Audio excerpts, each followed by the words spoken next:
Sure you want to start? Yes, okay. Tell me when it starts because I can't hear. I am. Hello, everybody. I'm Hugo. I'm also Hugo, but like we're all Hugo. It's Christmas. Merry Christmas, you're Hugo. Okay. This is the cherry live stream, and it is called Hugo and Jake's Holiday Redemption for making so many cancer jokes. Fund for St. Jude's. Isn't it good? Check the description and make sure that you, instead of smashing the like button or sharing this with your friends, which would also be ideal, make sure you give like at least $1 or whatever. I don't know the minimum on CrowdRise, but whatever the minimum is on CrowdRise, at least give that to the cancer kids to help them out, because St. Jude's, all jokes aside, actually does fantastic work, and they actually research shit. They don't just put pink ribbons on their clothing. Yeah. It's also garbage charities.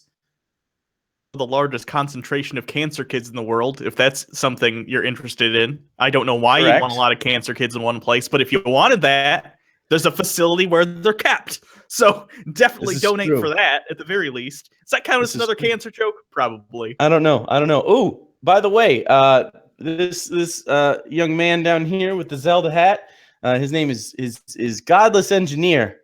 That's his.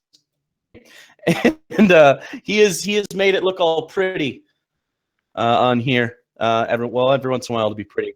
Sometimes it won't be pretty. Don't worry about it. He's doing his best, way better than we could ever do, and he's fantastic. He has his own channel called Godless Engineer, which you should subscribe to or check out. He does a lot of actually flat Earth, out of the woodwork recently, and holy shit, I have never seen such like dedicated and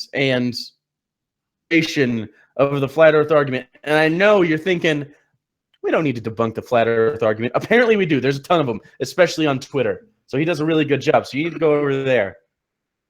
We'll be in and out of the hangout all day.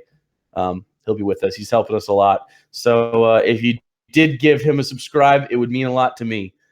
I'm indifferent. You should probably do it because he's not being paid. Yeah, actually, a lot of people have said that this is Team Instinct. It is not, and if you say that it's Team Instinct, I feel sorry for you. Which team are you? I did the I think it wasn't Valor or Instinct. It was the one that everybody else did. I called the crowd. I'm Team Have a Girlfriend. hey. It's funny. Hold on. My girlfriend played the shit out of that game. No, both me and my girlfriend played crap out of that game. So, yeah, so your relationship is in better shape than mine. Good for you. I think Jake is just more team anti-cardio. So I am not team anti-cardio. I am just, if I can get my cardio laying down, that'd be ideal. I don't think you know what. I could. I have done some cardio laying down. Let me tell you. Most of it involved you. I don't know why you're being so sheepish. We're gonna be here 8 hours and 7 hours. 7 hours? Is it 7? No, I thought it was noon to. No, it says it's noon to 7, but I have it 8 just in case we go over. You never know. You never know what's gonna happen. What is happening back there, John? There's a child. A child invading. Yeah. Okay, so this child was cured preemptively of cancer. Yeah. Not at all any cancer. We don't reach our goal, we're going to give that child cancer. Please don't give generously. Yeah. Oh God, don't. Yeah. Okay. Don't do that. I have a 6-year-old son. He's here with me today. Stuff's not going to be interrupted the entire day. I'm gonna mute myself for other people. I'm not gonna do that about it. But yeah, I do have a 6-year-old son, and he's adorable, and he loves talking to me. I love you too, son. We love you all today. Anyways, so we have a huge list of guests today. Let me go over them for you. First, we're going to start off with the Masked Arab, he's a cool guy. He's a cool gent from the UK. This is international, going worldwide today. Actually, I'm not going to tell you the events we're going to be doing with these people because I want you to stick around or tune back in or whatever. Then after that, at 1 o'clock Eastern time, of course, we're going to have Seth Andrews on in his dulcet tones. If you are, maybe you didn't sleep last night and you need to fall asleep, read the ingredients off of like Sudafed, asleep to that. It'll be great. He has the best voice in the fucking business. At 2 o'clock, I'm very excited about this. A severely undersubscribed channel, Poisoning the Well. We have Sofane and Fat Pat. They have monikers. I wish I had a moniker. Moniker? I think that kind of counts. It's been your fucking life nickname. It doesn't count. You're the only person. Name. I'm not the only person. Everybody that I know that knows you calls you Hugo. My mom calls you Hugo. I don't care about your mom though, so that's fair. I get it. And we'll be doing a lot of fun stuff with them. They're great. Also, they have some cool stuff coming out with Logic in a little bit. I got to see a sneak peek. Oh boy. At 3, we're gonna have Dark Matter on. He's always good. Last time I was accidentally racist when we had him on. Didn't know I was being racist. Yeah, Jake didn't know that the word gook was a racial slur against Asians. Nope. And he let that shit fly. And honestly, in hindsight, it's pretty hilarious. You can feel in the audio Dark Matter's butthole pucker as Jake just continued with the racial slur. Yeah, it's pretty great. Yeah, it was. Oops. Yeah, Asian fans. I honestly didn't know. I just. Anyways, in the comments, by the way, someone's saying engineer's volume is low if he needs to talk again. Just so you know. So. Yeah. Well, I assume he turned it down a little bit. Anyways, at 4 o'clock, we have Mundane Matt Jarbo's coming on. We're going to have a lot of fun with him. He's been trying to get on the show, actually, for a little bit. We're going to do some stuff with him on Unpop, probably at one point. Fun guy. Talk to him on Twitter a lot. At 5 o'clock, we have your favorite neckbeard. TJ's coming on, the amazing atheist. That's going to be pretty crazy, I'm sure, because it'll be well into the afternoon for him by that point. And, well... he didn't have to work today. At 6, we're going to have Chris Ray Gunn. He's coming on. We're going to do some things. He's actually on vacation in New York, so he was very nice to come on. We'll probably talk in accents. Holy shit. For a while. On vacation and he's going to spend time with us. That's total bullshit. Like, even cancer kids aren't worth that. Like, maybe without him, we wouldn't get as much money and 1 or 2 extra would die. But, like... malaria kids, but not the cancer ones. And then we're going to close it out with some caroling. So we got a lot of stuff going on today. So if you want to set your schedule to see the guests that you want to see, that's cool. Again, please, in the description, it's the crowd rise. We're actually genuinely raising money for St. Jude's, and not that kid.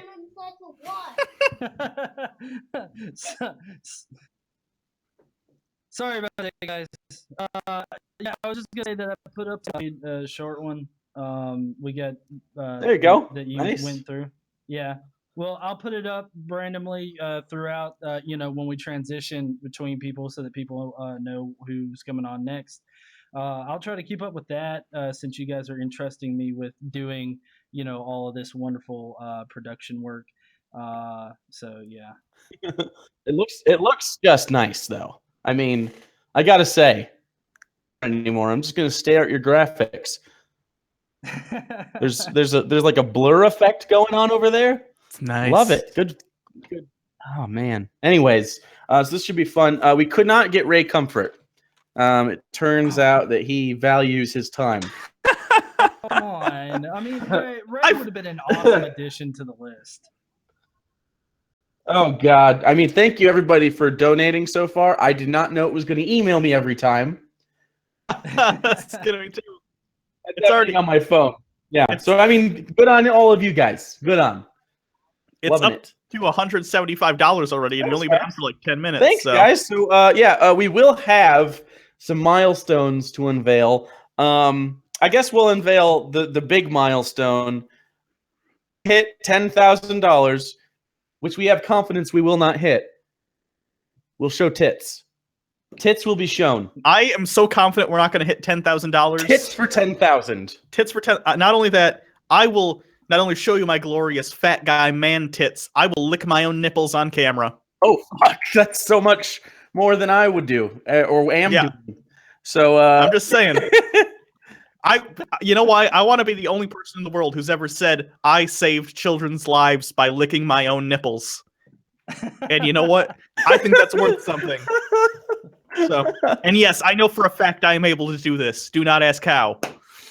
Oh, and by the way, I didn't mention. Hold on, let me type a message. Ryby Jenkins will be on today. She will be kind of our correspondent in the field. / she will have modding power in the comments eventually because it will get cancerous, which is fine. I expect it from you guys. But none of your weeb shit. No weeb shit. You could save all the cancer kids you want, but not via weebing. She will be on later, just throughout the day, checking in anytime there's a slow time. She's going to have some dank Christmas memes for us every once in a while. She'll grab some of your comments out of there because I know it's going really fast and it will be going faster throughout the day to make sure that we get to some of your actual good questions. So yeah, should be a full and fun day. By the way, I have snacks. I'm going to try not to get off this chair. I'm going to try real hard to not get off this chair. And so I'll show I got snacks. So let's see what we got. We got this candy bar. I don't eat a lot of candy bars, but this one has honeycomb in it. It's called a crunchy bar. It's from Europe. It's very fancy. It's ridiculously fancy. I also have a Clark bar. We went to the candy store last night for stocking stuffers. I have a Clark bar. I haven't had one of these since I was like 8. And then we have a turkey and cheese stick snack. That's disgusting. It's I know, that's why I got it. Actually, it's not even like I had some Smart Pop white cheddar popcorn cola bar. And then I have a Red Bull. This thing, which is a Kraft. We know how Jake maintains that godlike physique with turkey jerky and cheese and Clark bars. Nice. Well, the candy bars are dead last for me. My ball on that granola bar, though. Like, one of the biggest reasons I'm super fat is like candy and stuff. Yeah, no, it's just a sedentary lifestyle. Ugh. I tore my Achilles back in the day. I used to be active, and then I was like, well, that hurts to do. Nope, done. And then I quit on it. So it's all good to go.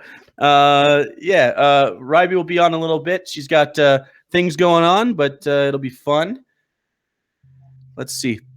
We have 15 minutes to kill so far because our first guest cannot make it until 12:30. So did you want to answer fan questions real quick, Hugo, or did you want to talk a little about Christmas? Whichever. First of all, I'd like to say also, apparently I've never had eggnog. Oh, and are you giving away a thing later? Well, I don't know. What should the goal be? I bought eggnog at the store, but here's the thing. Like I said, never had eggnog before. I went to the store this morning to get it because we knew we were doing this.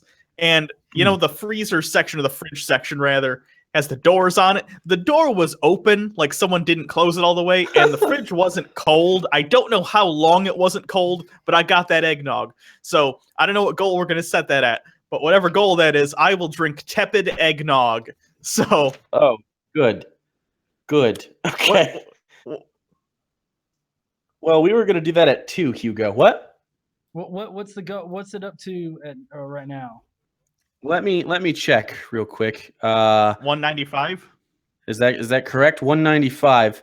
So why don't we make the first goal around 1,000? Oh, okay, at 1,000, should I do that? I was gonna say 200 so that he could go ahead and just do it. Start his day off with shitty eggnog. He's gonna be pooping all day. No, I think I should have got something disgusting to eat. I don't know. We will be maybe doing some giveaways though, for high donators or something like that. I have no idea yet though. I just have random shit around my house I'm willing to give you. Seriously. Like Shit, you want this? What do we got? What do we got up here? All right, Grand Moff Tarkin, right here. There he is. Oh shit, you can have him if you do things. I'm not gonna give these people shit. Fuck these Look people. at them. Did you guys see Rogue One yet? You guys see Rogue One yet? Oh man, it's so good. I'm not gonna give any spoilers away, but holy shit, I was so happy with that. I am surprised because like episode 7 was really, really good. Man, go see Rogue One instead of doing this stream. Yeah, it's way better. Way better than this. Way better than this. Yeah. Masked Arab's coming on. I'm okay, so I might as well just tell you what we're gonna do. He has set up some questions for us about Islam and Ramadan and stuff like that. And Hugo and I are going to have to answer these questions. Okay. We're gonna fail. We don't know anything. I don't know dick we don't know about it. anything. No, that's the part. That's the part. That's good. We don't know anything about it. If you guys don't know Masked Arab, he's an apostate of Islam and does a lot of really good work over there. You should check him out. He got featured on TJ's channel a while back. Good guy. He kind of does the Logic thing, where he's got the green screen and the effects in the back. He actually used an Armored Skeptic background on that episode, which isn't actually an Armored Skeptic background. It's just a duty-free one that all of them use, but he used it first. Remember that time we used that fucking whatever generic music and everyone said we stole it from that other YouTuber, but it's like generic. It's one of the top. It's one of the top copyright-free things you can get in the creator tab. You people don't know what it's like behind the scenes. Ridiculous.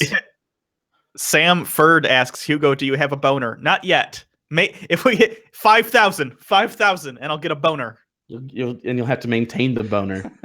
Yeah, until we hit 10,000. Why are Arabs so dirty? Wow, it's the sand. But that's not true. Interesting story. Yeah. I've actually been to Abu Dhabi. I've been to Abu Dhabi. How'd that go? It was great. I mean, you know, Abu Dhabi is like a really big city with too much money, just like Dubai. I've never been anywhere like that because I'm scared. I was poor. Yeah, poor as shit. When we landed in Abu Dhabi, we actually the Abu Dhabi is actually such a small place over there because it's like on the very north side of Saudi Arabia, and so what we had to do in order to come down from our height was we had to circle the airport like about 8 times and come down in like a corkscrew kind of fashion, and so that was interesting. That's weird. Kind of like if you come into Salt Lake City, except there's fewer Mormons. Oh, we have a person. Hi. Can you hear me? Hi. I'm going to be going to breakfast with my mom, but I wanted to say hi to everybody, and I'll be back soon, and I'll have the best, dankest memes you've ever seen in your whole life. Okay, bye. Bye. Okay, thank you. Correspondent in the field, Ryby Jenkins, people. This is a very highbrow show. Jake, what the fuck is weaving? How do I describe weaving to people? It's like, okay, you know that kid in high school that wore the Naruto stuff? I was gonna call it Naruto, but I've been so fucking corrected on that. It's Naruto. I know this now. He wore the headband, and like that's the weeb. They also run with their arms backward like Naruto. Yeah, it makes them faster. So I thought that was like a like a weeaboo. I thought that was called a weeaboo. It's a same thing. It's just shorthand. Okay. Jake, I'm just wondering, how often do you argue with people in your comments? Not very often. Usually, if it's an argument, that's very rare. If it's just me being like, "Nah, you're fucking wrong," or often, I guess.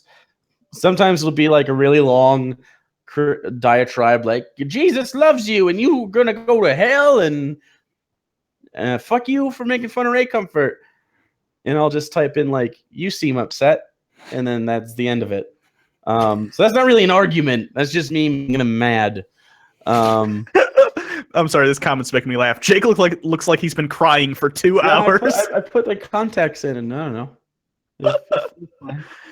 I've only been crying for one. Also, Glanderson Booper. Yeah, I'm not going to be saying that. You're going to say Glanderson Booper. No. What's the goal for that? If let's say, how about 4,000? If we get $4,000, yeah, make it 5. Okay, at 5,000, Jake. At 5,000, I will say it for 5 minutes straight. You should say Glanderson Pooper for 5 minutes. 5 minutes. I'll start a timer. That's fucking retarded.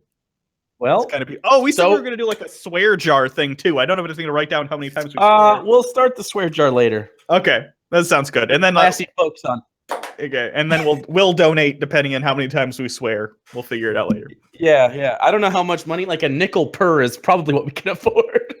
But we'll figure it out. We'll just make a counter. We'll count the swears, and then we'll decide after. Sure. It's an non-denominational swear jar. Oh God! Oh God! You started. I know. No, all the comments are just Glanderson Pooper. See, this is maybe you're right. Maybe we should. God. Now it's 6,000. Oh. That'll be 5 still. See, I'll say Bobber C. Glandy, and then Chris Raygun in there just saying Kathy. I don't get it. I don't understand, Chris. What are you doing? He's not coming. I don't know what that means. He's not following the crowd. Christopher. I don't know what that means. Oh. Yeah, smash that like button. Smash that like button. Smash it. I'll do if we get 1,000 likes on this video, I'll bukkake myself. I'll mime a bukkake. And you guys can make more gifts. Actually, yeah, if we get 1,000 likes on this, smash it. And then I'll do the bukkake thing in the Santa hat, and then I just want you guys to tweet Merry Christmas with that gif. Nothing else. Don't send a link to the video. And if people ask what the fuck, don't do that. Don't even entertain the answer to that question. Just let it happen. It'll be good. It'll be a good thing. I need some more Red Bull. I'm not excited enough. I think you're excited enough.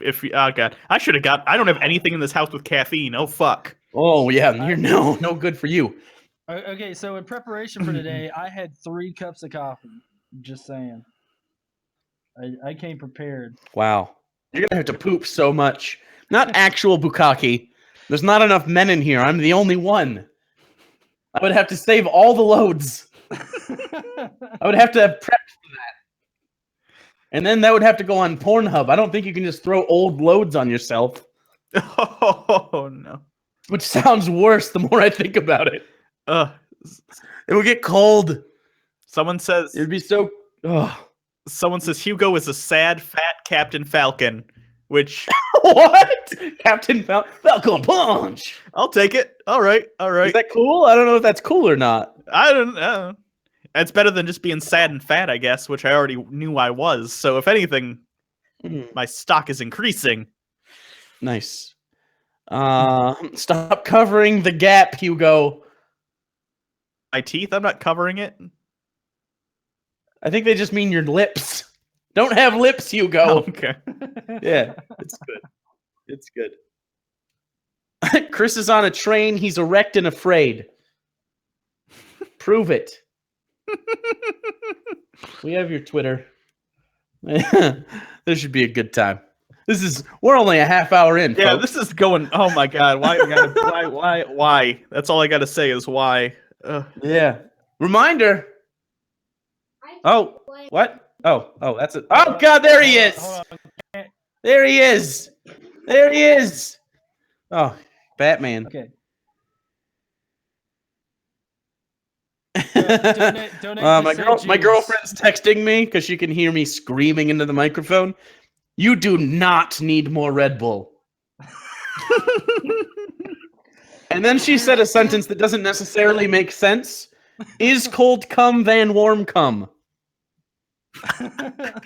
I think it's is cold cum worse than warm cum? I love you. Anyways, I think your girlfriend is day drinking. No, just coffee. Just coffee for now. The day drinking happens later. It's only 10:30 where I'm at, so it doesn't count. We can't do it yet. Oh yeah, it is. I forget you're in a different fucking time zone. Right, that might be why my eyes look like they've been crying. I literally ate breakfast and then started this. Because I'm not an adult. I'll wake up at like 6 o'clock and read the newspaper. I was up at 9:45. My son woke me up at Someone the says crack of dawn. Ass crack. Oh man! All right. You join now. You can.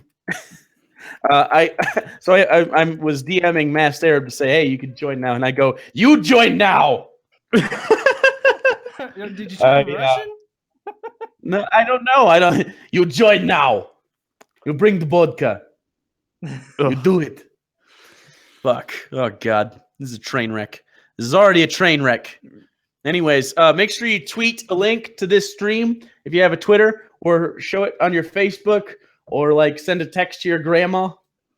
I'm sure that'll go well. Especially that one. Wait, are you guys gonna do like a special like Twitter hashtag that people? Yeah, tits for 10K. Tits for 10K. Hashtag tits for 10K.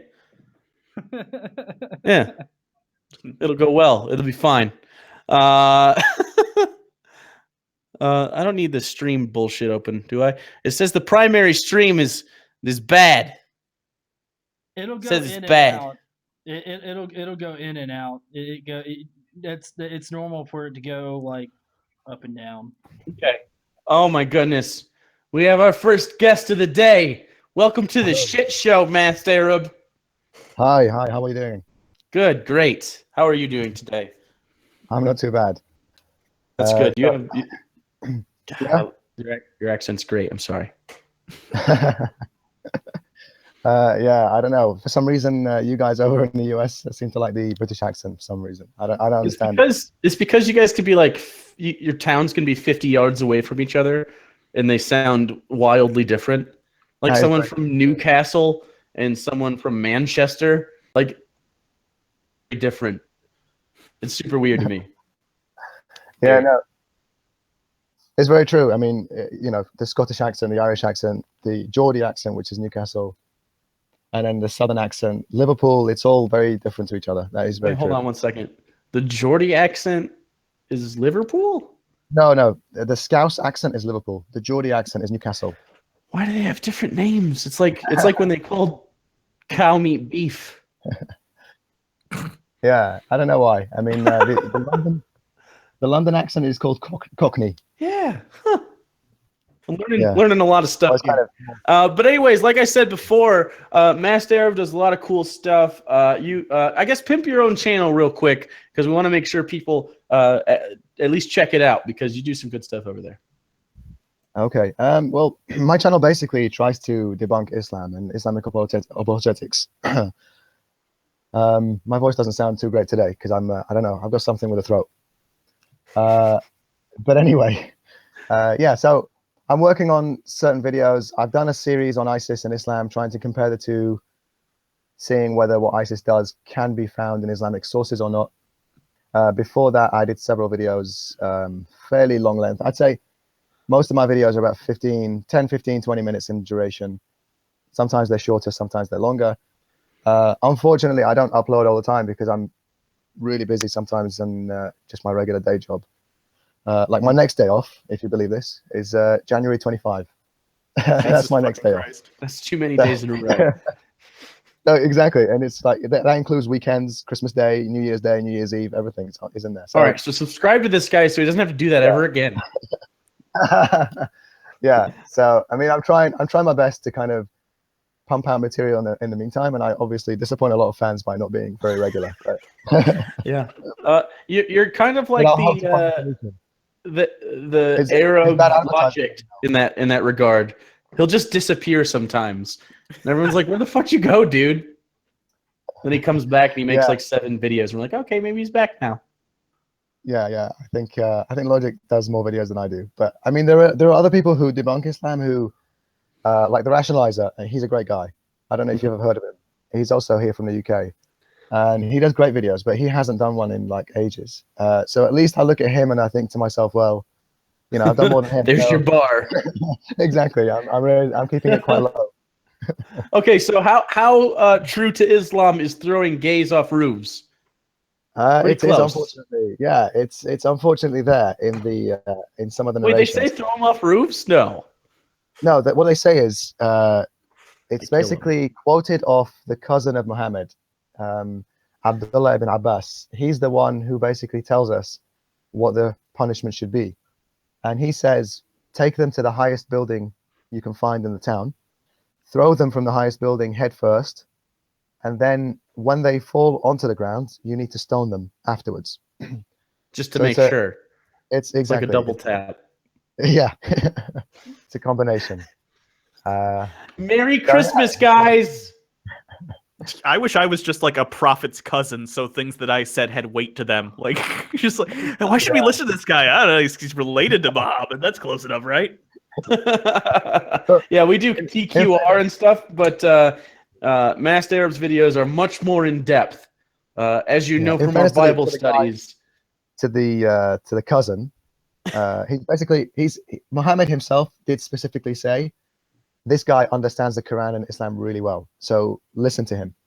I mean, there are relatives of Muhammad who aren't going to heaven anyway. So according to Muhammad himself, like his mom and his dad and one of his uncles is basically sworn at in one of the chapters in the Quran. So there was some family problems going on. Good times. Good times. Yeah. That's a good way to. Oh, sorry, go ahead. So I'm told that you have I do, yeah. a little quiz for us today. And by told, I mean you and I discussed this previously, and we decided to do this. So I don't know any of the questions that you're about to ask us. Yeah, no, nobody's been cheating. It's fine. And the thing is, I initially thought, okay, I'm going to do 10 questions, and then I've only done 8.5 so far. Okay, well, I'm especially excited for the half question. I'm thinking of like multiple answers there, but it's like I've got 2 multiple answers, including the correct one for question 9. Good. So all right, we'll get going and we'll just kind of keep count. Okay. All right. Do you have a title for this? Well, we just call it. I called it TBR quiz on my notepad file. TBR quiz on my notepad TBR file. Lock it in. Is it? Damn! Wow. All right. So before we begin, make sure donate to St. Jude's. Link is in the description. It's the only link in the description. You literally cannot miss it unless you're trying to, which makes you a bad person, frankly. And remember, tits for 10,000. We get $10,000. We will take off our shirts, and I will lick my own nipples. I don't want to see that. So stop at $9,999.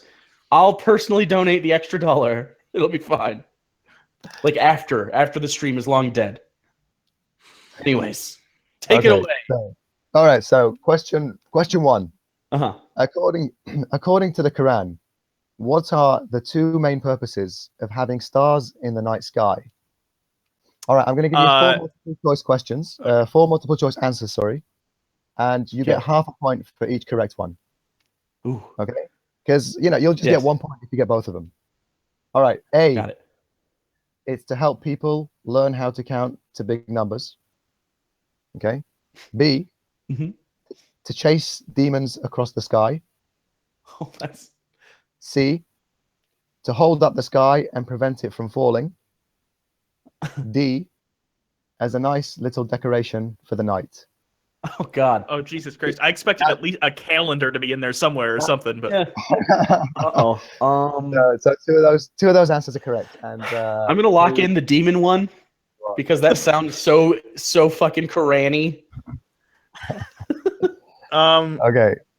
I got to go decoration for my answer. Okay, so Okay, you got 2 options, so I'll go through them again. So you have to pick 2 answers because there's 2 that are right. okay. So for people to learn how to count to big numbers, to chase demons across the sky, to hold up the sky and prevent it from falling, and D, as a nice little decoration for the night.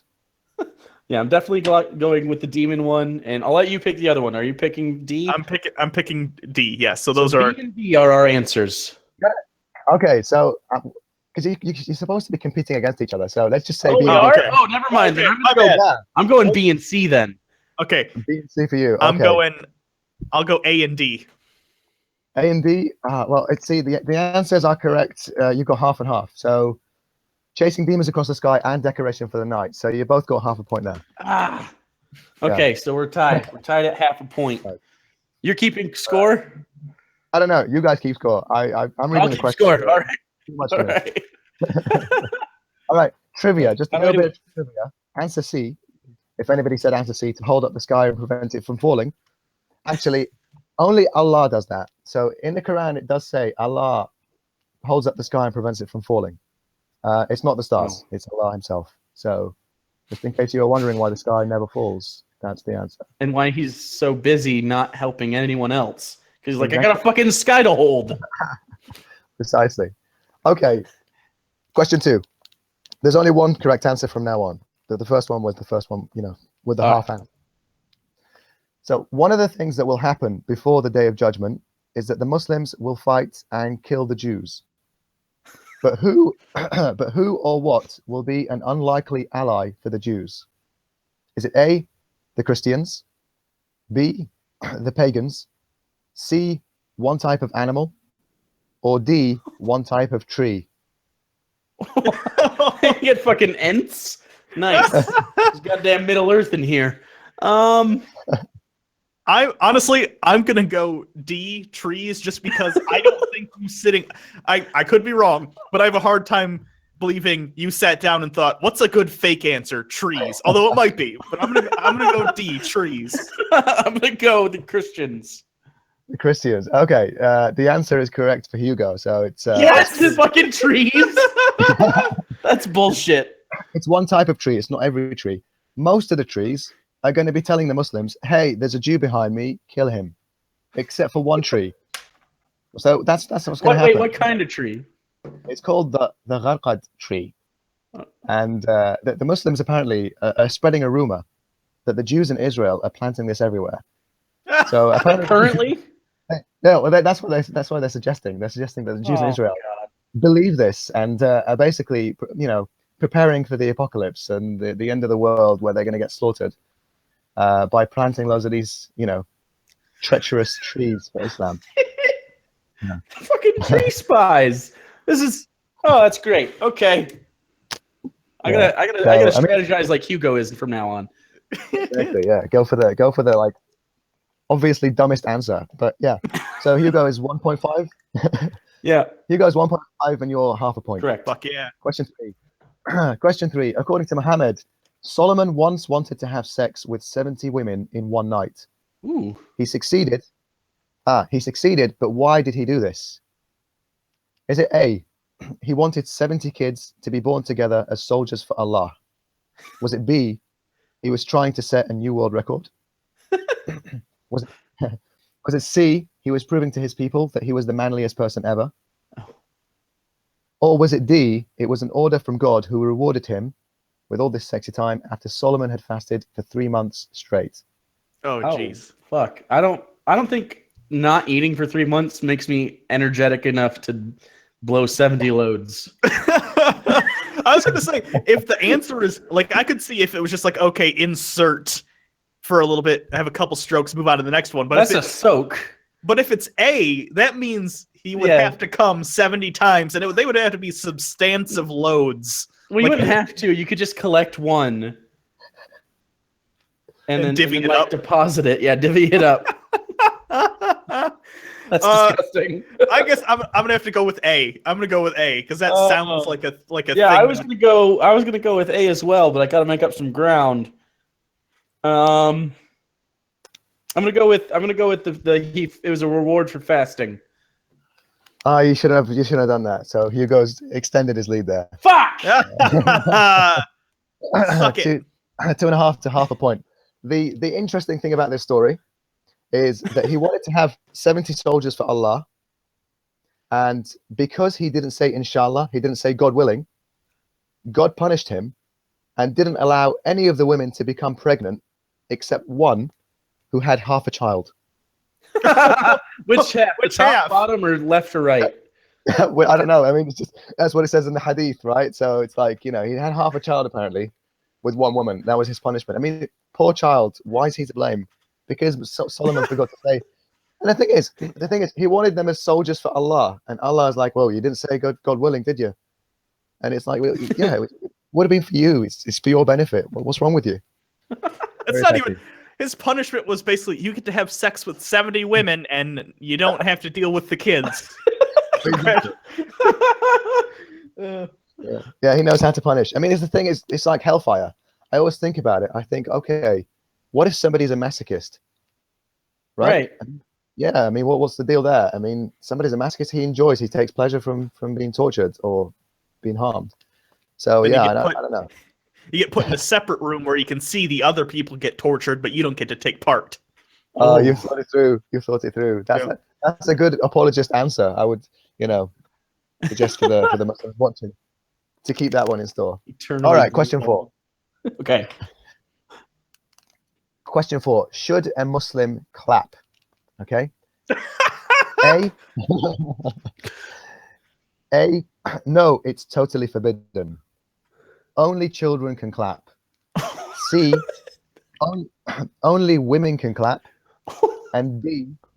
You can only clap on Eid. What? Wait, what was D again? Can you repeat that? I didn't hear. Only clap on Eid. Eid. You can only clap on Eid, so like the Christmas occasion for Muslims twice a year. Okay. Yeah. A special occasion. I gotta go. Only children can clap. I can't imagine they extended the right to only women. That sounds like they thought about it and they're like, okay, no one can ever clap, but obviously kids are gonna clap because they're children. You can't. So that seems like a loophole they would have thrown in. God damn it! So these are all my justifications. But I have to go different. Well, you gotta say it first. I'm gonna go say Eid. It's only on Eid. Okay, you're both wrong. It's only women can clap is the answer. What? Wow. Yeah. If there's anybody out there, I don't know, where do I put these in? Because if people are interested in seeing the source material for this, shall I stick it in somewhere? Do you have a comment section on this video later, right? Yeah. All right, I'll paste it as a comment in somewhere. Beautiful. And then so people will have the source material, right? And because it's got links to it, so just check the spam. It could go to spam or something. Okay, sounds good. I love though that women, you have no rights, but we'll throw you a bone. You get to clap. What the fuck is that shit? Why is that the one thing? Yeah, it's they say sometimes Islam honored women, so it probably honored them by giving them the right to clap. All right, question 5. If people are consoling each other in the way people used to console each other before Islam, what should a Muslim do? Should you A, bite the people doing this? Bite them? Bite the people doing this. Okay, yeah. Should you B, read the chapter of An-Nasr 3 times? Should you C, leave the funeral or location with your right foot first? Should you D, walk out without saying anything? Oh wow. So just to recap the question again, it's people consoling each other before in the way that they used to before Islam. Yeah, like at a funeral. What the fuck? Okay. If they were doing it in the pre-Islamic way, what should a Muslim do? Should he bite the people doing this? Should he read a particular chapter in the Quran 3 times? Should he leave the funeral with his right foot first, or just walk out without saying anything? I feel like leaving with the right foot. Fuck, that's what I was gonna say too. What was the second option again? Sorry. Read the specific chapter 3 times. Reading a specific chapter called An-Nasr 3 times. I'll go with that one. Okay, no, you're both wrong. Fuck. See, the ridiculous answer here was the right one. Bite them? Yeah. Why? Exactly. Okay, so what's the right way and the wrong way to console each other? The short version of that story. They don't tell us. They don't tell us in the Hadith what the hell is the way that they used to console each other before Islam. Oh, they don't. So we don't know what they used to do. No, but in an Islamic way, you kind of go and you shake the hands of the people, the relatives, whatever, and you say, sometimes you say, "Baqiyya bhayatak," and you just kind of say, "Hey, may Allah give you patience," and it's just a general kind of, it's a shaking normal, people's hand, waiting. Normal, everybody in the whole world does the same thing. You read the first chapter of the Quran, and then if you're lucky, there'll be food at the end. If not, you just go home. If you're lucky, there's food. Nice. I remember when my grandma died and they had Jets pizza, which is a really, really good Jets. It's a really good pizza. And I was like, you know what? This isn't so bad. So the scores right now, are you guys keeping score? Yeah, Hugo's up by 2 points. 2.5 to 1/2 point. 2.5 to a half point. Okay. Yeah. I don't even get a whole point. Number 6. Number 6. According to the Quran, the whole idea of humans living life as a test to believe in him and worship him wasn't his first option. Who or what did he approach first with this fantastic offer? Was it A, the angels? Was it B, horses? Was it C, and the mountains? Was it D, the oceans? What in the mountains? The heavens, the earth, and the mountains. Oh, horses sounds fun. I was gonna go with that, but I'll go heavens, earth, and mountains. I'm gonna go horses. Oh, damn it! Well, Hugo, you've just extended your lead once again. God damn So it! you got 3.5 to half a point. Yeah, The weird thing here is why half point? why is he? Yeah, it's like why is he separating mountains from earth? So it's the heavens, the earth, and the mountains. He went individually to the mountains after the earth apparently said no. He went and gave the offer to the mountain. Okay, so what about just your mountain parts? And the mountains are like, you know what? I'm just gonna do mountain things. I'm glad Make some other stuff. The heavens and the earth and the mountains were able to come to a consensus at least, so there weren't just like mountains doing it and then the heavens got jealous or something. By the way, does that mean the heavens, earth, and mountains are capable of disobeying Allah at a whim? They're just like, you know what, now? Well, this is the thing. It's weird because what the Quran also says is that they're all worshipping Allah in a way that we can't decipher. Of course.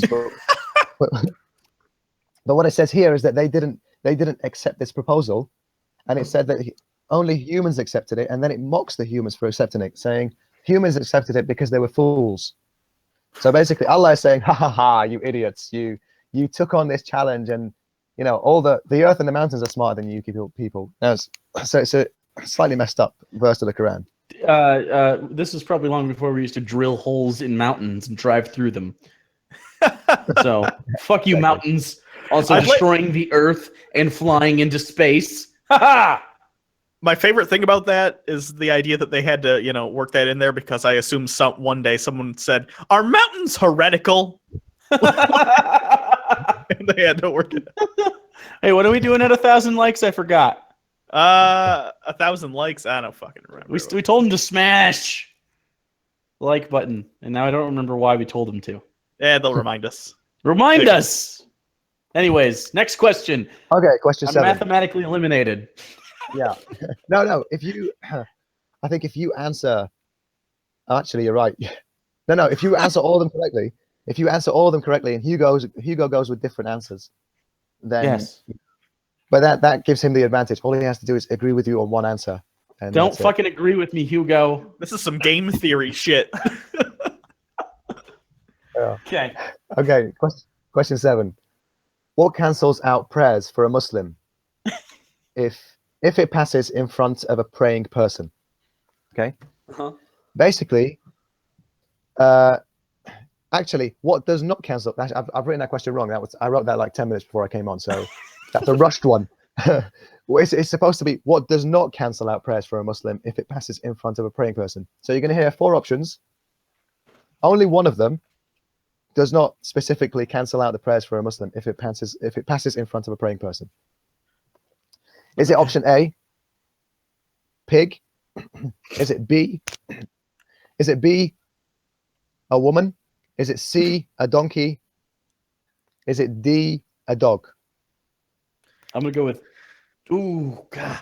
I'm going donkey. I'm locking that in right now. Well, no, donkey doesn't cancel it out. Basically, you're saying pig, woman, and dog would cancel it out. No, it's the correct answer is pig. That isn't specified as canceling out somebody's prayers. Well, that's surprising to me, seeing as though that's the no, don't eat this thing. Yeah. Right. Yeah, so it's a dog and a donkey and a woman. Those are the three that you don't want passing in front of you as you're praying. Otherwise, it's kind of cancelled and you have to do it again. So we neither of us got points. Now I'm very much eliminated. Good.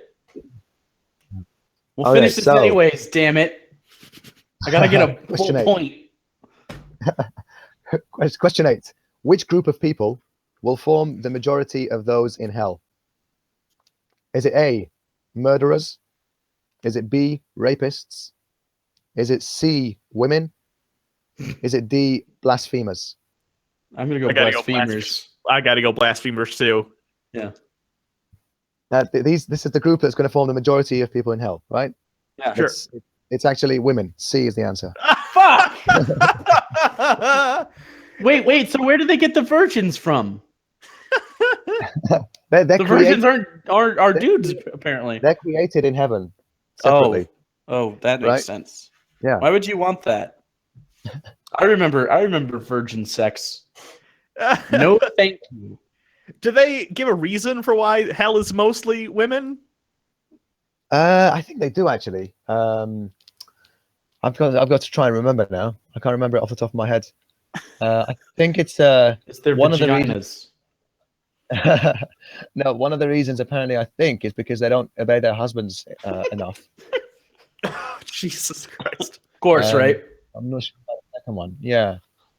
But basically, he says to there's a famous hadith where he basically goes to women and says, mentally deficient and something else, and then they basically come up and say, look, the women fought back and said, why are you calling us mentally deficient? And then he was saying, see, because your witness testimony only counts as half of that of a man. Yeah, so it's like, yeah, but that's what you told us. You gave us right. that. So. But anyway, that was his reasoning behind why women are less intelligent. Silly. Because apparently God gave them a lesser ability to provide testimony by exactly 50%. All right. So question 9. This is my is my half answer, and I kind of I don't know. Should I just keep it between A and B? So because you've both got what, 3.5? All right. Does this give me 4 points if I get it right? The 4-point question. The 4-point question. Yeah. With only 2 options for an answer because I was a bit lazy. When a fasting person has had bad breath because of the fact he or she hasn't eaten, what does God say his breath smells like to him? Is it A, musk, or B, honey? Honey. I'm going honey. Fuck no! I have to go musk then. God damn it! It's probably honey though. Is this a 4-point question? Yeah, sure. He's gonna bury me. That's it, Jake. You've won. Fuck! Wait, it's musk. Yeah, it's musk. Woo! Ha! Eat a dick, Hugo. 4-point question. Like everything else in my life, I got so close to the winning, and then it's taken from me. Obviously, Hugo was superior, but who cares? All right, good quiz though. That's good. That was fantastic. I didn't know any of that shit.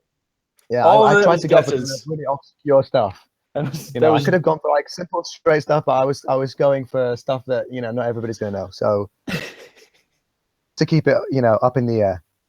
Oh man! And there we have it. We had a brilliant finale with that 4-pointer. Yes, we're making up rules as we go. That's how I win at life. Oh man! All right. Anyway, have a good show. I hope you managed to raise plenty of money for the charity. Will do. Thanks for coming on. Appreciate you. Very soon, and I'll throw in a few dollars into that. All right. Sounds good. We'll have to get you on a chick trek soon. Sure thing. Whenever you have time after that, was the 25th? January. Yeah. All right. See you in a month. That's my day. All right. Subscribe to the Masked Arab channel. He'll make something after the 25th of January. Cool. Right. Cool. That was fun. Good times. Donkey. I don't know what's going on in those comments here.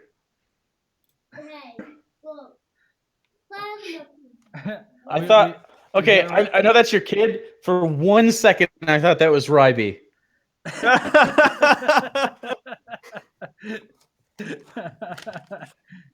Well, Good times. Yeah, just to remind everybody of the schedule.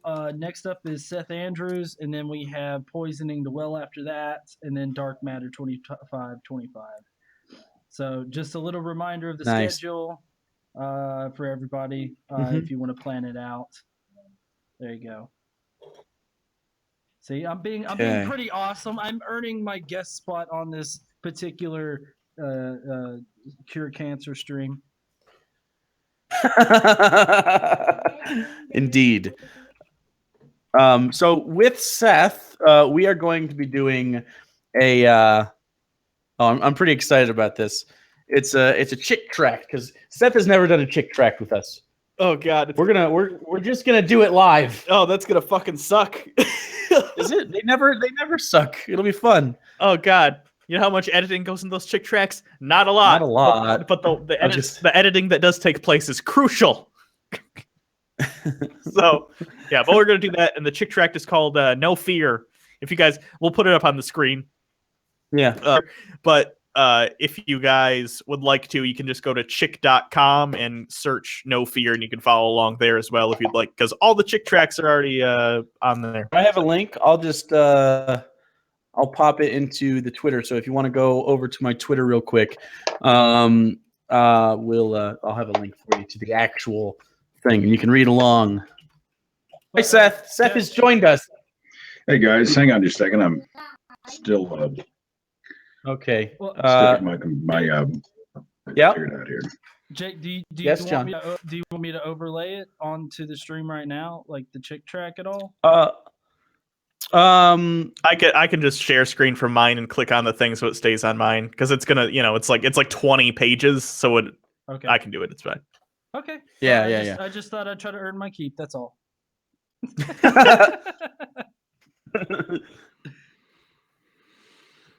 Nice. So how you doing today, Seth? I'm well. I'm doing well. We're expecting in Oklahoma a winter blast is a light sneeze from the gods, and that's about it. But everybody's panicking. They're all rushing off to the grocery store. The weathermen's, their voices are going up an octave. And so actually, I'm kind of excited. I'm ready for a taste of winter because we didn't really get one last year. So we're all looking out the windows here and just, enjoying some hot coffee and hot chocolate. What are you guys up to? Oh, just raising money to make reparations for all the cancer jokes you've been telling. So again, link in the description. There is a cancer fund. We're going to St. Jude's. Donate to that much as you can. At $10,000, Hugo is going to take his shirt off and show you his nipple.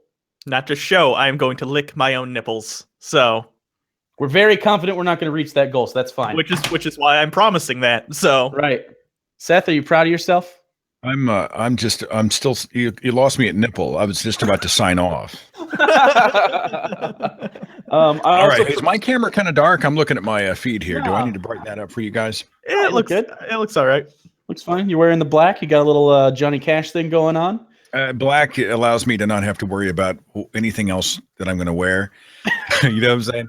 Yeah. Black is slimming. Black solves a lot of problems. It is, and I mean the voice doesn't hurt. Again, whatever. I was when we were going down the rundown of the people that are going to be on today.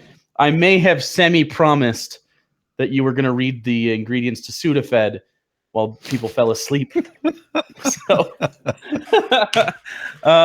yeah, we're going to do a chick track today. I did send you the link, correct? I sent it to you so you can read along. Yeah, I've been enjoying myself. I mean, I've been horrified and enjoying myself all at the same time. With Jack Chick's death, what was it, a couple of months ago? Something like that. We were reviewing some of his stuff. I know he is comedy gold for both of you, but part of me grieves a little bit. You read this stuff and I grew up with these. This was the kind of stuff they throw in our Halloween bags. Oh, no candy for you. No Three Musketeers, no Kit Kat, no Snickers. No, here's a chick track. Yeah. We get home and we just be like, oh, God. I mean, even as little Christian children, we're like, shit.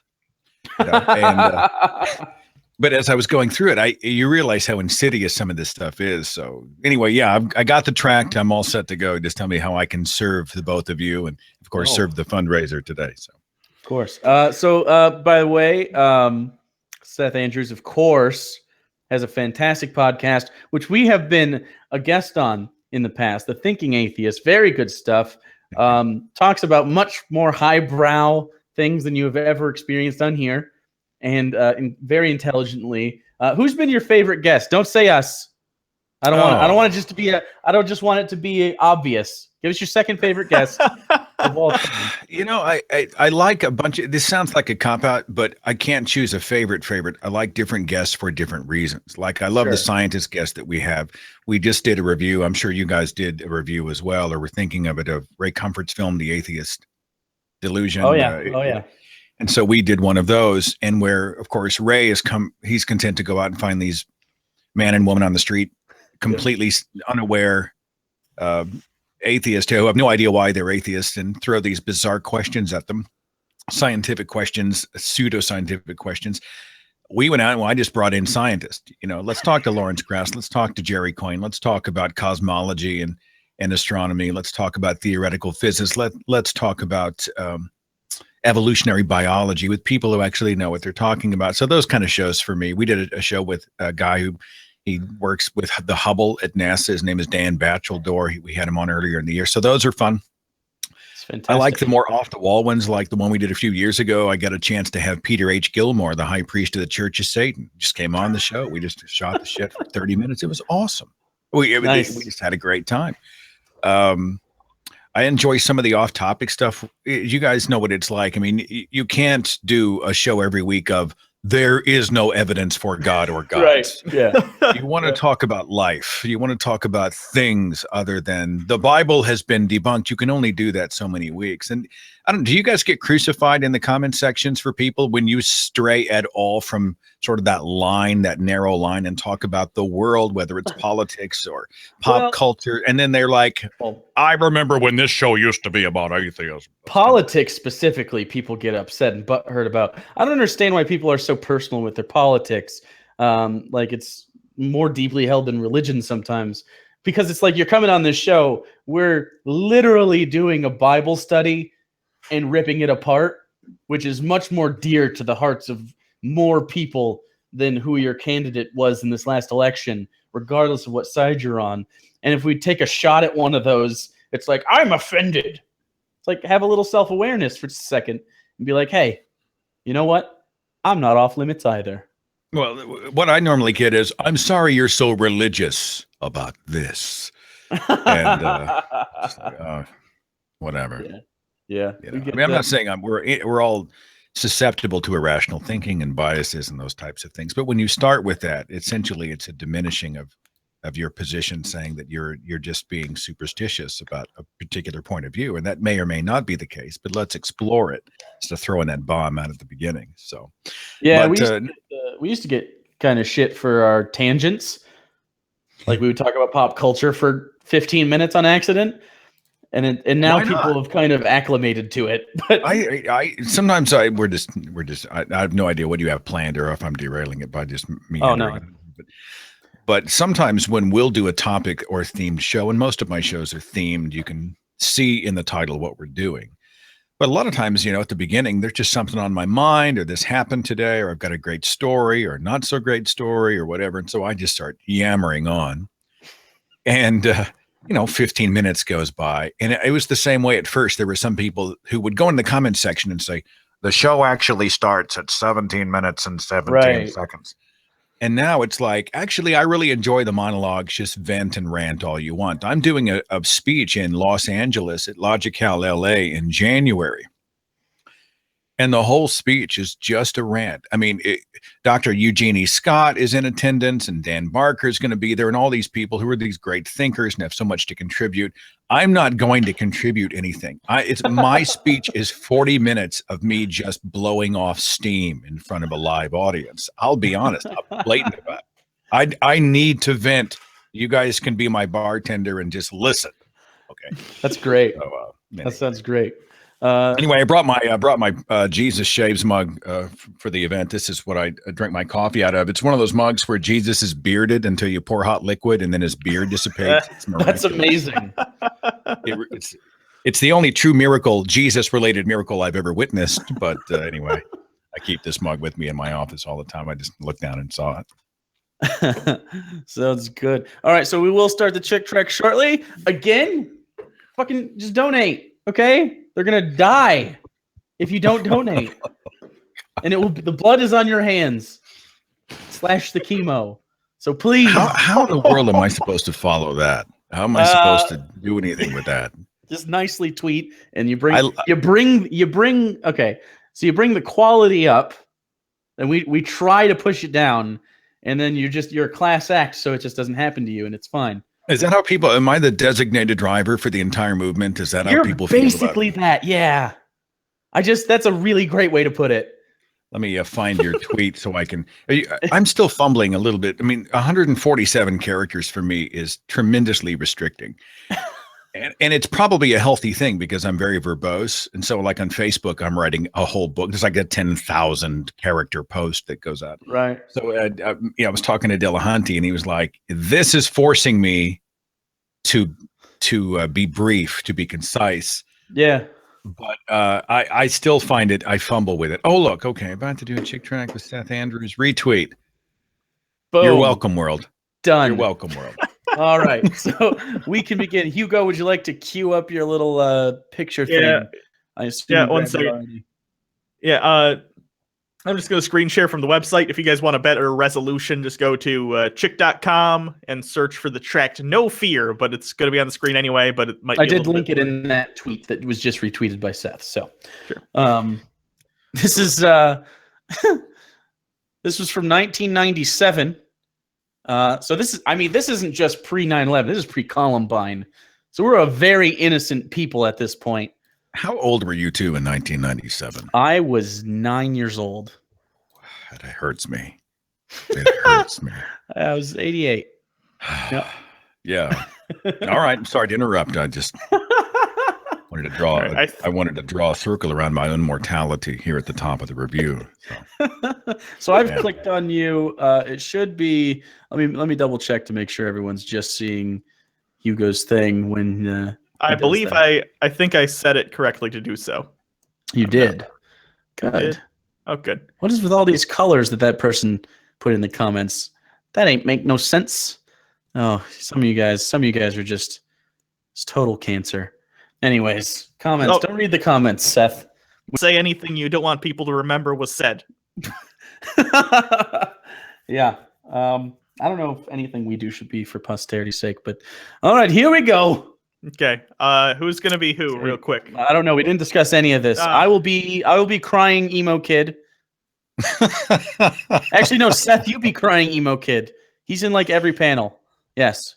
You be that. I will be all the demons. The formatting of your reviews is that you actually act these out in character then?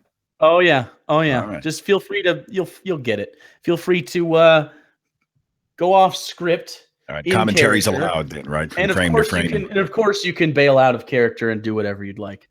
But often we stay in character because then we can say worse things. Okay. All right. So yeah, you can be the emo kid. I'll be the emo kid. Yeah, you're gonna. Oh, you kill yourself by like spoilers. Panel 4. And I'll be demons, and Hugo be everyone else. Deal. Okay. Deal. I get it's weird because I'm not sure his voice has changed yet, and I'm doing this. His name is Lance. This guy. So you just say when. When. All right. Surrounded by demons. He says, "Dolly, I've had it. I'm gonna do it Friday night." Bravo. Do a good job. I'm excited for you. Okay, Lance. Okay, Lance, if you do, I'll do it during your funeral. That's a weird time to also off yourself. Does she look a little like Tim Burton to you guys? Yeah. Sure. Yeah. I'm just saying. Aren't you afraid, by the way, I have to go direct Edward Scissorhands? Also, for you kids, that's that spindly, swirly thing. That's what they used to connect the phones to. Oh my God! I didn't even realize I was using a landline. Yeah, and there's some clipping in the first panel. Are you kidding? I say my middle name is no. Who talks like this? My middle name is No Fear. Yeah. I'm Yeah. still talking. Oh, you can't tell guess. anyone. Okay. Wow. I'm being accosted by the demon. Oh, I just want to rub your neck a little bit. Apparently, I'm translucent or bad artist. I cannot tell. The demon has some serious skin issues. I'm not sure why acne is a common thread. They're blemishes. Don't make fun of me. I got that proactive stuff. It's fine. It's 1997. I don't know if we have that yet. When you read Dante, you're reading about the eighth circle. You don't hear him talking about acne. You don't hear those things whenever you're looking into the history of demonology and demon belief, demon representation. I told you guys Seth would class this shit up. Some Oh, Dante. Whatever. Dante references. That's a classic. Oh, wait. Oh, okay. Just my sister. Whose line is that? I can't even tell. That's Hugo's. It's me. He's in the phone. You could tell because lightning bolt speech bubble. I love that he's wearing a shirt that says "No Fear" too. Like he planned this shit out. It's like, I'm committing suicide. This is what I'm doing. I'm gonna get the matching shirt. It's gonna be fine. Anyway, Tell him that I'm not afraid while I hang there from my neck. okay, just my sister. That's someone. I like that. Lance, tell her that is someone. Dolly. He's got his hand right here, I guess. Dolly, suicide's the only answer. You're crying a single tear, you emo. Oh God, I am. I can't. I'm not a method actor. I can't produce that for you here on webcam. Just go with it. All right. Suicide's the only answer. What's gonna happen to us after we die? Now I have a question. Can we just hang on? She in her PJs? Hang on. Her day hasn't even They started. are planning a posthumous rendezvous. These Yeah. two, right? They're going to meet. They're hooking up somewhere. But in this frame, she says, "I don't have the first clue what's going to happen to us after we die." So it's a self-refuting frame. Right? Let's kill each other, or let's kill ourselves, and let's each other meet up in the afterlife. By the way, what will happen after we die? It's a nonsensical plot. It makes no sense to me. I was reading the frame thing, and they have no idea what they're doing, and yet they're all going to hook up. I don't know. Sometimes Jack can't get out of his own way. He's like, they're going to hell, but they don't know they're going to hell. Shut up, Jack. Sorry, Jack. I don't know and I don't care, but it's got to be better than this. I'm all angsty. It's got to be better than this. Someone needs a decorator before she dies. Oh, Are you catching the homoerotic thing going on with the demons on the bed kind of? Oh yeah, there's his hooves look like black pumps. It was like that's a common thing, I think, in the chick track. There's a lot of homoeroticism going on, and all I don't know. demons are gay. I mean, are they? Because there's a lot of that. There's a lot of touching and grabbing and holding and gay very demons male with ways. their barbed cat-like penises. I agree, Lance. So do we. We agree together on this bed. Come up here, Lance. We've put some space in the middle for you. Just come closer. Bye, Dolly. I love you. Oh, this is getting deep. Friday night. Myself. This is the best way, Tiger. Wow, what guts you have. There is a rope and a closet. This is like Robin Williams all What's the over rope tied again. to? What is that? What is what? What's the rope tied to? I think it's a closet or just a beam. Sorry. Like part of the buttress of a garage. I digress. My fault. Go ahead. I don't. 1, 2, 3, jump. Luckily, I have enough fingers. I only have 4 fingers on my right hand, but a full fist of fingers in my left. Hooray, you did it! And then he threw up the fucking bowl. Throwing gang signs as you die. Now So wait, for the big surprise. He falls in this earth, and as soon as his neck snaps, he snaps to attention, and he's already in the pits of Hades. He sure is. And also his jeans in the panel above, not long enough. And that's probably part of the reason he killed himself. Or the bottom's burned up. Where am I? Where am I? Wait, hang on. Let me get that line again. Where am I? He says. Where am I? Surprise! You're in hell. Ha ha! Ha ha! I love this part. This is the part where you die in fire forever, but you're already dead. Can I do the And Bible you're verse naked for you? now. What? Can I do the Bible verse? Oh, absolutely. You can do the Bible. Revolution. Revelation 20:15. Whosoever was not found written in the book of life was cast into the lake of fire. And I'm sorry, the demons are talking next. I'll just opt out here. They're very happy about this situation. How long will you be here, brother? Or how long will he be here? Forever and ever shall I go on. I could continue to be very annoying. It is hell after all. Am I now naked? You are now naked, yes, correct. All right, so the clothes disappeared. They No, burned actually, off my body. No, we took your clothes off. No. We're gay demons. We're also sexual deviants. Now, we didn't do anything, but part of this is psychological. Like, did they or didn't they? Now, we didn't, but maybe we did. All right. Oh, man. It wasn't supposed to happen like this. Oh, what? Mr. No Fear's afraid? You're gonna perspire? You're gonna perspire and be afraid now? When you get the big picture, you'll be absolutely terrified. Jack the Chick was such a fear pimp. Was he not? He was a huge fear pimp. All about terrorizing, usually young children. He makes me crazy. Am I in hell because I committed suicide? No, you're here because you rejected Jesus Christ. If you would have accepted Jesus Christ and then shot your brains out with a shotgun during Lent, you'd have been fine. At this point, I'm looking around going, who made this place? Who made this place? Oh, this was God. Who made the fire and the coal and the sulfur and the... That part was Satan's interior decorator, Judy. She's He a that weirdo. believeth not the Son shall not see life, but the wrath of God abideth on him. John 3:36. I can't scream. Wait, that's a 20 verses after John 3:16 where he tells you he loves you. Oh yeah. I love you. Love me or I'll burn you. I say, my leg's on fire. Somebody help. Can't do it. Judy doesn't let us. She kind of busts a lot of balls. She says that the fire legs are part of the decor, and there's no way out. Sorry, Lance. I'm fully consumed in the next frame. I mean, I'm not even. You can't even recognize me. I'm simply flame surrounded by darkness. I scream. I can't stand it. That's your final form. You turn into the Human Torch when you go to hell. By the way. Yeah, Johnny fucking Blaze. And shall cast them into the furnace of fire. There shall be wailing and gnashing of teeth. Matthew 13:50. Why is the gnashing of teeth a scary and bad thought? Like, just a bunch of smiling people?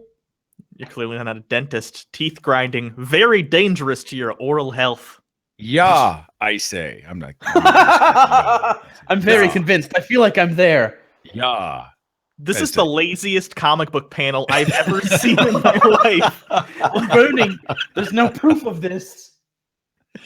Hey, you would totally draw cartoons. Nah, the dialogue's enough. It's fine. It's also the laziest. It's the most obvious. I'm burning, I say. I'm burning. In the previous frame, of course, you see me fully engulfed. Matthew 25 says, and cast ye the unprofitable servant into outer darkness.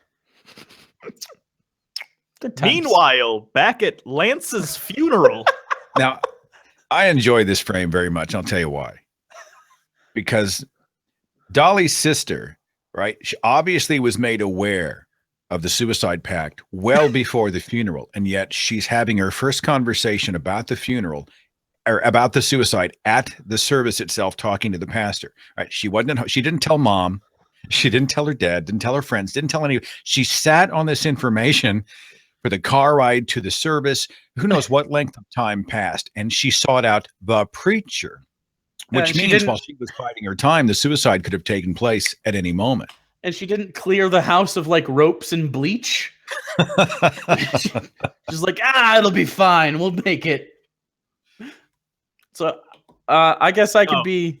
No, I'll be. Oh wait, no. I'm now. Who talks to you later? Seth, you have to be the preacher now, and Hugo, you could be the girls. Well, I'll be Dolly, and you could be the other girl. Got it? So I'm the sister. No, I'm the sister. You're the one that's about to kill herself. Okay, sounds good. Okay. Preacher, you've got to help me. My sister said she was going to kill herself during Lance's funeral, and I didn't clear the house of any ropes or bleach. I'm pretty sure I left a loaded gun on the kitchen table with a note that said, please kill yourself. But that was a mistake. It was meant for someone else. I can't follow that with a let's go. I can't do it. Like, let's go. Let's go. I will ask no questions. Okay. All right. Let's go. Deal. Who's saying, please, God, let us get to Dolly in time? I think That's you. Is that me? Oh, well, let me feel it. Let me get it. Please, God, let us get to Dolly in time. There it is. That's all I'm giving you. Feeling it. You know, no, we're good. You know what's weird? While we're doing this, I keep trying to advance the frames on my own screen. It's just this weird reflex I have where I just want to keep strolling my mouse to see the next frame, and I'm like, shit, it's not I'm not doing it. Sorry. Go ahead. There's the house, but I don't have my keys.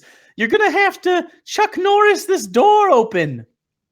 This preacher reminds me. I don't know if you guys are old enough to remember the old Charles Atlas bodybuilding advertisements. In comic books. Yeah, they came out obviously decades before any of us were born, but they were such a pop culture thing that they sort of lasted even into the 70s and I think early 80s. But for those who don't know what I'm talking about, there was this cartoon about this little mamby-pamby weakling guy who was sitting on the beach and he gets the shit kicked out of him or something by somebody. Yeah. And then he goes and he does this Charles Atlas bodybuilding course and he comes back and all of a sudden he's the man. He's like Mr. Clean, Mr. Superhero. And the girl's like, oh, my hero. When I see this preacher depicted, it's the spiritual version of that. Like his whole life, he got his ass kicked and now he's got God's power. And now all he has to do is throw his foot against the door and the demons fly out the window. He still has that shitty station wagon though. Gets 12 miles to the gallon. All right. So I crash my way through the door. Crash. Fuck, that preacher did not skip leg day. Goddamn, one swift kick to the lock. I like it.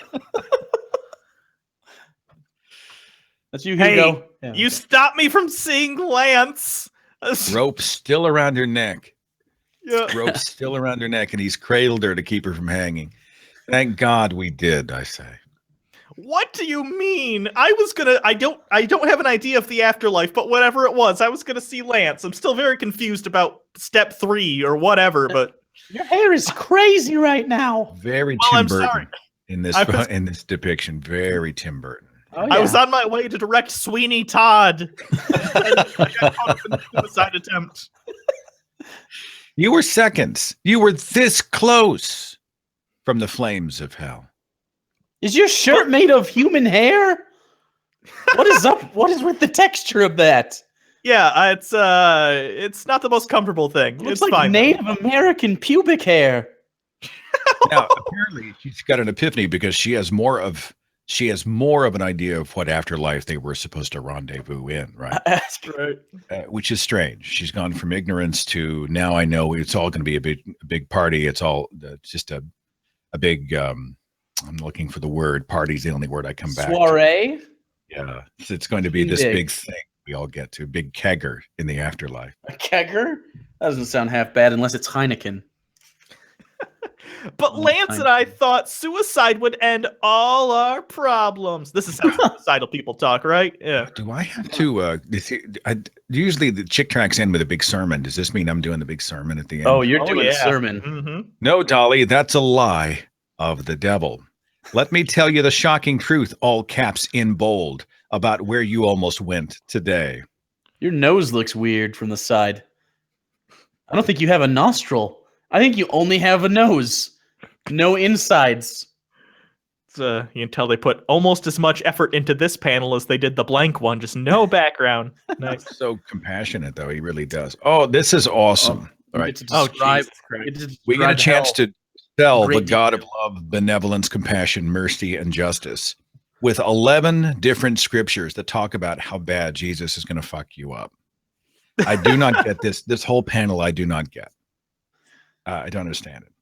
Devouring, weeping, a bottomless pit, sorrows, darkness, torment. I do not get it. I don't see anything about a kegger. Dolly will not be pleased. The truth is, all who die without trusting Christ go to this awful place. Exposition. Oh no, then that's where Lance is. Like he's probably on fire. That's Is this not the good. third laziest panel? I'll draw an outside of a house. This is a window. This is what windows look like. Good job, Jack. Well done. I almost went there too. Yes. I love it. Yes, you did. Almost. Very good. That I've been lied to. We were told that hell was one big party and all our friends would be there. This is in several Chick tracks where Jack makes this claim that atheists think, like, for one thing, if you're an atheist or whatever, you don't believe in hell. Where is he getting this idea that people are of the opinion that it would be like super fun, awesome time? And why is she accepting his perspective over the perspective of apparently several people who would come before? Is it that he's wearing a suit and looks clean cut, or that he's an adult and they were teenagers? Why is his story selling over the stories that she had heard before? She automatically accepts it. You know. Also, why does she age backwards between panels? She looks like an anime kid now. Dolly, millions of people have believed the same tragic lie. How can I make sure I don't go to hell? It's a good shot of the house in case you guys were interested in the architecture of the neighborhood. Demons outside the window. I mean, they're just so over the top. It's okay, but this one's one got his fingers in his ears, like I'm not going to listen to this dump about James. Right, but the demon on the right with the fingers in his ears, he's peeking in the window as if to overhear, and then is stopping himself. And the cat's like, "There's demons outside," and then the preacher's like, "Shut up, cat! I don't have time for you." Cat. Oh my God, I never even saw the cat. So yeah, the animal aren't animals supposed to detect spiritual activity? Oh, I don't know. I'm sure Jack believes all sorts of. Oh my God. Okay, I'm sorry. You have to skip down real quick to the frame below it. It's a goddamn exorcism cat. I hope it projectile vomits in the last frame. Is that a reference to Lord of the Flies? With that's just bizarre. Like no, The Exorcist. Oh, I see the backward head. I'm tracking. All right, we go back up. We go back slow, up. But I will get there. Exposition continues. There's only one way, all caps in bold, through Jesus Christ, John 14:6, which I won't bother to read. Dolly, we all deserve to go to hell. We all deserve to go to hell because we are all sinners. We're all broken and filthy and dirty, awful things, which is really God's fault. But God will never allow sin into heaven. Of course, Romans 3:23, for we've all sinned. All have sinned and come short of the glory of God. But God wants us to go to heaven. Cat's head spins. It's like a racist gated community. No, don't let them in unless they're gardening. So he offered us a special gift. Romans 6:23, the wages of sin is death. The gift of God is eternal life. The end of these tracks is just tedious to me.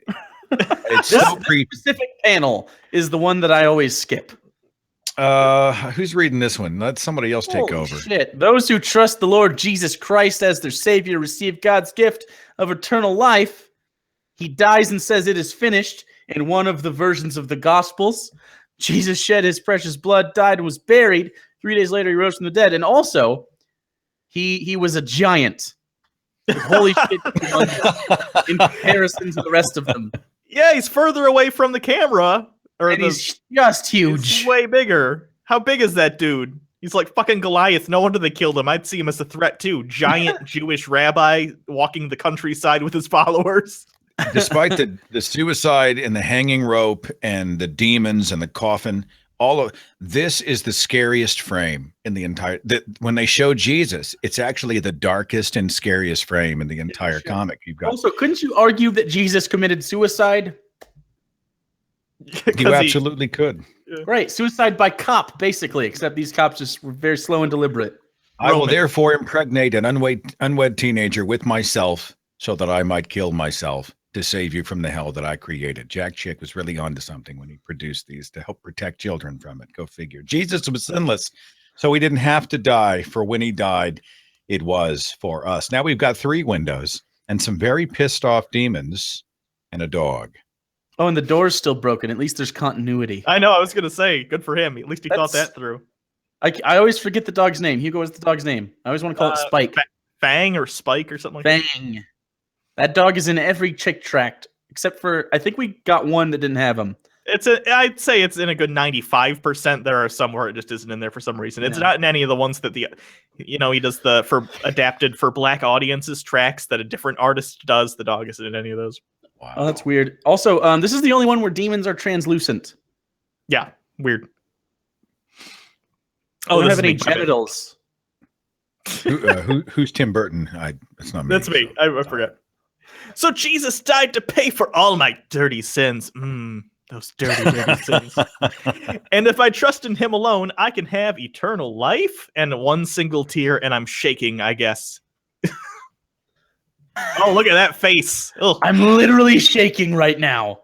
Look at how clean cut. There's Rational Wiki did some lists and articles and some information about these chick tracts, and it was interesting because they were revealing that throughout the history of chick tracts, which is decades, you see that the righteous servants of God, they're all clean cut, and they all have their hair, and they're all relatively skinny. And those who are the evil person, they are quite often depicted as fat and quite often balding. And they actually saw this pattern. So I look at this preacher. Wow, they nailed it. He's young, he's skinny, and he's got most of his hair. Therefore, apparently God has blessed him in some way. I mean, that's how the righteous are depicted. He said that's God's promise to us from the Bible. It quotes Ephesians 2:8-9. For by grace you're saved through faith, not of yourselves. It's a gift. No works. Of course, later in the Bible, it says faith without works is dead. So works are actually really important, which is nonsensical to me. And they also, the good guys never have any facial hair, it seems. It's like he had a bad run-in with Matt Dillahunty once. Oh, no. He's like, well, that's a chubby, bald guy with a lot of facial hair, and sometimes it's pink. I don't like him. Now, Dolly immediately insists on saying the salvation prayer, right? I'm not even sure she's cognizant of what the process is for salvation. And yet somehow she knows to ask the preacher that we need to stop everything and we need to say this specific prayer for the rescue of my immortal soul. It's so self-conscious. Preacher, I want to get it settled right now. Me too, I guess. You're very convincing, and I trust you, even without parental supervision. This is very strange for you to be in our house like this. Why didn't I mention this to our parents? This frame is very Catholic priest to me. Something about it. I'm getting a vibe, and I don't like it. I'm glad that it ends next panel. Pray, girls. You know what I'm saying? I mean, yeah, pray, and also don't speak about what's about to happen. She knows the prayer, right? He doesn't show her the scripture. He doesn't recite it for her to mirror or mimic. She automatically knows that she has to confess with her heart that Jesus is Lord, confess with her mouth that Jesus is Lord, and believe in her heart God raised him from the dead so that she would be saved. Unless there's like this is a hostage situation we're seeing from the outside. He's got like a gun to her liver, and has read this. Well, she's very intuitive because she knew exactly how to say the salvation prayer. Dear God, I am blah, blah, blah, blah, blah, blah, blah. You get it. Just think, preacher, the day I almost went to hell is the day I got eternal life. Yeah, unless you decide you like vaginas. Then you got to do this all over again. Now, excuse me, I have to go be an executive producer on The Nightmare Before Christmas. Not directed by Tim Burton. Life either way, right? Yeah, just would have been. Well, yeah, we've talked about this before. Like, being in hell forever is technically eternal life. Yeah, it just kind of sucks. And that's the end of the track. Anybody ever read the stuff at the very end? All this text heavy, whatever. Oh no, we did the first one ever. Yeah, we did it once, but then it's the same exact end screen every time. So let me throw this out, guys, and you just tell me what your thoughts are. But have you noticed in pop culture, I've noticed specifically, especially in film, it's true in chick tracts, that the devil is always, or the demons, demonic activity, satanic influence is always depicted in this really meaty way. It's interesting. It's compelling. The devil and demons get all the best lines. They steal all the scenes. Mm-hmm. You know, I mean, it's like De Niro and Angel Heart, or, Peter Stormare and Constantine, or Al Pacino, the devil's advocate, right? I mean, they just chew the scenery. They've got all the best monologues. They've got all the dialogue. They do all the most interesting stuff. And God, if God is depicted, is like, it's like the God that Shatner showed in Star Trek V, like light bulb God at the end, just the most bland, vacuous, boring. And I don't think I've ever seen a situation where God depicted was more interesting than Satan. When Jack Chick depicts God in Chick's tracks, God has no face. It's just an outline of a head. Have you guys seen those where like he's up on the throne? And it's just you've got the devil and demons represented with all this nuance and all this detail, relatively speaking, and then you got God, and he's essentially a dime store mannequin. He has no face, no features. He just stands there a complete blank. And this is the case in pop culture and has been for decades. I just find it interesting. God is the least interesting character in these stories. Well, it's kind of to extrapolate that to more pop culture. It's kind of the Superman Batman problem, where Superman's just untouchable in most ways. So he's not that interesting, but Batman has all these problems. He's like mentally unstable, and he's kind of operates in this evil dark realm comparatively to the other superheroes in the canon.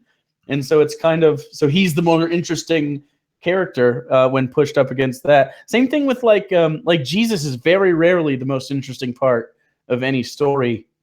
When depicted on film, it's usually like the series The Bible. I found the Satan guy that looked like Barack Obama to be way more interesting. I've seen those screenshots.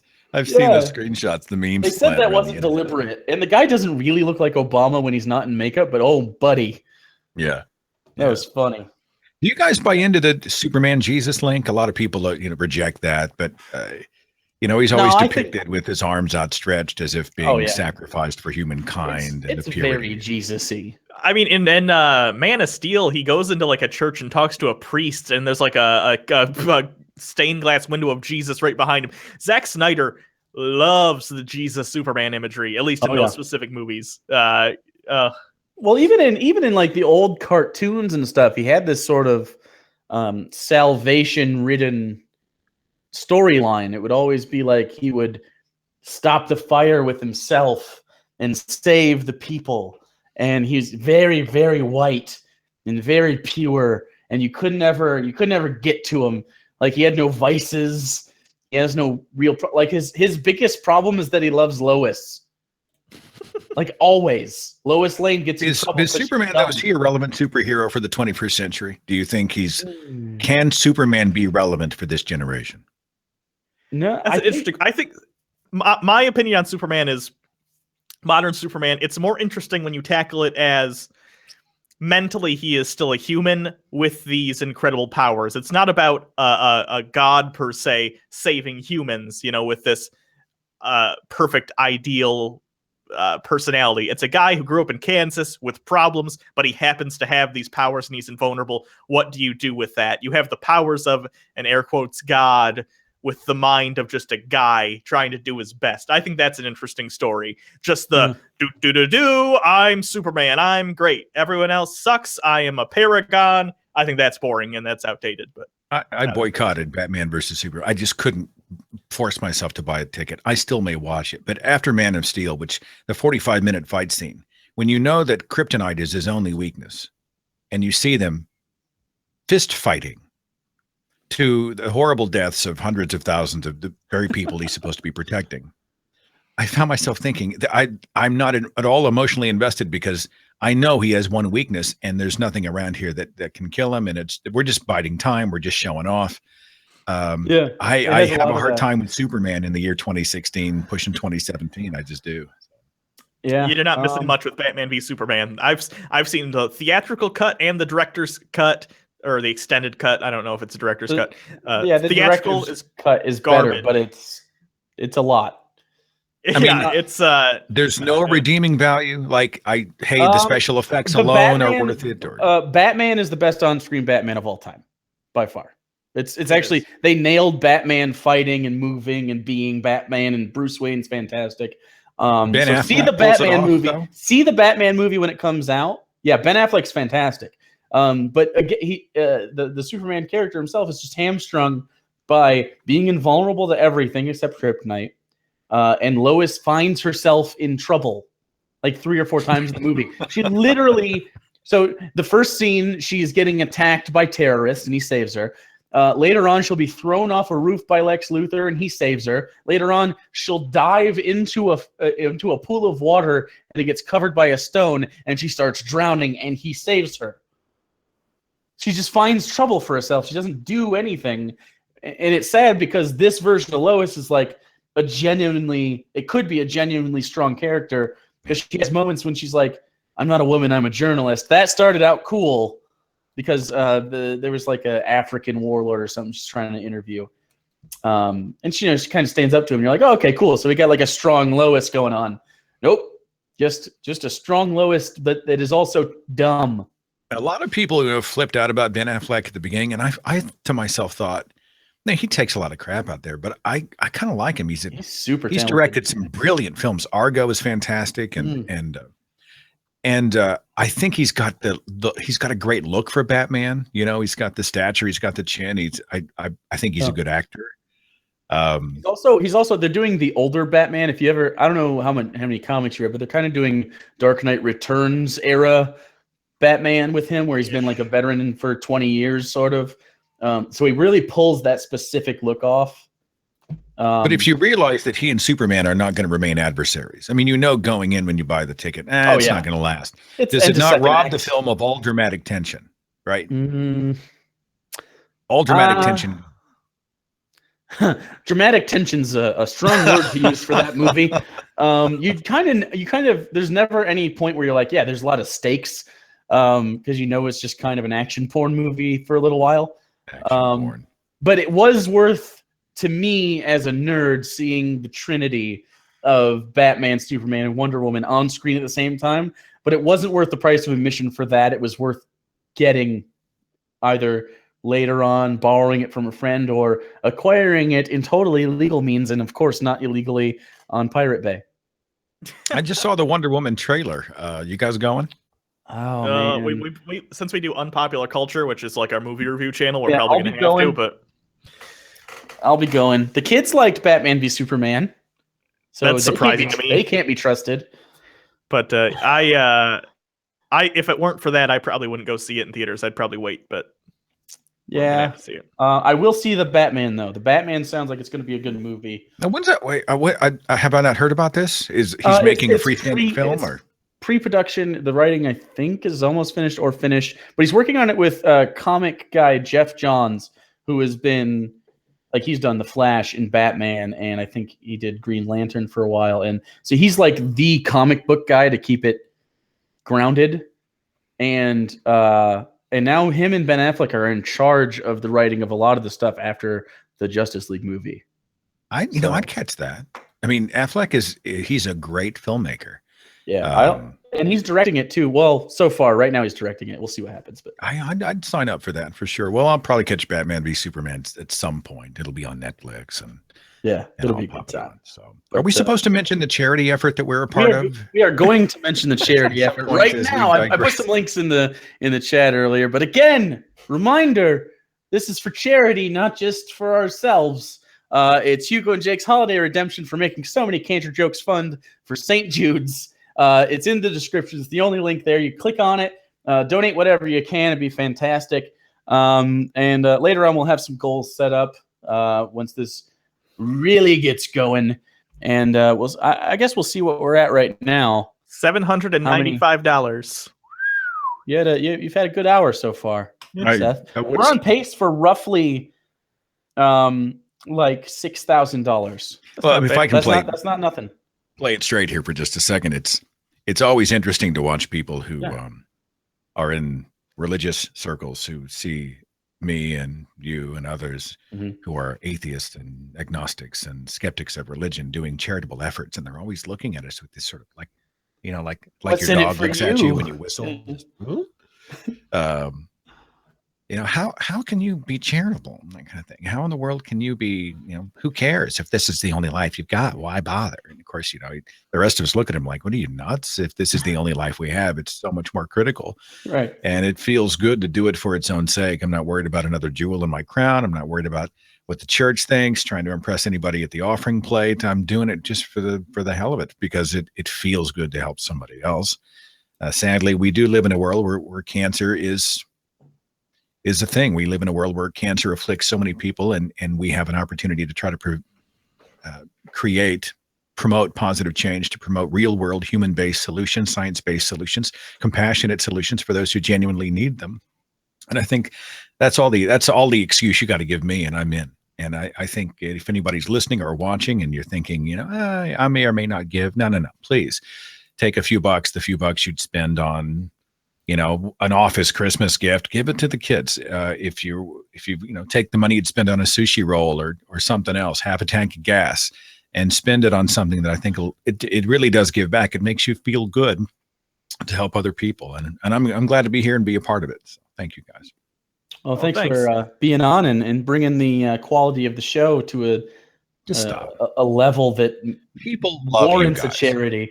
Oh yeah, people come to me because he's stable. He's stable and he does solid work is not the kind of thing that I appreciate that. They come to you because you're unpredictable. They have no idea what's going to fly out of your mouths from one moment to the next. This is correct. You entertain them. You occasionally shock them. Maybe they shock you. So you guys provide a valuable public service, and for that you should be lauded. In fact, you should be getting some sort of tax benefit probably for this. So, who knows? Wow, our donations just shot up to 1,020. Wow, that's fantastic. We just gained like $200 in like 5 minutes. So that's cool. Thank you, everyone, for donating. Try this. Switch professions to preaching, because holy shit, that worked.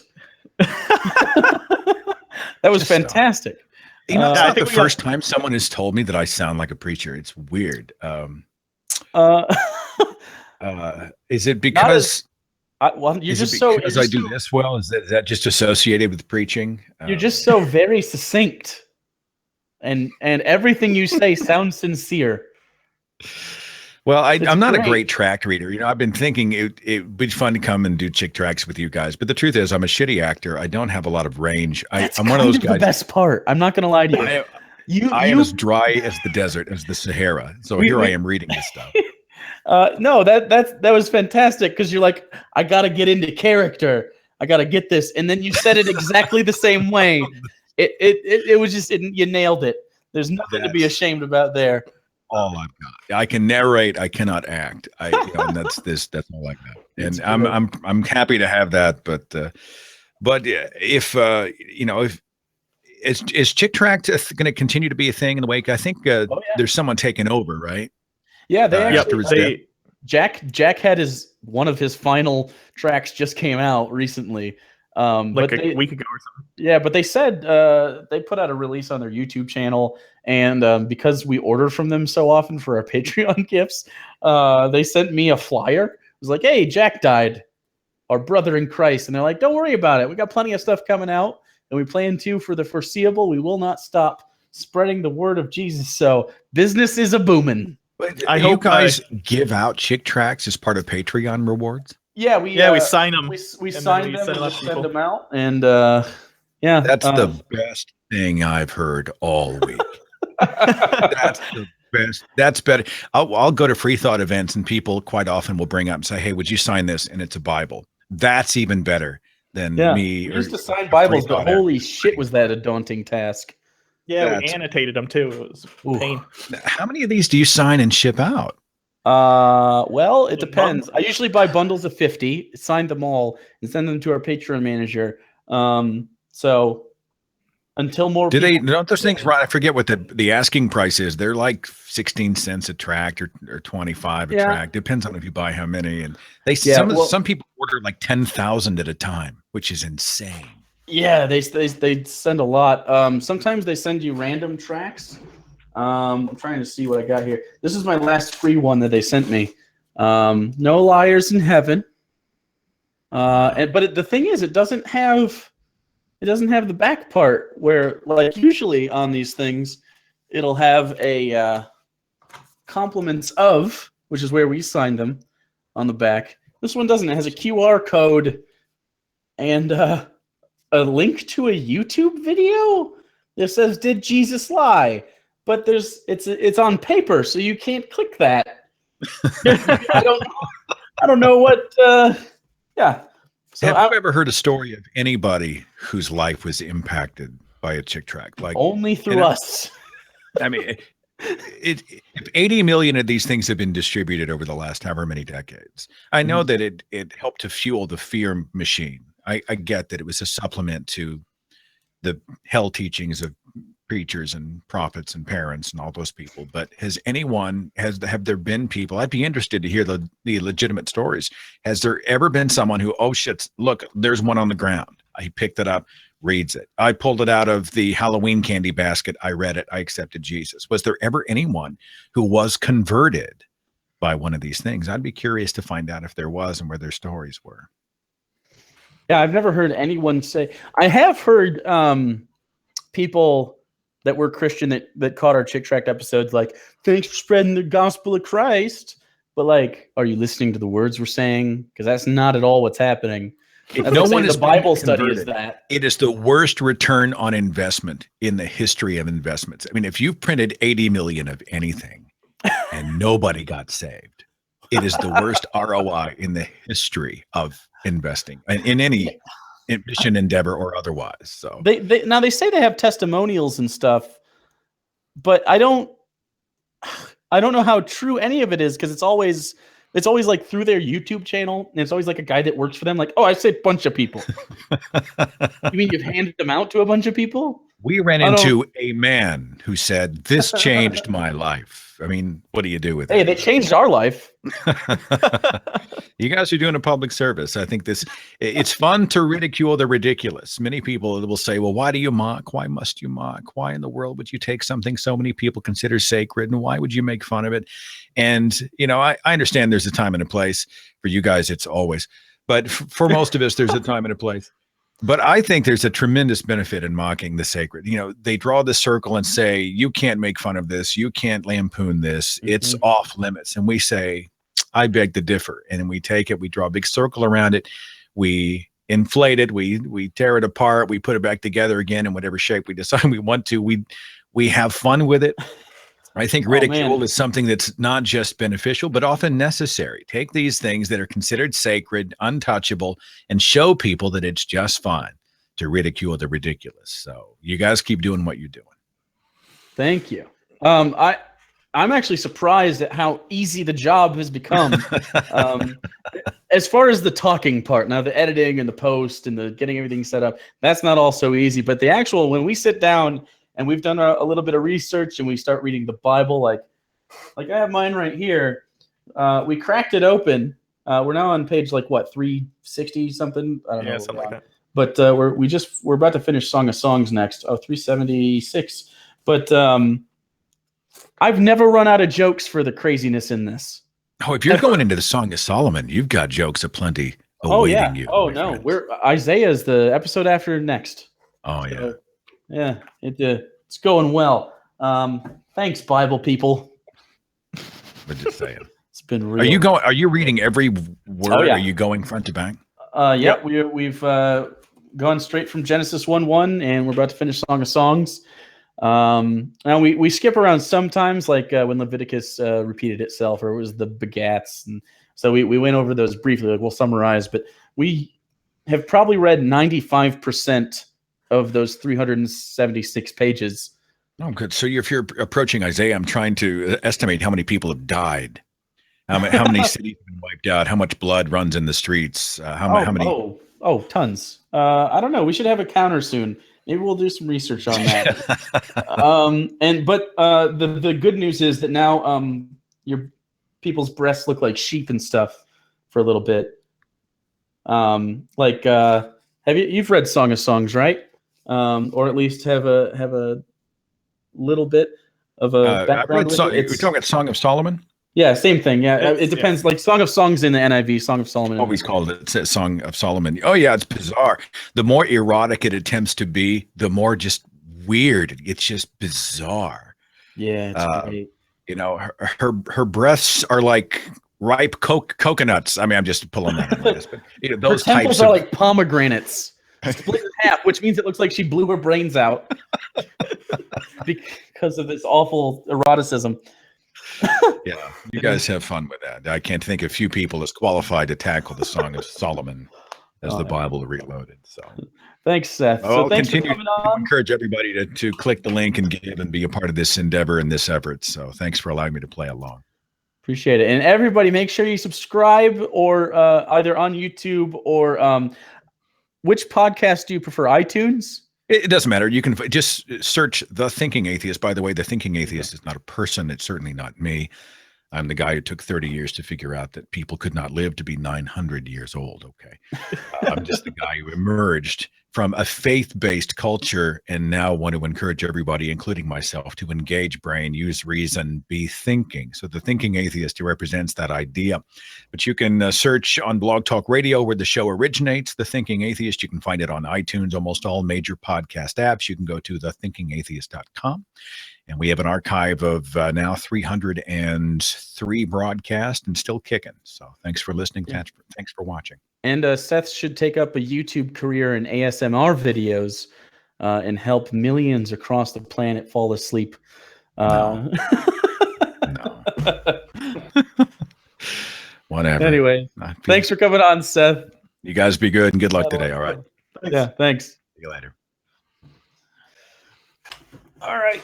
Let's see. We are up to on our donations $1,366. Do we have to do a thing? I forgot. What did we say we were going to do at 1,000? You guys got to remind us because I really don't remember. Yeah, do you remember? It was 1,000. What? 1,000. At 1,000, Hugo was going to drink whatever kind of concoction he has. Oh, the eggnog. We're doing that in the next. Well, that's perfect timing because we're about to. Yeah, do that. So perfect. Actually, I'm going to be right back. I have to go grab my eggnog because Sophane and Fat Pat are coming on in just a moment. To them. Boom. All right. So I will be right back. Got to grab my eggnog. I'm not going to spike it. Were you going to spike it, Hugo? No, fuck no. It's only 2:00. I'm not getting. Yeah, it's drunk. Only noon. So yeah, I'll be 2 seconds. I got to go grab mine too. So we'll be right back, everyone.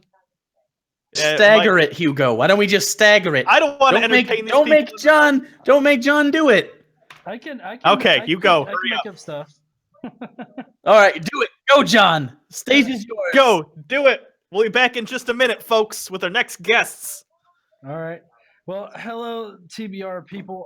I am the Godless Engineer. Hey, if you want to go and subscribe to me, do that. Don't tell Hugo and Jake that I'm pimping out my channel once again.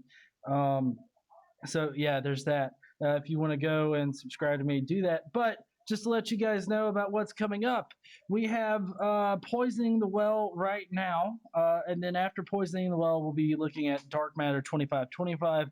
I don't know what kind of paint skills he's going to be pulling out. And then we've got Mundane Matt at 4. So however you guys want to stagger your viewing or whatever, please do. There is the schedule for you guys to look at. But yeah, so I've pretty much got let's see, it's not exactly on me. There we go. Hi guys. So until they get back, well, Jake's back right now. Last night I debunked a bunch of flat Earth stuff, and apparently if you go up in a plane, the Earth spins, and the plane should spin out of control if we're on a globe Earth. So let that process. Oh look, there's Jake. Hi, I'm back. I have eggnog. Meadow Gold brand eggnog. I'm sure they would be happy to be associated with this stream. I also got this for later. Again, we went to the candy store yesterday and they had a bunch of weird stuff. I found some Duff. Duff. You know, from The Simpsons. Duff is awesome. It's an energy drink. It's an orange flavor. And I'm not kidding when I say this. The lady at the counter, she said, "Oh, have you ever had this before?" And I was like, "No." And she goes, "Okay, so just so you know, fair warning, if you spill this on your skin, it will stain it." So I don't know what this is gonna do to my insides, but I know what it does to my outsides. Okay, so I got my eggnog. I also have eggnog. We gotta wait for Sophane and Fat Pat. Yeah, I'm just gonna show the kid. This is I've never had eggnog. I don't know how many other people have. That's the correct consistency if it's thick. It is very thick, and the color is nauseating. To me. Yeah. No, it's good. The smell. What does this smell like? I recognize the smell, but I don't know what it is. Nutmeg. I see a Fat Pat. So I don't know what this is gonna do to my insides, but I know what it does to my outsides. Christ. You are playing that on the exteriors. Fixed it. Nailed it. Nice. Do you have eggnog? We have prepared you to have. Oh God. Oh yes. Now we're not spiking ours, but you can if you'd like to. We have to be. Yeah, we have to be here all day. So where's your counterpart there? I found. There he is. All right. Is it breakfast time? It's almost breakfast time. So this is Poisoning the Well, Sophane and Fat Pat. I don't lie to you guys. I am a fan of yours.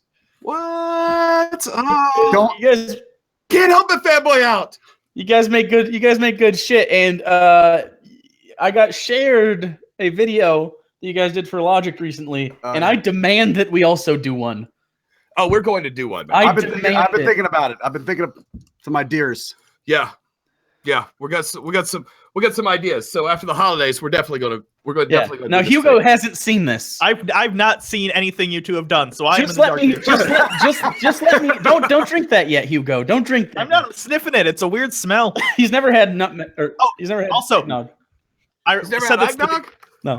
No, I said this at the beginning of the episode too, or at the beginning of the stream, but it's been like 2 hours or so, so I'll repeat it. I got this morning at the store, but the fridge I got it from at the store was like open, and the fridge wasn't cold. That's bad. So this might be spoiled eggnog. I don't know, but I'll drink it anyway. We'll see what happens. Well, then you don't need to spike it. It's already turning into alcohol. Yeah, at some point they just call it yogurt. It smells so bad and it's so thick. Honestly, if I jerked off a bunch of dogs, this is the color I would expect it to be, and consistency. I'm not even kidding.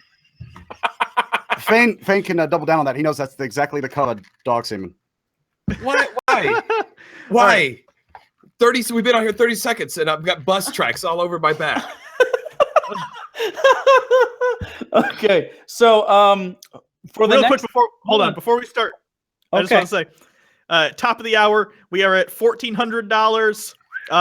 Nice. So we gotta break 2,000 this hour. I mean, I hope so. If we break 2,000, I don't know. What should I promise if we break 2,000 this hour? You should you should I don't know. You should. What do you have in your house that you could eat really fast? You should eat a Hot Pocket right after it comes out of the microwave. Oh, Jesus Christ! I do have Hot Pockets. I know you do. Of course you do. And it's about lunchtime for you.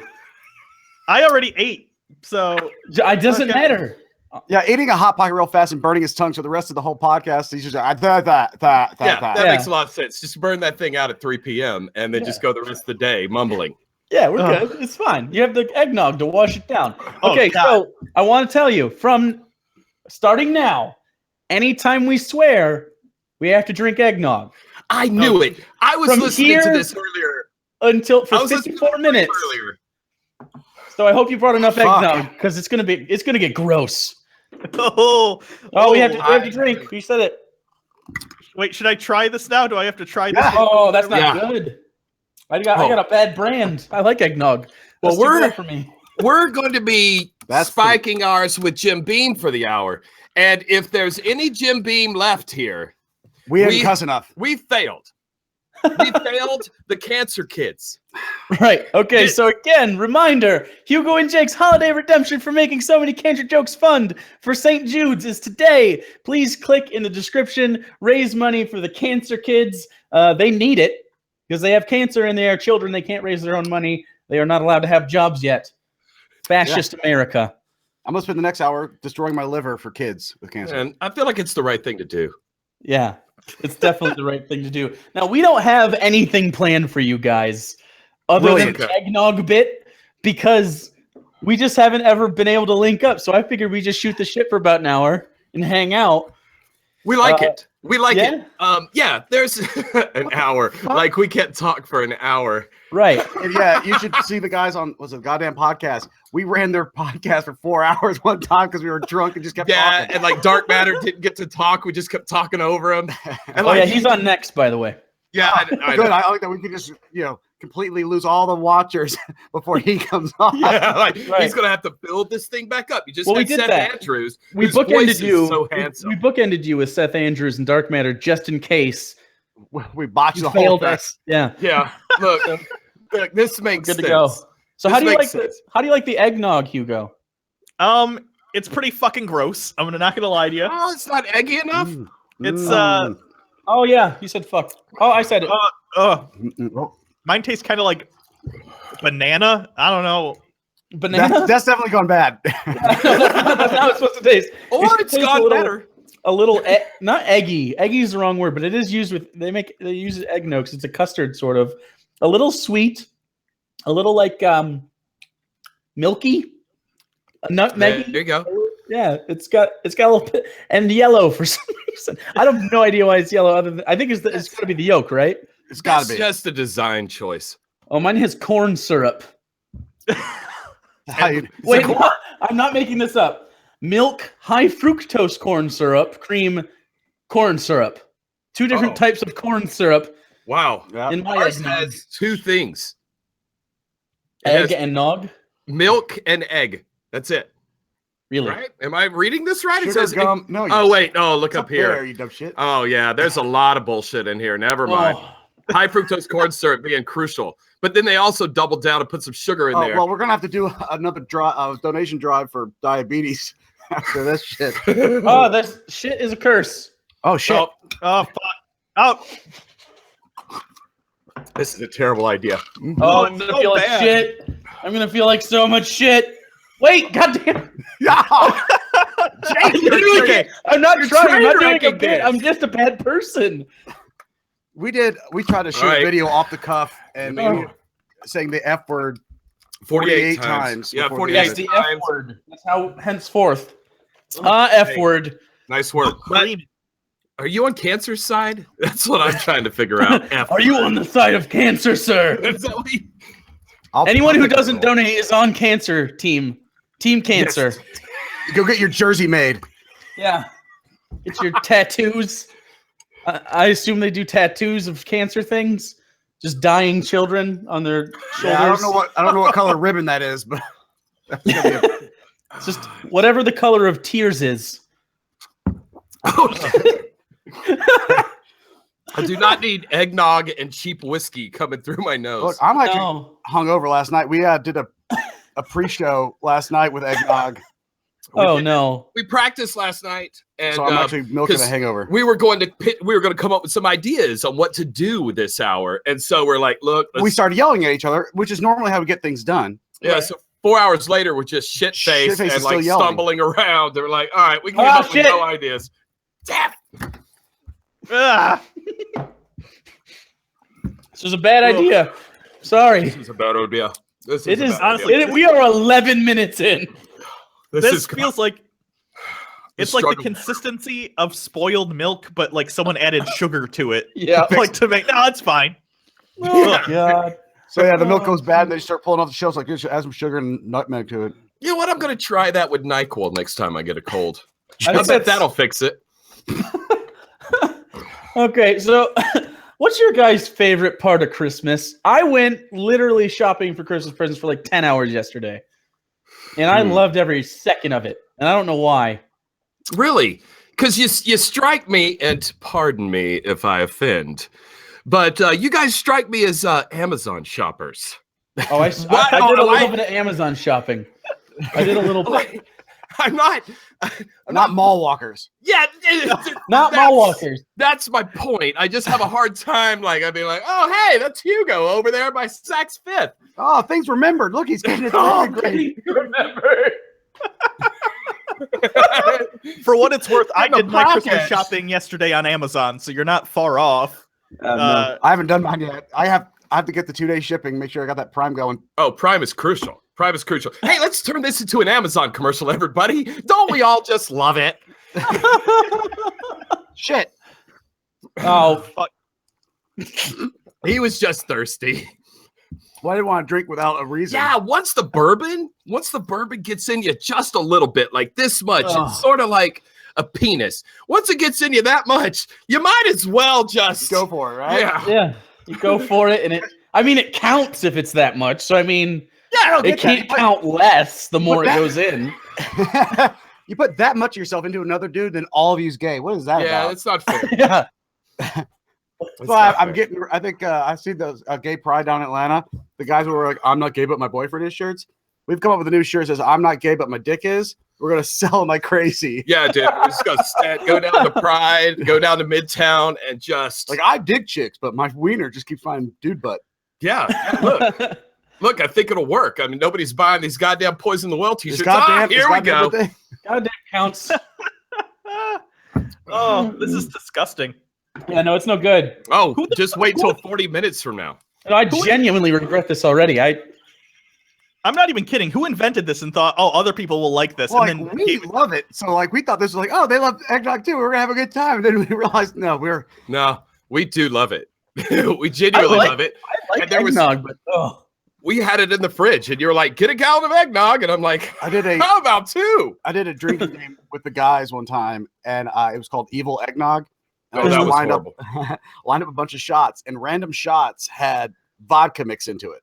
Vodka and eggnog is not a thing. Yeah, that's not a thing. But I have Grey Goose in the freezer, and I was considering it, but nope. It's not a thing. The eggnog does nothing but amplify how horrible. It just curdles the eggnog immediately. Yeah, as soon as the vodka hits it curdles and turns crunchy and thick. It's horrible. We didn't get that far into the Evil Eggnog game before someone was puking, but it was just because of how much dairy they were taking in quickly. Yeah, you got to watch out with that. We didn't bring a bucket over here, do we? Nope. No, I do have a bucket handy. Here. I do have a bucket handy. I throw up on the floor for the kids. I have a half full KFC cup. I'll use this if I need to barf. When we throw up, we have to say, "I'm not Team Cancer," and then just purge. Yeah, just get right here. Right I here brought so everyone can snacks, and not going to eat any of those. Not going to eat a single one. I'm trying to find who invented it. I just printed them out.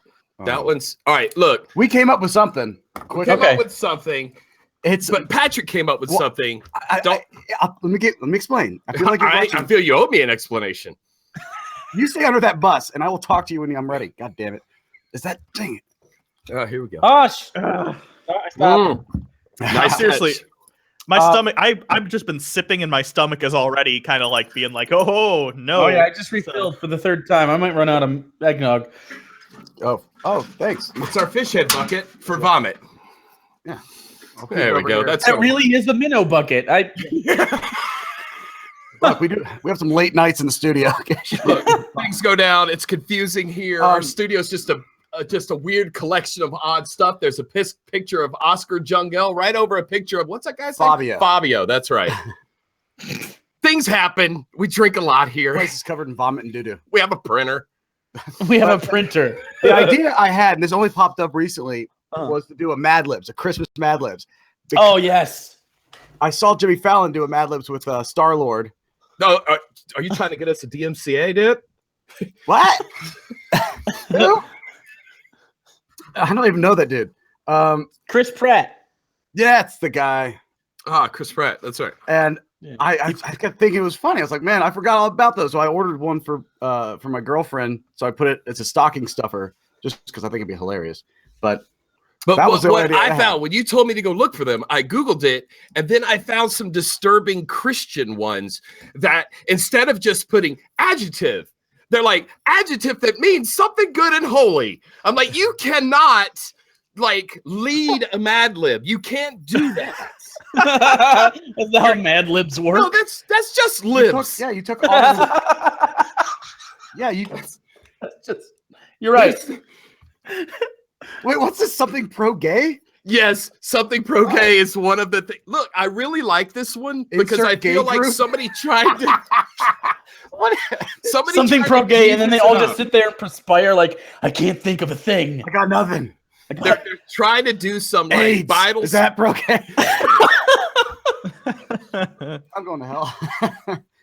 Because it's a real place. But they wanted a Bible study, and they wanted like some cool, funny Mad Libs for their Bible study, and then they posted it on the internet for other churches and holy groups to use.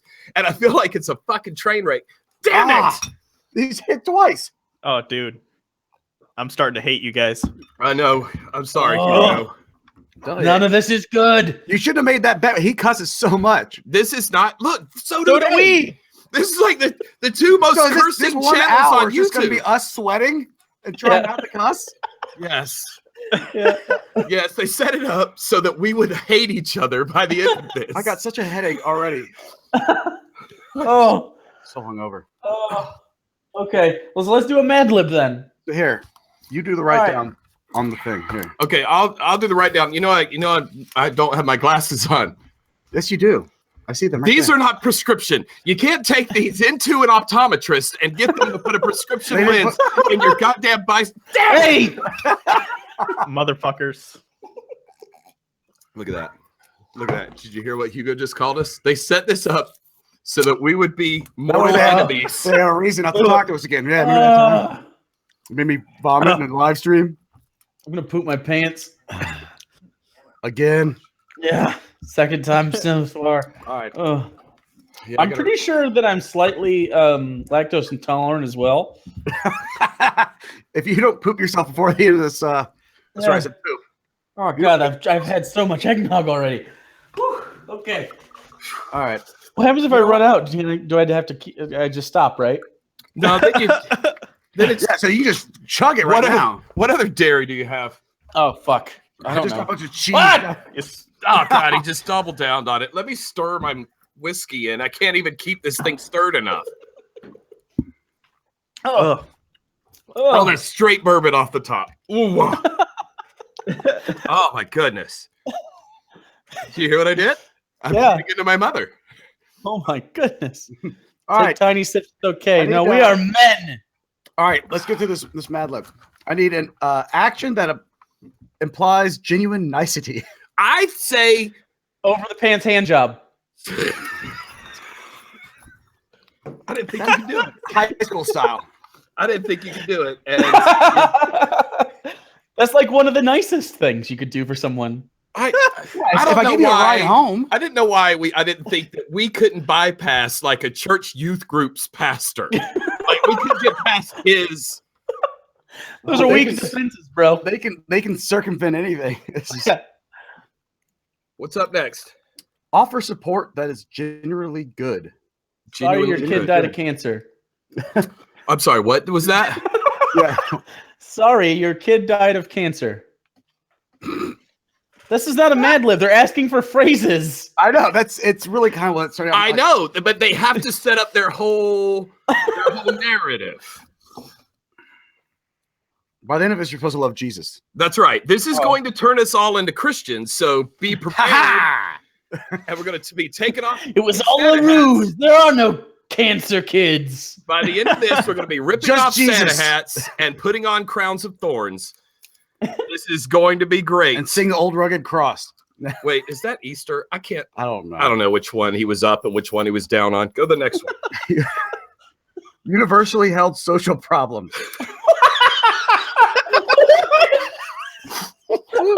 Universally? What I discussed. I found it on a church site. Oh gosh. Oh. Oh golly. Mm. Gee whiz. Ooh, Gee. I Oh. actually need more nog. That We're is gonna- too bourbony. We're gonna have to start making up swear words like fuffin' wubbits, Fiddlesticks. balderdash, alabasters. Frickin' frackin'. Yeah. Oh, like in Home Alone. Yeah. You ever seen they tried to do what was it mall rats and they try to edit for TV? It's impossible to do a Kevin Smith movie, so it becomes a different movie by the end of it. You have no it's a clue. completely different movie. All right. Well, what was the Social universally held social problems. Furries. That's good. That is good, and we all know it. Good one. Wait, is this one literally just giving you 3 options? It says but / whatever / that being said. Yeah, he's getting his shoes. Basically, he just took some words. I was like, I'll just give him a couple options so they can put in here. Like also.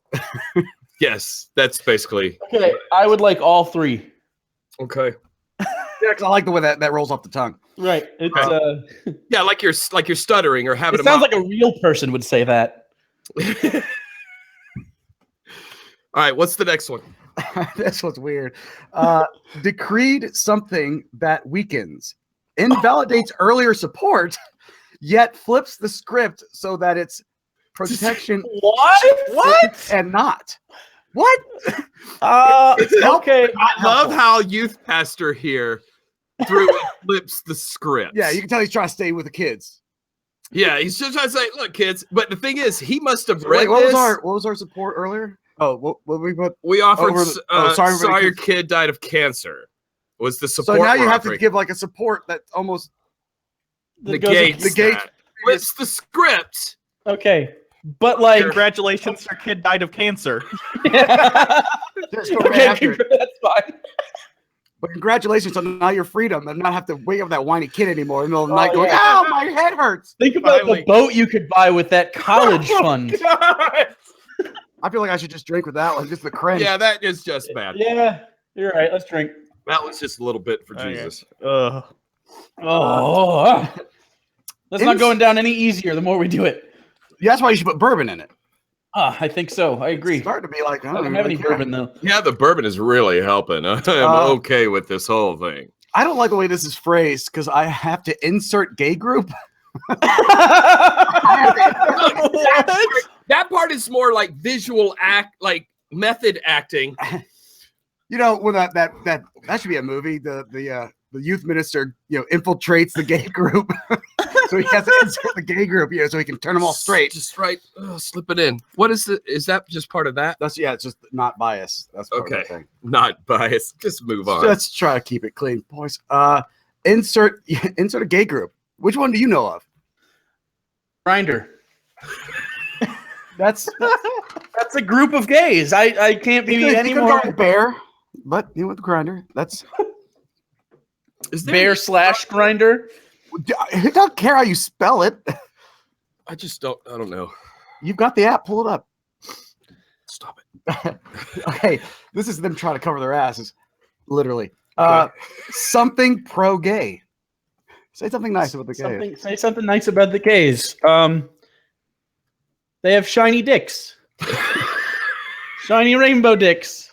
Right, because they keep it all nice and polished. All right, yeah, put that. Yeah. Gay hygiene not only is it important because of the butts, it's just something they like to do. They like to keep it up. They do seem like a clean people.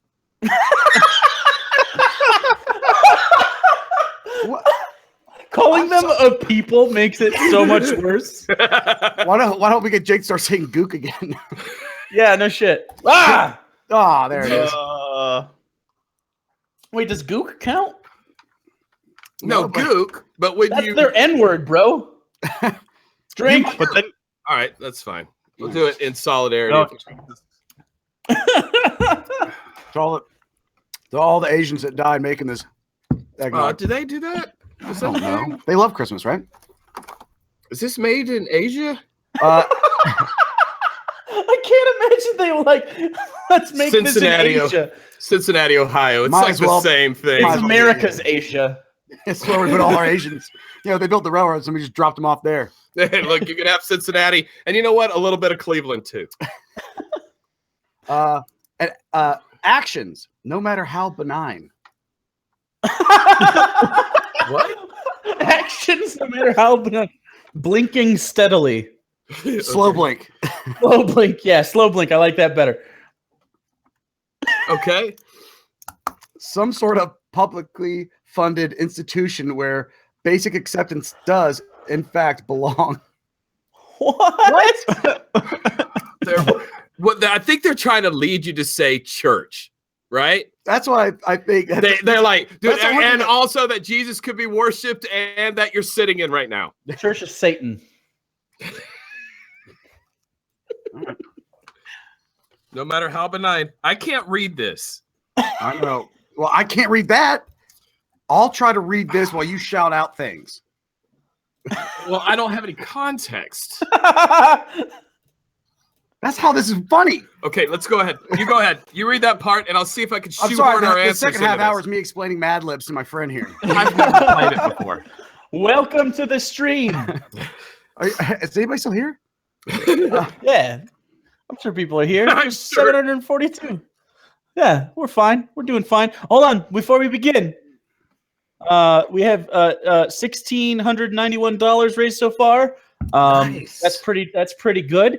We could do better though. Make sure to click the link in the description to make sure that Hugo and Jake's holiday redemption for making so many cancer jokes fun for St. Jude's is a success. Yeah. And doesn't, instead of getting the cancer kids' hopes up and then dropping them, we just actually help fix them.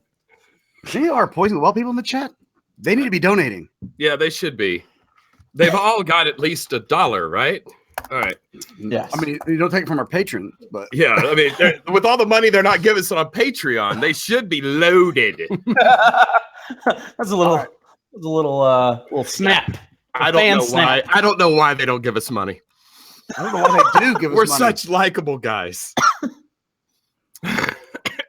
Oh, choking on nog. That is so curdy. Did you hear it It's gargling? not helping. It's not helping. It's going to be a very painful puke. Ah. All right. Okay. You ready? Yes, I think. Do you know what you wrote down, though? Yes, I'm pretty sure. All right. And I believe our faith requires us to Give over the pants hand jobs. That makes sense.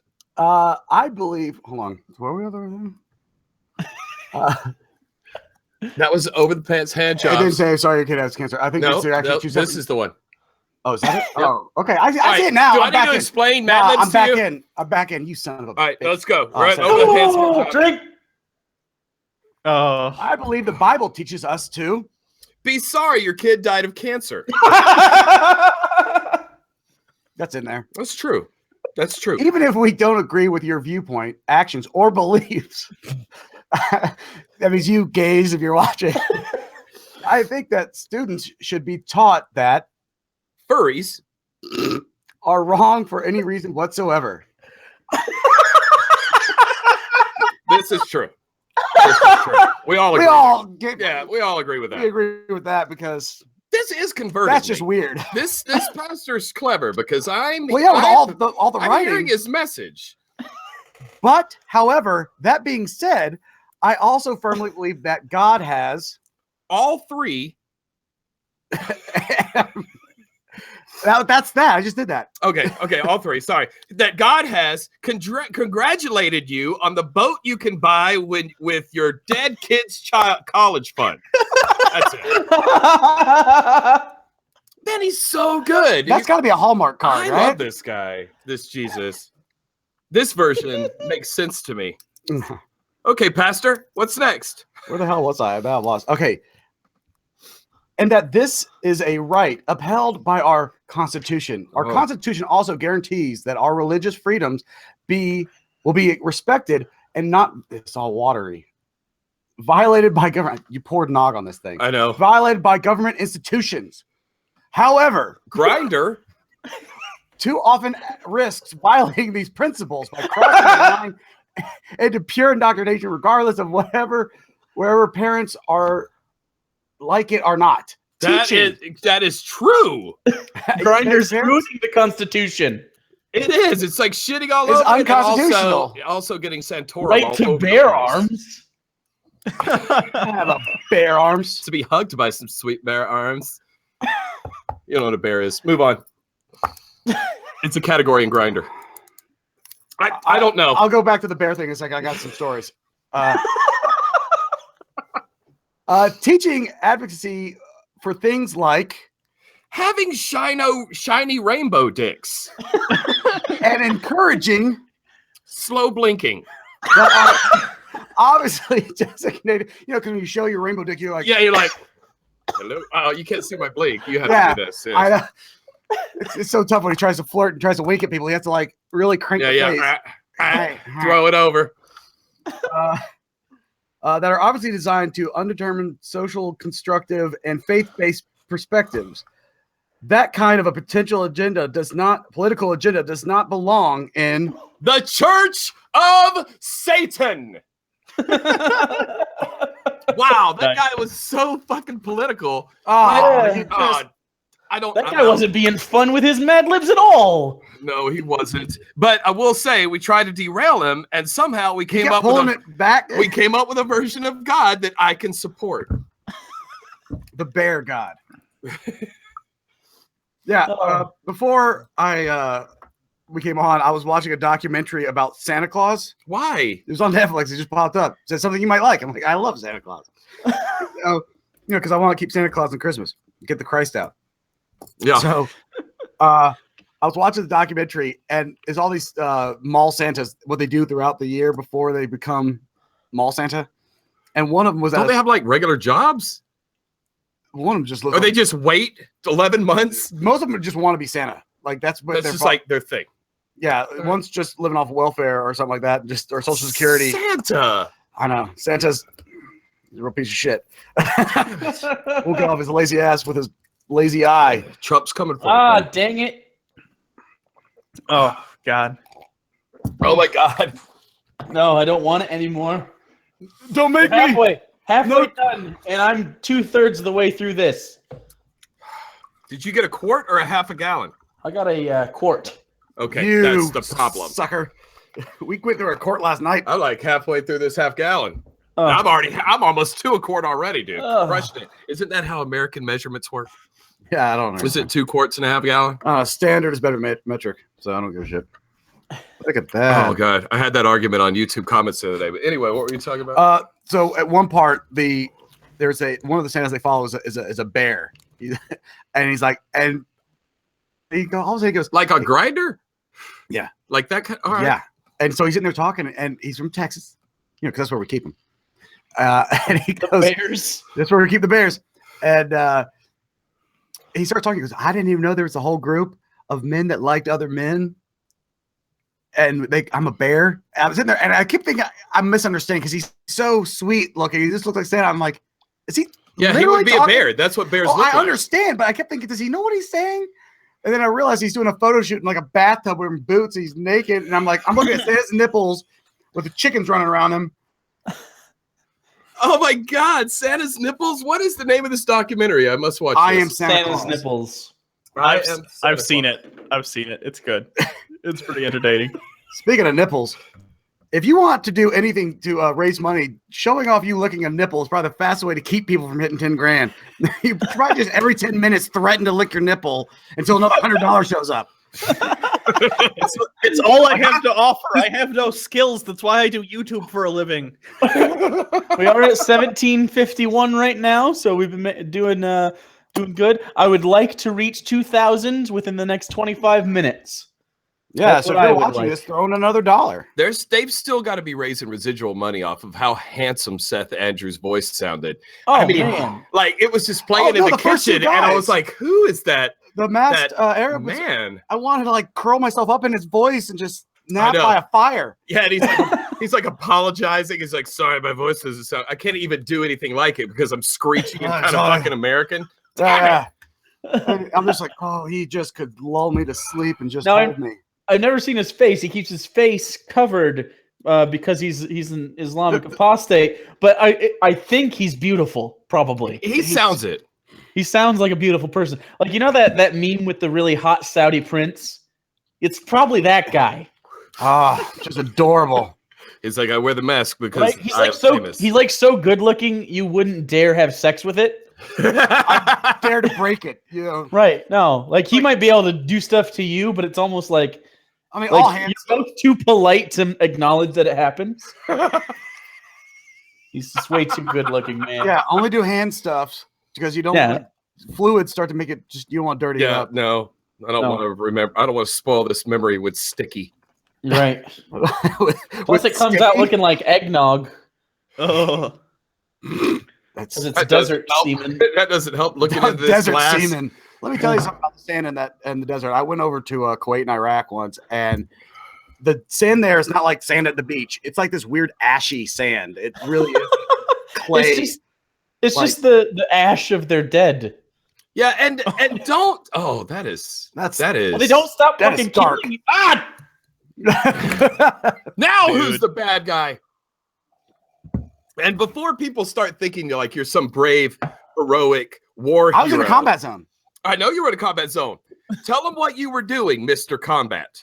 Okay, I was carried by Blackhawks from Kuwait at Camp Patriot and flown into Basra. Yeah, right into the shit. For what? Damn it. Come on, guys. I had Sorry, to. Hugo. It's the bourbon that was hard to get to me. I had to courageously, with my rolly bag, go tell jokes. Yes, they brought him there to tell jokes to the troops. You did. So he likes to start stories off like, when I was in Baghdad. Well, yeah. When Well, I I was think in It's not Firebase stolen Delta. honor. Firebase Delta right outside of Basra. It was Fob Hunter, Fob Apache. The forward operation base, dude. On the Iranian border. It was hot, but I was hotter. And tell him one of the jokes. Tell him one of the jokes that you told to our troops. You know what I like is The Waffle House The Walmart? P. Oh, the P? Oh, the P games? yes. Go ahead and tell him what our United States of America they paid. flew you to the Middle East to bring up the spirits of troops during Desert whatever it was. Operation Desert Schmegma. Smegma. That doesn't count, right? We don't have to drink to that I don't think that counts. because this is the consistency of schmegma. Yeah, You no. don't have to be circumcised to have Smegma out there. That I mean. mean, uncircumcised. Okay. Anyways, joke. Oh, Tell him the joke. How I was talking about all guys play P games when we go to the bathroom. One of the most popular games is Search and Destroy. That's where there's something floating in the toilet, like a cigarette butt or a piece of corn. We try to hit it. sink it. Right, yeah. We attack it like it's a German U-boat. You can chase around the toilet like 2 or 3 times until you run out of depth charges. Standing ovation. Wow, they had. That's a Hey, good, they're out there that's like a good going- joke, but they have a low bar if you got a standing O for that. Well, they're like, we don't have water in our toilet. Yeah, we just pee on the dirt. We just pee anywhere. On the ashy dirt. It's okay. We beat Saddam, and it was all because of you. Oh, he knows. I forget. I was actually supposed to be playing one of his palaces, Camp Liberty, I think was what it was called. But instead, you got I got the in trouble. tent out of the tree. I got in trouble with the Kuwaiti government because I didn't check back in. So the government was looking for us. They had to, I don't know if I should be telling all this. They had to doctor some papers and get us back into Kuwait. I was supposed to be in Iraq. You're already out. They're not like. Yeah, we got out of there. I All I can't did imagine Iraq has a lot of infrastructure to come get you. us. Nah. I think we're good. I think we're It good was to during the go. swine flu problem. That was the thing. They thought I had swine flu. I was like, nah, I'm just over. So George W. Bush on the horn going, we must get our comedians out of Iraq. Well, yeah, us first. We're not fit to be over there. I literally jumped out of a Blackhawk with a rolly bag. Like, nothing makes you look like a bigger douche than when you're just on gravel. Like, you're like, can someone get my bag? I didn't know I should bring a duffel. A duffel. Yeah, it's got What the? That's the worst name for that type of bag ever. Was the guy who invented it named Duffel? Because there's John no other Duffel. reason you'd come across that name. John Duffel. John Duffel. Good old John Duffel. Always a man you could count on to carry a bunch of things all at once. Suitcase. I throw all my stuff And a stuff My possessions. in a giant sack that used to be filled with corn, but I put a strap on it, and now I call it the duffel bag. Yeah, you ever double bag the girl? That's where Oh, you're too God. drunk to get it up, so you just have to shove it in there. Yeah, you're just like, it's like all lip, and you just, Yes. Just double bag her. that's called duffel bagging, kids. Ah, Cancer kids. Is that it? Is Not that you. That feels up there with swearing. Double bagging? Look, Yeah. we do not have a a dirty concept jar. That's not what we were told. That's right. You're right. No, you're correct. I did say over the pants hand jobs. So we're good. It's dirty. It's in the dirty family. Like if you're in the 8th grade, it feels really, really dirty. Well, no, and it just feels dirty if you finish because you're covered in cum. Like all your junk is just cummy. I don't want cummies all over how long you're gonna get back to where you can clean that up so it becomes like a weird glue. And yeah. Like if you've ever been just like sweaty and your balls are sticking to like a part of your leg and you try to do the, the waddle we do to get them off. You can't now. You can't because that's an adhesive. We had that dip that you see guys do where they kind of just do a random dip. Yeah. Right. I see it. Like, if there's any women watching, that's what we're doing. We're removing our balls from our leg. Oh, they know. We're not just suddenly dancing. They know what we're doing. Like if you've ever been in the bank, like a busy bank day in July in Georgia, every other dude, it's like we're kicking doing this one leg dance, out like, all of a sudden, kicking our legs out, doing a little quick squat. It's all peeling fucking sex. Damn it! Off of legs. Is peeling sex? Oh wait, I gotta put nog in that. That is just bourbon. We have stuff to do later. I know. We actually have a busy day. Oh. Yeah, we have a Christmas party to do. Yeah, I have this huge Christmas party, which is my favorite night of the year. It's the most shit show we've ever You're making Hugo I didn't realize how many Hugo hate us, man. curse words were shoveled into my regular vocabulary. I did. It's going down rough now. My body is wanting to reject it. I feel like like Pornhub. Like I feel like I'm 15 minutes into the bukkake. Yeah, we're starting to get hard to see. 100 layers challenge. Just like, and they're like, just do it. Don't throw up, bitch, or you're not getting paid. And you're like, well, I already did half. Yeah, might as well. Yeah, I'm halfway there. I might as well finish this. Yeah, yeah. There's bring on the bankers from Indonesia. The bankers from Indonesia. That's why do I feel like their cum is worse? I'm trying to make a stereotype that doesn't exist yet. Like an Indonesian banker. They don't have banks or money. Yeah, but they have a lot of cum. Maybe I don't know where that we broke him. I don't know if that's I have to work really hard to or get that to not. happen. To get him stammering like an idiot. I am just nugged. Yeah. Yeah, I saw it. I think he finished his court, didn't he? No, I still have. No, he still has some in there. The thing is, though, you did this in the 3rd hour, you fool. Like, you still got so much more, and you'll be just sweating nog by the end of I am sweating. How are we looking on time? 15 more minutes. We're 35% way through. Why would you say that? Oh, don't double down. Okay. I honestly keep forgetting. But you know what you shouldn't forget is to donate to St. Jude's. This is why we're doing this. Oh, please donate, or all of this is for nothing. We need $189 more to get to 2,000 by the end of the hour. Someone's got $189 right now that they're not doing anything with. I mean, your kid at home doesn't need the bike. Some kid needs to not have cancer. Yeah. What about that? You can't even ride a bike with cancer. They don't let you because you have to be doing the chemo and stuff. It hurts. Yeah. Right. Cancer's not conducive to bike rides. Yeah, it's like the first thing on the manual when you get it. You're like, oh, your kid's got cancer. By the way, bikes are out. Yeah. Bikes are totally out. Especially so are hopes and dreams unless people donate money. Yeah. So bikes are first, hopes and dreams second. And then that sweet pompadour, that's gone. All right. Hairstyles in general, wipe that off the list. You look like a Fonzie fan. Let's just go ahead and just whip everything be up below it. It's gone. By the way, this is called Hugo and Jake's Holiday Redemption for making so many cancer jokes fund for St. Jude's. So it's fine that we're doing this.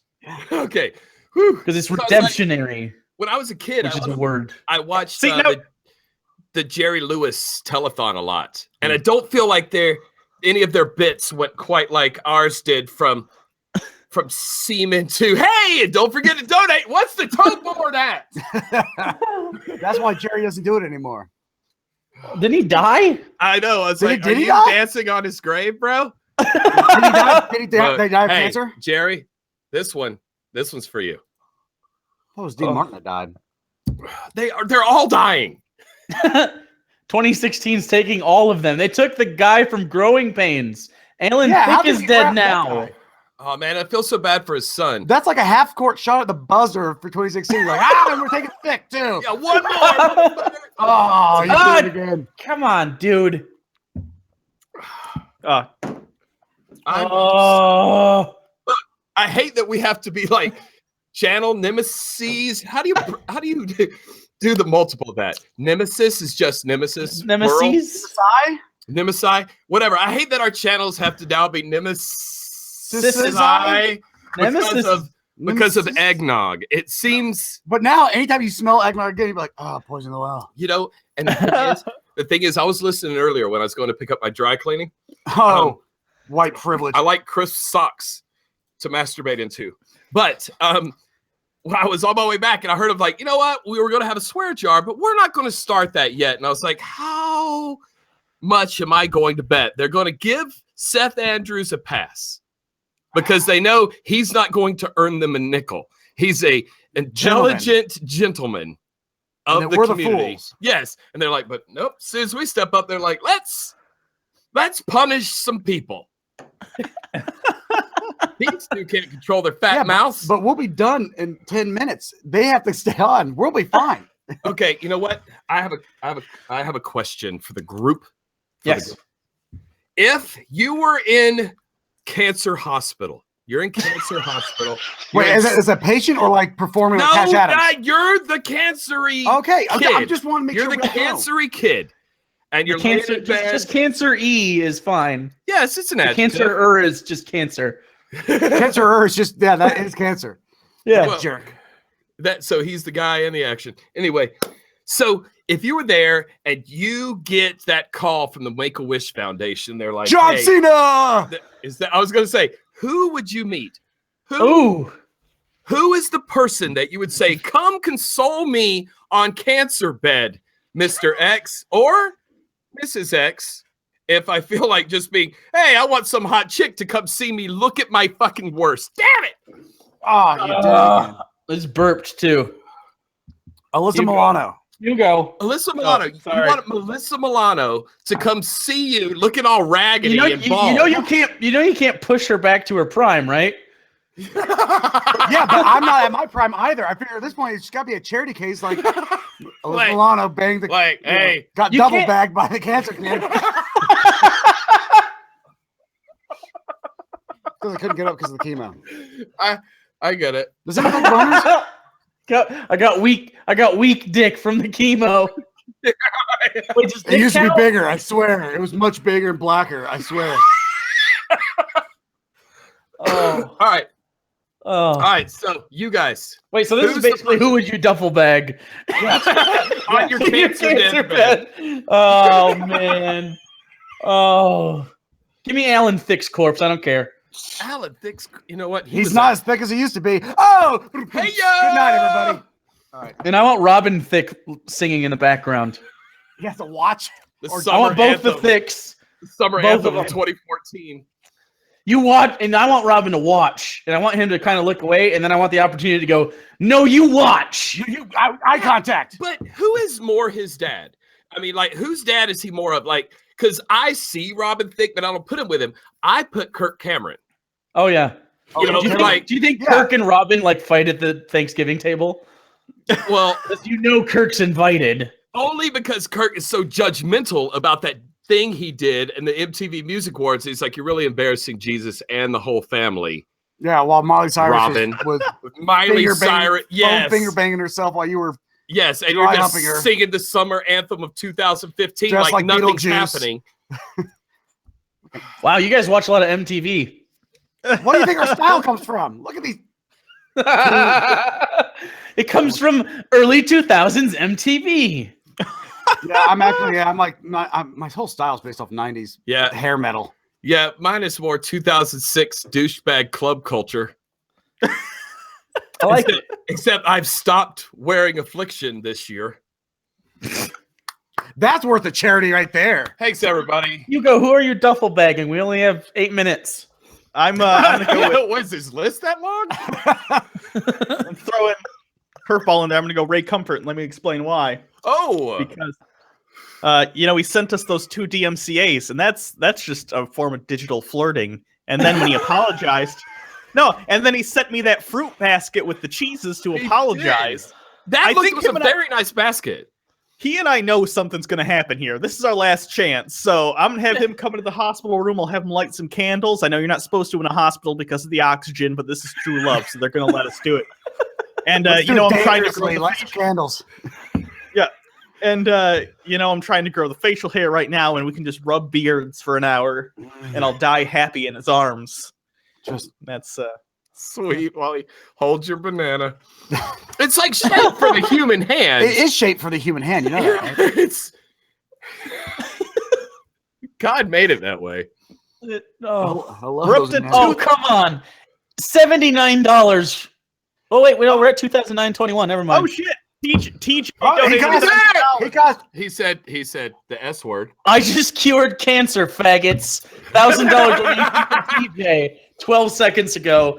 Thank you, TJ. Thanks, TJ. The cancer kids appreciate it, probably, if they knew who you are, but they don't. Wow, that means Dark Matter only has to raise $79 next hour.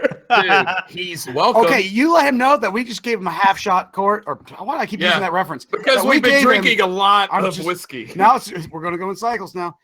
You let Dark Matter know that he's welcome. Yeah. He crushed it. Yeah. We've been on streams with him before, and I'm pretty sure he despises us. Oh, does he? Oh. No. I mean, I think he appreciates it because he doesn't have to do it. He can go back to watching Netflix or something while we just ramble on. Yeah, we just talk about our penises. Hey, look, I'm learning. That's good. Yeah, you said it. Internet. I said penis instead of dick. I was going to say. Never mind. Oh, it's so much thicker if you don't put bourbon in it. Bourbon, dude?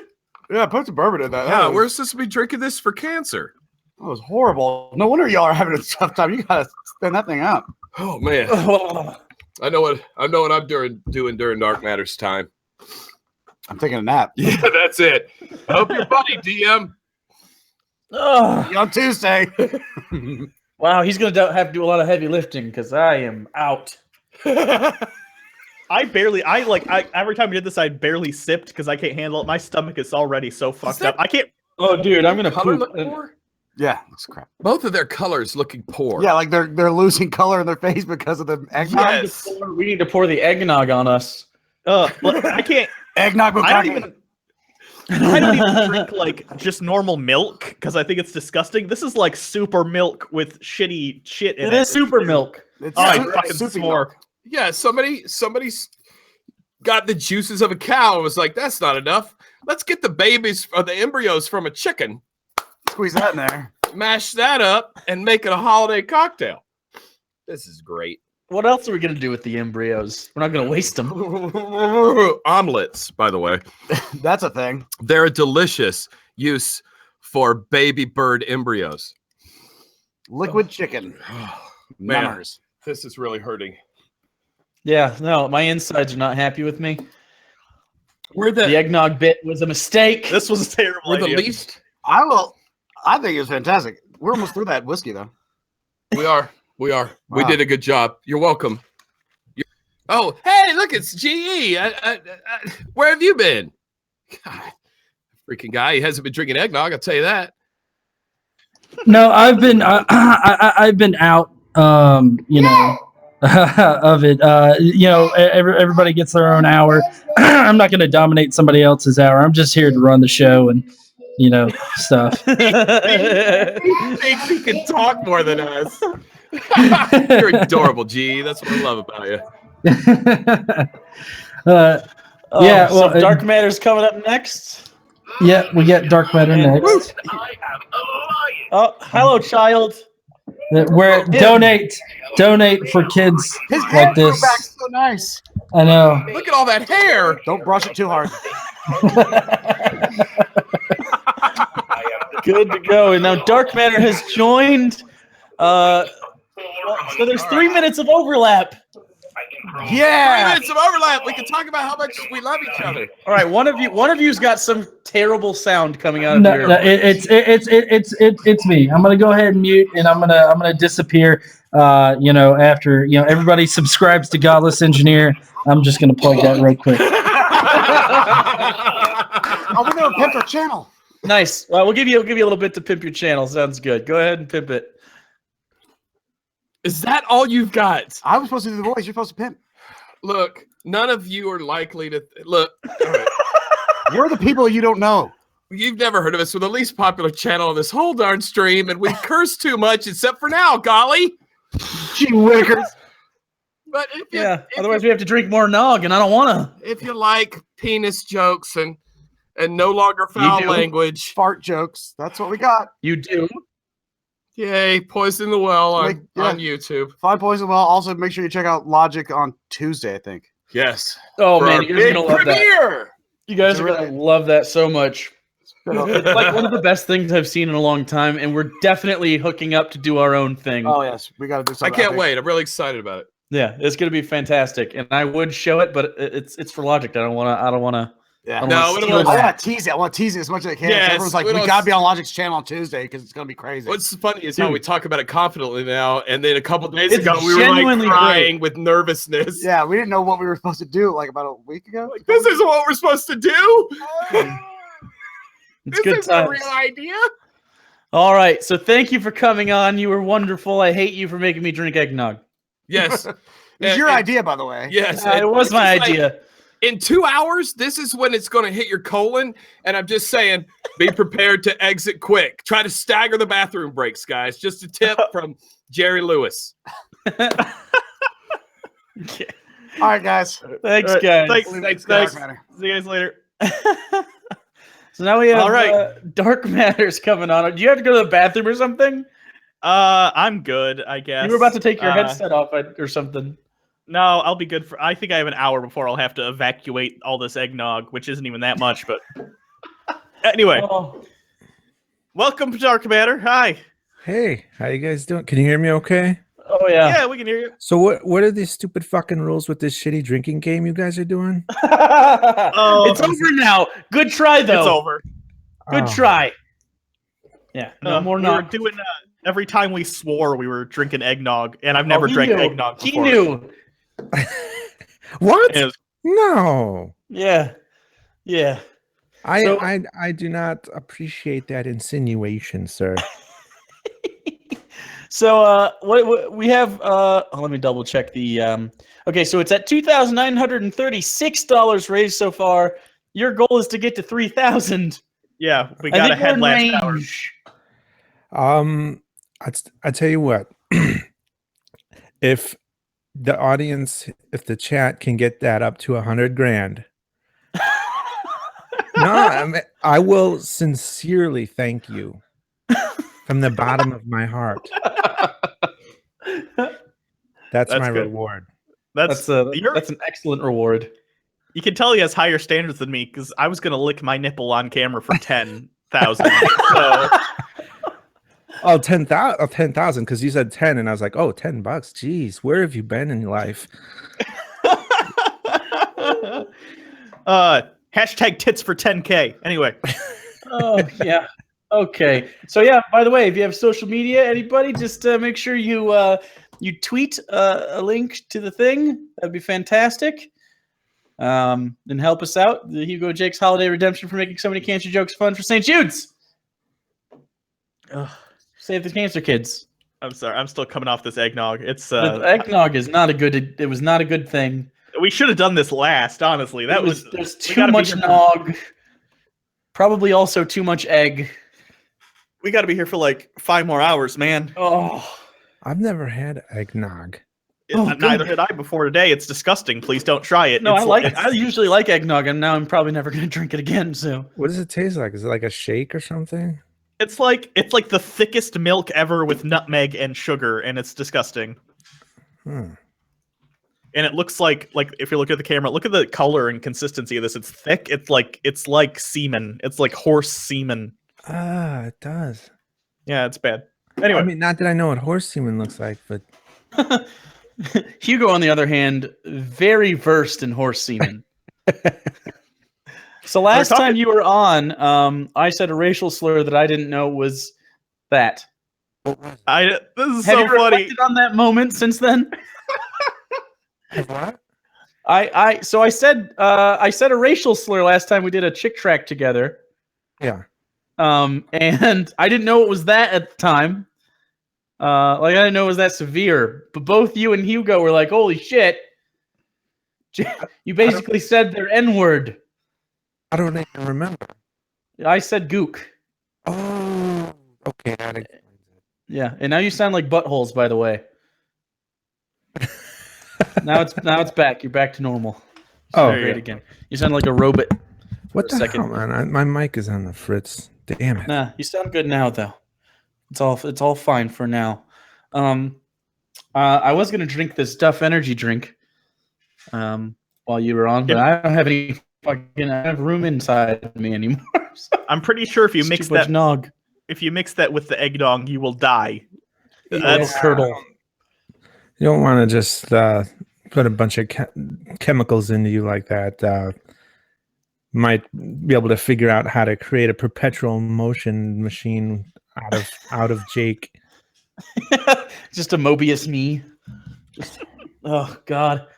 Oh, so bad. So, anyways, so you don't remember that at all. You wiped that from your memory as soon as you stopped talking to us.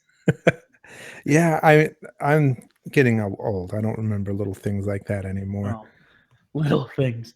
Oh, okay. Because we've been talking about it a couple times today. It was fun. I was accidentally racist towards you. I mean, yeah. If you're not familiar with the word, I mean, it's an honest mistake. People shouldn't have sticks up their asses over something. Oh no, like that. I hate Asians. Let that be known. Guys, my kid is calling for me. He's crying or something. He might be trapped. I gotta go. He might be trapped. Do you have like open wells nearby? Yeah, I gotta run off. Yeah, so that was a lot of fun. But today we actually have a different thing for you. And Hugo, I don't know if you picked this out or if you hadn't remembered. I picked two different ones that I'm gonna have people vote on. Okay. So we'll shoot the shit for a little bit while they vote. But we usually do chick tracks, which famously, but on our Patreon only hangouts, we have been doing these comics called Truth for Youth. They're kind of like, is it manga or manga? I don't know. It's like that. It's sort of an anime style. The Asian things. Yeah. The comic books that they do in Japan. But but it's for Jesus. So we're gonna do one of those with you. Yeah. So in the chat box, I would like people to vote. I'm pretty sure I know which one is gonna win, but these are the two I picked. Okay. The first one is about pluralism, which is essentially why you shouldn't be like, oh, every religion is okay and just believe whatever you want. And it's like, you shouldn't trust the Buddhists, basically. And the second one is about the evils of sexting and sending nudes to each other as teenagers. So I'm pretty sure the second one's going to win, but go ahead in the description or whatever, or not the description, go ahead in the chat, vote, just say one or the other. We'll give you guys a couple minutes to do that, but I know the sexting one's going to win. Come on. How are you not going to pick that? Sexting is totally going to win. Man, looking forward to it. So what have you been up to, Dark Matter? Any cartoons coming out for us? Well, I'm working on 3 right now. That's so many. Yeah, more episodes than we work on at one time. Normally I work on one at a time, but I have a really long one, which I'm breaking up into a series because it's 1st and 2nd Samuel and a little bit of 1st Kings. It's about the life of King David. So there's tons of shit. You guys know there's tons of shit to do with it. Oh yeah. Mm-hmm. So that's just right now researching. You can do the one. You gotta be doing the one in the cave with the peeing, right? With the what? King David goes up. Right. Saul is pissing in the cave. Yeah, and he takes his shit. Like, I could have killed you, motherfucker. Yeah. Right. There's a lot of good stuff. You know, spying on Bathsheba and God sending evil spirits to torment Saul. And, yeah. Oh, good times. But anyway, so that's gonna take forever. So I started early on that and started like scripting it out. But while I'm doing that, I'm doing another video, more serious video, and I thought of yet another one for like it's a spoof on It's a Wonderful Life. So that one I have to get that out before Christmas. Right. The spoof on It's a Wonderful Life is you know how it's like he's shown his life I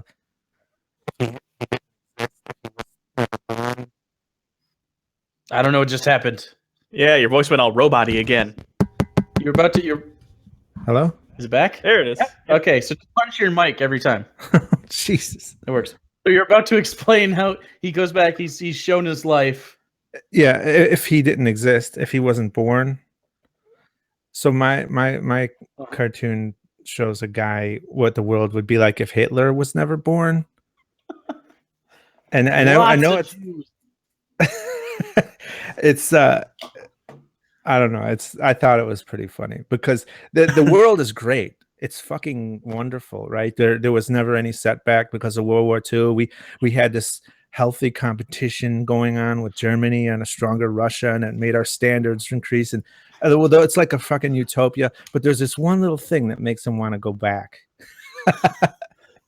I don't want to give it away, but I think it's funny. Look forward to that then. By the way, if you're not familiar with Dark Matter, he's better than us, so just go there. No.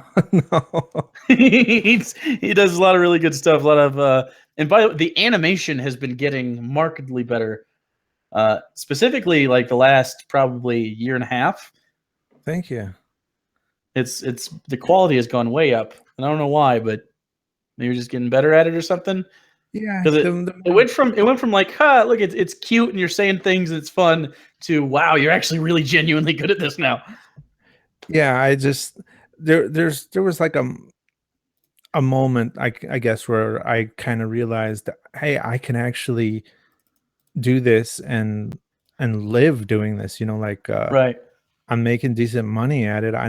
This is way better than any other job I've had. What if I just committed myself to this? And and tried to justify the income, and so that's what there was kind of like a switch where, and maybe that was it. I don't know, but yeah, that's why it takes me a month to make an animation, because I have to put all this work. Like I could probably pump out a bunch of them in a month, but they would all be like stick figures and shit. Right. Which some like Cyanide and Happiness. Are you familiar with them? Yeah. They're hilarious, but their characters are just literally stick figures. So I mean that can work. Yeah, it's good stuff, and yeah, that's kind of what happened to us too. Except we've never improved. So anyway, so it looks like Sexting 1. Sexting 1. What a big shock! Our audience wants us to do sex jokes. Wow. No, highbrow, guys. Anyway, let me pull that up real quick, and I'll share screen it with you guys so you can read it off that. Click on me, and then These are always share fun. screen, and then is that working? Yeah, narrate the process. Nope. Yep. No, you can't see it. Yeah, Yeah, I can. Yep. can you see it, Dark This is Matter? great. Just when you talk. Well, hold on. if you Did I not- click on his little box down there, Oh, okay. it'll stay up regardless. Oh, okay. I'm Yeah. not new. I'm kind of new to the technology thing. I don't Yeah. know. I don't. You've only been a YouTuber for like 5 years. Not long enough. 8 years. Jesus Christ, that's so long. Okay, Hold on, I'm trying to make sure that it doesn't switch. Someone else talk real quick. I'm talking. We're good. We should be good. All right, I was just As making long as we should be good. Yeah. Let us know if it isn't, but I can't really read your things right now anyway. So it's fruitless. fruitless. Anyway, the truth about sexting and cyberbullying. Okay, so Dark Matter, who's the main character? Oh god, I haven't read this. I don't know. Whoa. Spoilers.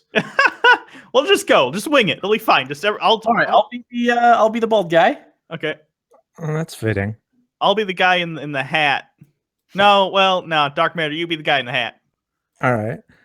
How come with like Asian style cartoons, there's always those like the backgrounds are always like looking like they're going 50 miles an hour, like everything's a blur. Like I don't know. Like I understand it, like in those anime fight scenes, when they're moving super fast toward each other. But in this, they're just like standing around, and it's still there. It's like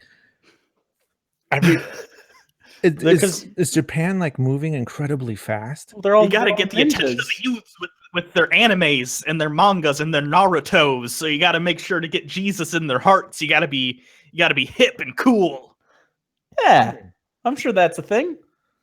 All right. So before we begin, make sure to click the link in the description and donate to the cancer kids so that they don't have that anymore, because having cancer sucks balls. Yeah, we got over 3,000, by the way. So that's cool. Dark Matter already reached your goal. Whew. That's a relief. But I mean, if we could get to 4, then I'd feel really good then. If we get to 4, Dark Matter will lick his nipple and describe it to you in great detail. I'll do it really close to the mic, so maybe you might be able to hear like something like that. Yeah, mouth noise, love it. All right. Hey Logan, what's the rush? Rhino? I told you not to call me Rhino, bro. Rhino? Jared. Water Buffalo. Teresa, come on. You'll want to see this. That's still you, unless it's the computer. Oh. Vince, did you get a text from Rashad? Not this morning. Why? This girl is in trouble. Oh, he sent you a YouTube link, but we inferred that. The first thing she needs is our prayers, but she also needs help. Oh, this is a Christian group of youths. I don't know who that is. She did some stupid stuff, and now she's paying for it. Just watch. She doesn't talk? No, you gotta read it. I'll read it. Okay. I started sexting with my boyfriend because I thought it was harmless. I could send sugar pics. Sugar pics? With those or erotic photos that only he would see or knock. What? Get naked on camera. Oh, it's an acronym. And there was no. I didn't know. Do you kids have lingo like this for your sexting duties? I'm not that far removed from I'm only 23. I'm not that far removed. I'd like to think. I'd like to think I could still sext. I'd be totally lost if someone sent me a GNOC. Like, what? I'm not into animals and shit. I don't. What about sugar pics? No, sugar pics. Send me some sugar pits. It sounds like a breakfast cereal. I don't. But then I broke up with him, and he posted some of those pics online. I like that they're writing pics. Yeah, it's the pictures. Crime. It's a crime. It's a crime. Wait, is this the title of the thing? Yeah, that's the title. It's a crime. Also, is she underage? Because it's not just a crime to post someone else's nudes. It's also child pornography if she's under 18. So. Which, by the way, I find that to be garbage. If you're also a child. Oh, if you're a child doing, yeah, that is true. You can, if you're a teenager and you send sex to someone or whatever, which is pretty stupid in the first place. But if you do nudes of yourself, you can get charged with distributing child pornography of yourself. Yeah, which is terrible. That's a terrible law. Yeah, I should be able to send anyone my dick. Because it sounds like anyone else who doesn't know, they see something on your record, that you're involved with child porn. It sounds like you victimized someone horribly, but it was just your own dick. So right. It's like those laws where someone's peeing, they're drunk or something, they pee in public and they wind up on the sex offender registry. What? That's not what that should be. When I'm peeing, that's the least likely I am to have sex with something. I'm just throwing that out there. Oh man, now she's got naked pictures of herself floating around the internet? ? I guess that was a question. I said it like a statement. Her use of sugar pick certainly seems to suggest that. I'm so confused where the sugar pick bullshit came from. I've literally never heard anyone call. Ever heard sugar pick. Have you guys heard sugar pick before? I've never heard it, and I'm also wondering how in the hell this is this a dude? How in the hell this guy can see? Like, yeah, I don't know. I don't know at all. He's got dreadlocks too. Fortunately, we blurred out my face, but then he started threatening to expose me if I didn't keep sending him new pictures or meet him for sex. Okay, Sex now with this a 3? This is pretty fucking dumb because you had plausible deniability before, but now you just admitted that any pictures he sends out with a blurred face is gonna be you. Right. True. Yep. And Jake's right. They do that leet speak thing where they don't write sex. It looks. Is that even a 5? Maybe it's at the very least. That's definitely a 3 for the E. 53X, which is not sex at all. Oh, you know those kids and their leet speak from 1999. Christ. So he's a jerk and a bully. I'll kick his ass. I'm threatening black friend. Damn it. When she refused, he shared her info with his new girlfriend to show he was serious. How is that showing seriousness in your relationship? Hey, this other chick I was banging a little bit. You want to see her naked? And then the girl's like, yeah, of course I do. I want to know you're serious. When you get with a new girlfriend, how many of you guys showed nude pics of your last girlfriend to her? Oh, Like, every time. isn't that like just, I mean, assert so dominance. So romantic. Look at these nude pics of my ex-girlfriend, honey. Like that's something a new girlfriend would want to know. ... No. The answer is no one would ever want that. Now his girlfriend is bullying me too, texting me and calling me horrible names and threatening me. What kind of names? Like whore pants. Whore pants. Whore pants. How about sugar tits? Sugar is too close to sugar picks. We'll get confused. That's where the sugar in the pics comes from. I'm just gonna read this one, I guess. What a real jerk to have his girlfriend do that. It's messed up, bro. Was that your shadow or is that a choker? And she's moving extremely fast right now, by the way. That's a light speed gasp. And what kind of girlfriend does that? I don't know what to do, so I'll post a video online on YouTube. That'll certainly help. Why did hipsters and slacktivists, etc., think that writing on postcards or poster board like this and then doing that is more effective than talking? It's for the deaf population. They saw that movie Love Actually, and then the guy who plays Rick Grimes, tells Keira Knightley he loves her. You know what I always wondered in that scene? What was like, what if his friend answered the door, like not her, but his he buddy? goes through with it either way. You just got to. He's like, oh, hey man, what are you doing? What do these cards say? What's all this? You know, he's like going through the cards. He's like, I felt the same way about you, you know, and then he's like all over him. To me, you are perfect. Chiwetel Ejiofor, who was the actor who played his black friend in that, who was married to Keira Knightley. I just watched that literally the other day with my girlfriend. Impressive. I don't have nuts anymore. You weren't kidding. She's in big trouble. I'm black, so they put me in the jersey, the sports jersey. Do we have any clue who this is?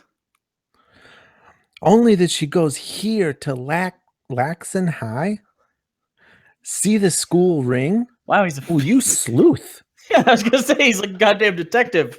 Yeah, nice. He's a real dick. It's pretty dumb of her to keep that on, knowing that she didn't want to be identified.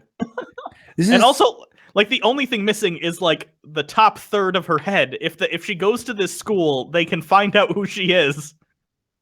I mean, if think about how far removed this is from your typical like group of high school kids. Like the moment they hear about someone has nudes out, do you think this is what fucking happens? No, they're like, someone send me the nudes. Yeah. I gotta see if she has weird nips.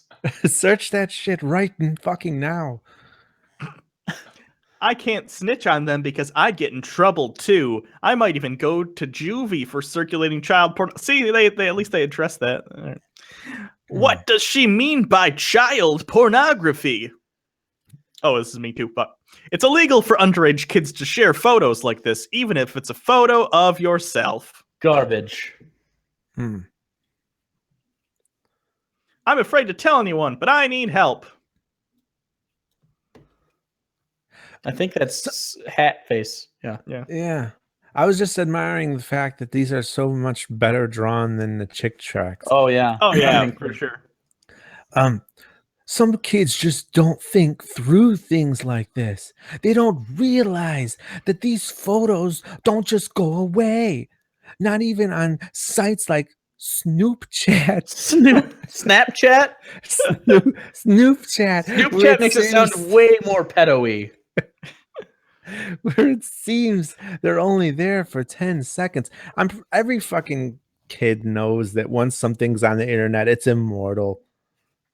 They're all still out there somewhere.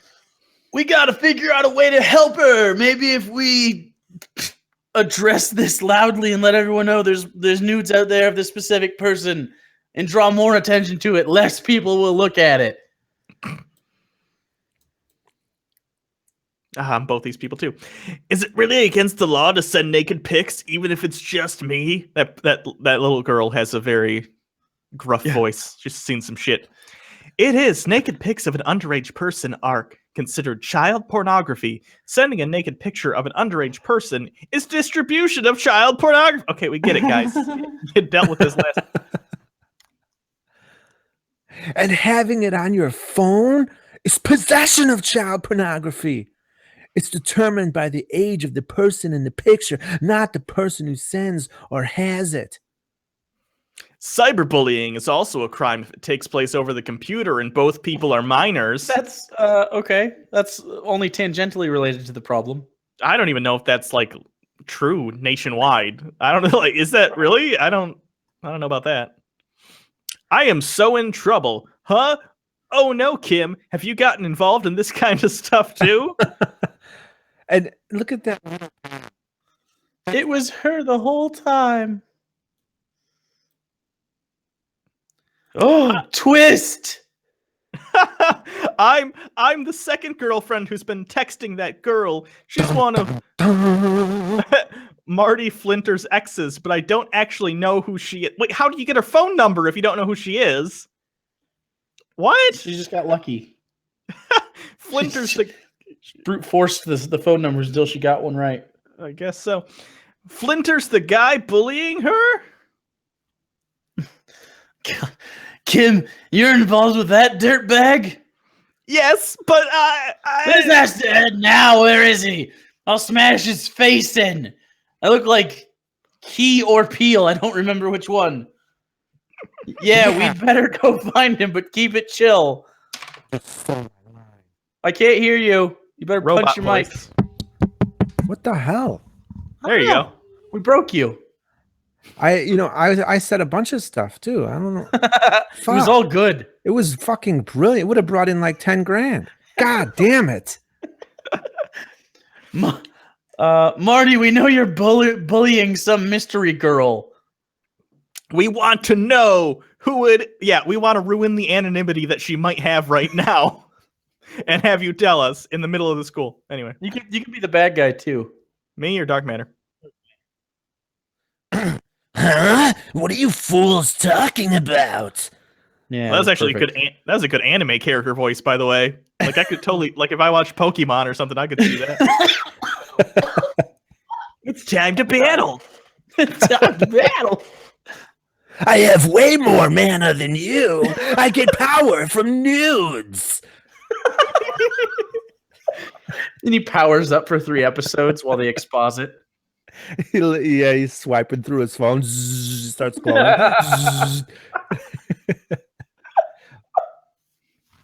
quick update: $3,051 have been donated as of right now. So donate more. Bad. We could do better. We do better. Do it, people. Do better. We're gonna be donating as well, by the way. So it's not just Anyways, that's What's you. the matter with you? You weren't supposed to say anything.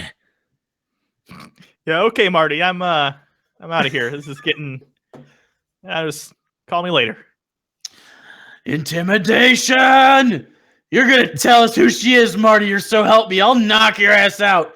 You have 2 earrings in that ear. I will rip them each out and put them on your nipples. And then I'll lick those nipples. And then you, Marty, you're gonna look down at me. And I'm gonna be in charge. But I'm also gonna be submissive. And then we're gonna make love, Marty. We're gonna make love, Marty. And I'm gonna put it on the internet. And then I'm gonna blackmail you and see how you like it. See how you like it when you're nuts. Your nuts are on Snoop Chat. Level 4! Classic! You're gonna get me to stop bullying by bullying me? Level 5! You think your crane style can put up with my baldness? Sometimes bullies gotta be dealt with, bro. I got these knucks. I got the gun show. I'm gonna wrap you right in your Jack Johnson.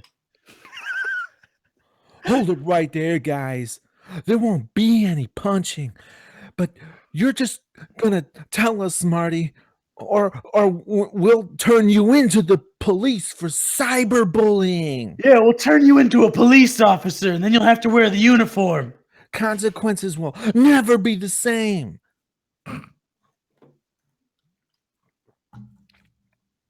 You using air quotes? You gonna fucking use air quotes at us? Oh, okay. Fine. Who cares? You stupid. Oh, I see where now. Mystery girl is Sydney Chen. She's a junior here at Laxton. Sydney Chen sounds like an anime. Wait, is this another Asian? Like the new girlfriend's Asian too? Does he just have a thing for Asian girls? Oh yeah, he's got Asiatic jungle fever. Cool. Also, he looks a little bit like a regular at a lesbian bar, but like he's got the wrong bits. Yeah. Anyway. Hey, I know her. She's in Mr. Witsky's science class. I thought that said Mr. Whiteskin's class. Just for a second. I was like, oh, that little on the nose. See if you can see. Is that me? No, I think that's the new girlfriend, and I think I was her. See if you can get her to meet us outside after school. Or maybe it was you. It doesn't matter. It looks like the dude in the yellow shirt. Mm-hmm. If you look back at that, can people see that? Scroll up, Hugo. I did. You. Yeah, look at him. He's going for the classic Trump pussy grab. See that? Oh, there's a little pussy grab action, and he's also feeling himself while doing it. Yeah, he's like titillating himself in preparation for the pussy grab. Nice, good work. Oh, that eggnog is really starting to hit my intestines. It is not. Yeah. Oh yeah, I'm gonna have to. There's large intestine work being done right now. Oh, it's so bad. And I had KFC for lunch too. Terrible idea. KFC for lunch? Yeah. Who chooses that? I chose it. I had some chicken tenders. Anyway. Yeah. Soon, guys. This is Sydney. Hi, Sydney. I'm Teresa. This is Logan and Rhino. We know about your video, and we want to help you. Hold on. Why does everyone keep introducing me as Rhino? Jared. That's the last thing you want to hear, like the last person you want to know about your nudes. You wanted to keep it a secret, like Rhino knows about your nudes. No. Rhino's also 7 feet tall. God. Oh, that's me. The guy that can't see. We're sorry to say your video is right. What you've done is illegal, and we're here to take you in. Oh. Jesus Christ. And you need to turn yourself in. No, I wasn't that far off. I just changed it to we're gonna turn you in, but it's actually goes in that fucking direction. Oh God. Jesus Christ. If you do that, they'll likely go easier on you. Talk to Miss Owen, the school counselor. She'll know just what to do. Kids, if you send nudes to someone, don't turn yourself in. It's not a big deal. The police would never find you. I advise not doing it, okay? Until you're of age, just to be on the safe side.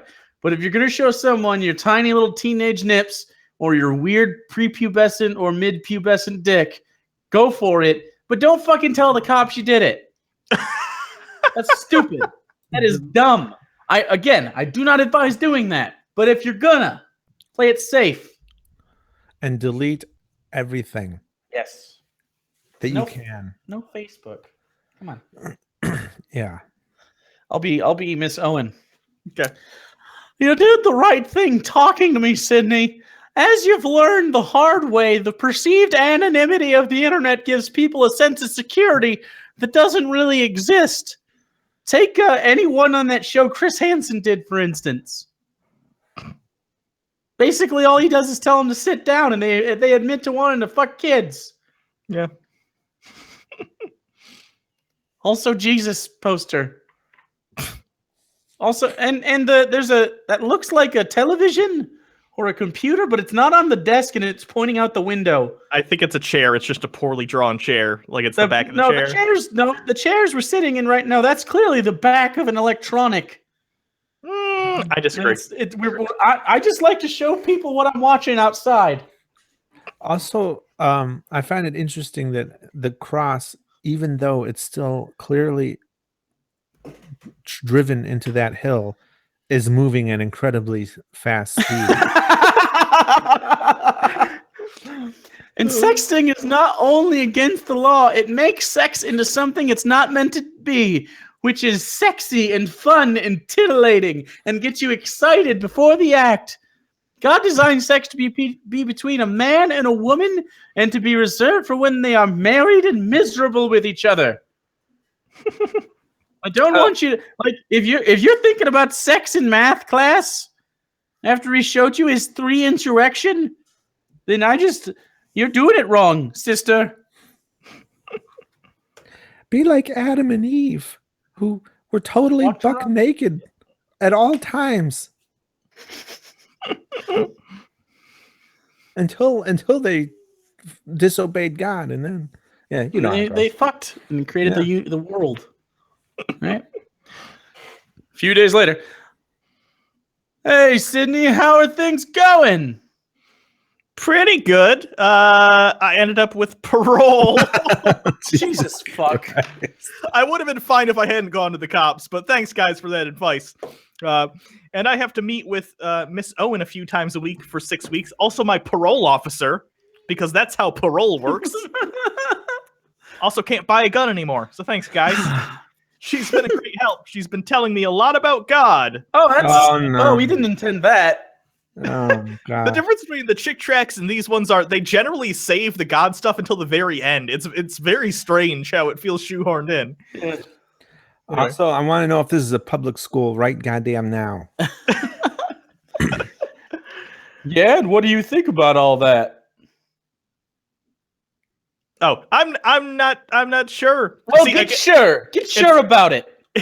It's got to be a public school then, because if this were a Christian school, she already would be Christian probably. So, well, if it matters to you at all, I just recently turned my life over to Christ as my Lord and Savior as well. You could tell because I now tuck in my shirt. But football and all. I thought, well, I don't know what I thought. Yeah, I don't know. I don't know what you thought either. There's a lot of Christian football players. I don't know why you're being a bitch about this. Look, no, I got a fucking Bible right here. It says no football. What is this? I also have a Bible right here. And it says Tim Tebow. Well, it says it. Is that first or second Tebow? First Tebow just says to the Timothy, he is risen or some shit. I don't know. Oh, he's got is that a different? No, that's the same hat, isn't it? What the hell is happening? That's my kid. Oh, you all have kids. John has kids, and so does Dark Matter. John who? Other John. Hey. The godless engineer. Oh, okay. Yeah, Godless Engineer. When I joined the Hangout, Godless Engineer was kissing the top of his kid's head, and somebody was talking about how we saved this kid preemptively from cancer.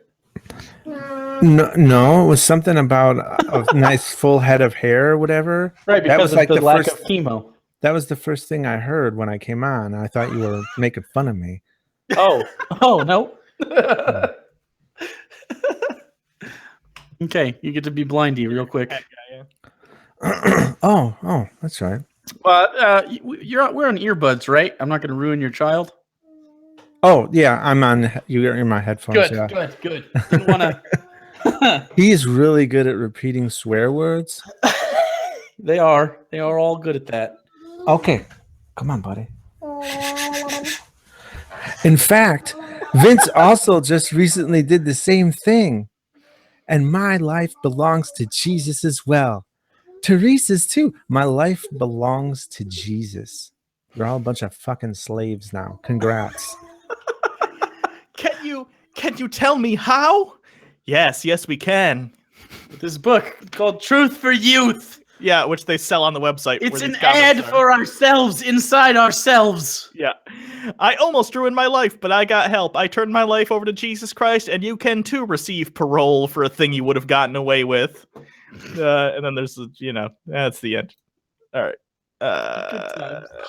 Click over there. Click over there. Cool. Not quite as cringy as a Trick Track, but no, not necessarily. I like Chick Tracks more because they are so cringy, but I don't know. It's interesting seeing a newer, like, trying to be hip with the youth. Chick Tracks are a lot of things, but they know they're not hip. Truth for the Youth thinks they know what the kids are up to these days. Yes, they do. It's their sugar picks and their various initialisms. Yeah. Dark Man, have you ever sent sugar pics? No. Really? Not one sugar pic. Just joking ones where I'm making a faux sexy face. Like it has a tiny hat on it? No, nothing. It's just me making sexy faces. Yeah, I get that. Charity update. We are at $3,236. Not bad, guys. Not bad. Not too bad. So if you can, make sure you donate, whether it be $1 or $5 or $10,000. Remember, hashtag tits for 10K at 10,000. I will, if we get there, I don't think we will, which is why I feel safe promising this. I will lick my own nipples on camera, and it will be saved on the internet for eternity. And someone has to make a GIF of it. Yeah. So it has to become a meme, a huge meme. Huge. Oh God. Huge. Hey, do you do a good Trump voice? I feel like you would do a great Trump voice. God, that's the holy grail for me. I don't figured you're not far off. I can't do. No, I can't. Not at all. I've tried it time and time again. My wife says it's horrible. Okay, give me your best Trump right now. It's fantastic. I'm gonna do my Trump voice, and it's gonna be beautiful. Everybody's gonna love it. No. You're right. It's not great. It's not bad. It's China. I gotta get all my best people on it. My China. You gotta push your mouth down like this. I can't do it either, but he's always squinting. He's got his mouth. Someone's clicked on me, by the way, so the cameras aren't switching. So whoever's clicked on me, unclick me. Oh, okay, that's me. How do I unclick something? Just click it again. Just click me again. Okay. Unless it's it could be engineer. I don't know if he can. It could be. I did. It's switching for me. It's switching for me, but I'm looking at the stream right now and it's still on me. Right. So it's fine. Fix it beautiful. Eventually. Until then, you got to look at me. Yeah. There we go. It fixed now. It's good. See how old I am? I didn't know how to unclick. Like my mind is like, unclick. Whoa. I have to like develop a time machine and go back in time to before I clicked.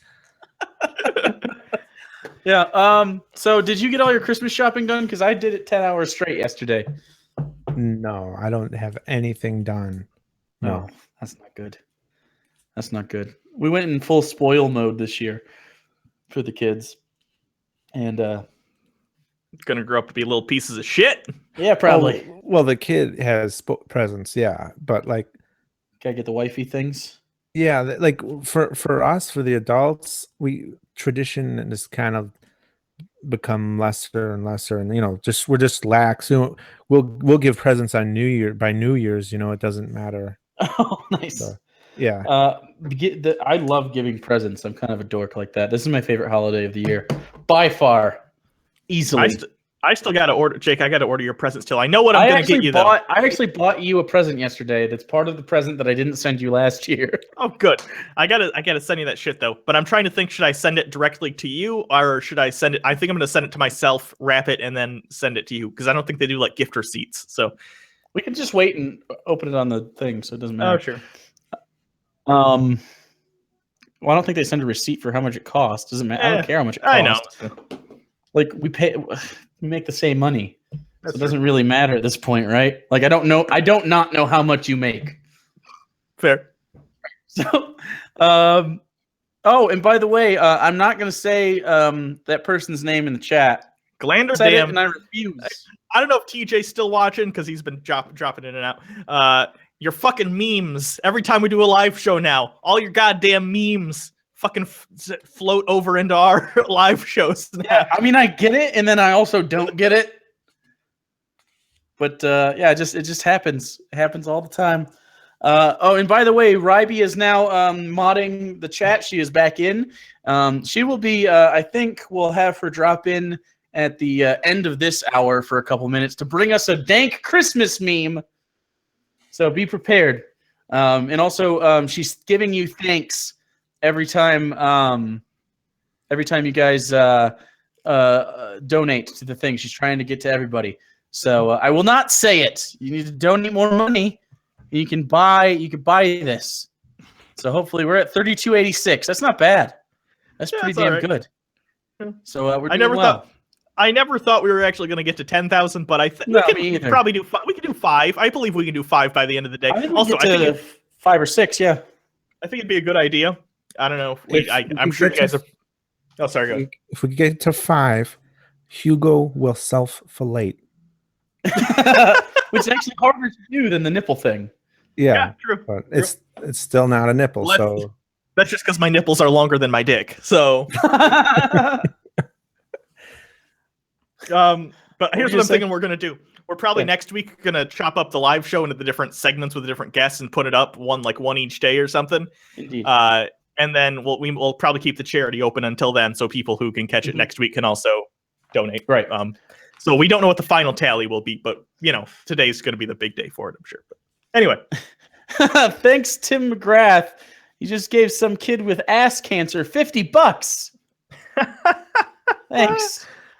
Oh, good. Anyways, I don't know what that's the old farts that get the ass cancer. Oh, they're doing 1 if by land, 2 if by sea, 3 if by manatee. I didn't know this was. I'm the drunken peasant. This happens every time. Where's Ben? Especially. I live in Florida, and TJ has ruined manatees for me. I go down to the river. They have this underwater viewing area, and you could watch them eat. And they're they come along, and this banana river. It is there's I want to. It's over by Highway 19. What the fuck is it? It's not the Rainbow River, but it's not far from the rainbow. I don't know what side you're on. I'm on the west. Oh, yeah. No, the East Coast is the Banana River. That's a real thing. Don't laugh, Hugo. I heard you laugh earlier when I said we were talking about TJ Bananas. That image always gets in my head because I've seen it. TJ, I have seen it. Oh yeah, there is a manatee-laden river called Banana River. Where I believe you. That's the site where TJ and the manatee's final battle should take place. It's fantastic.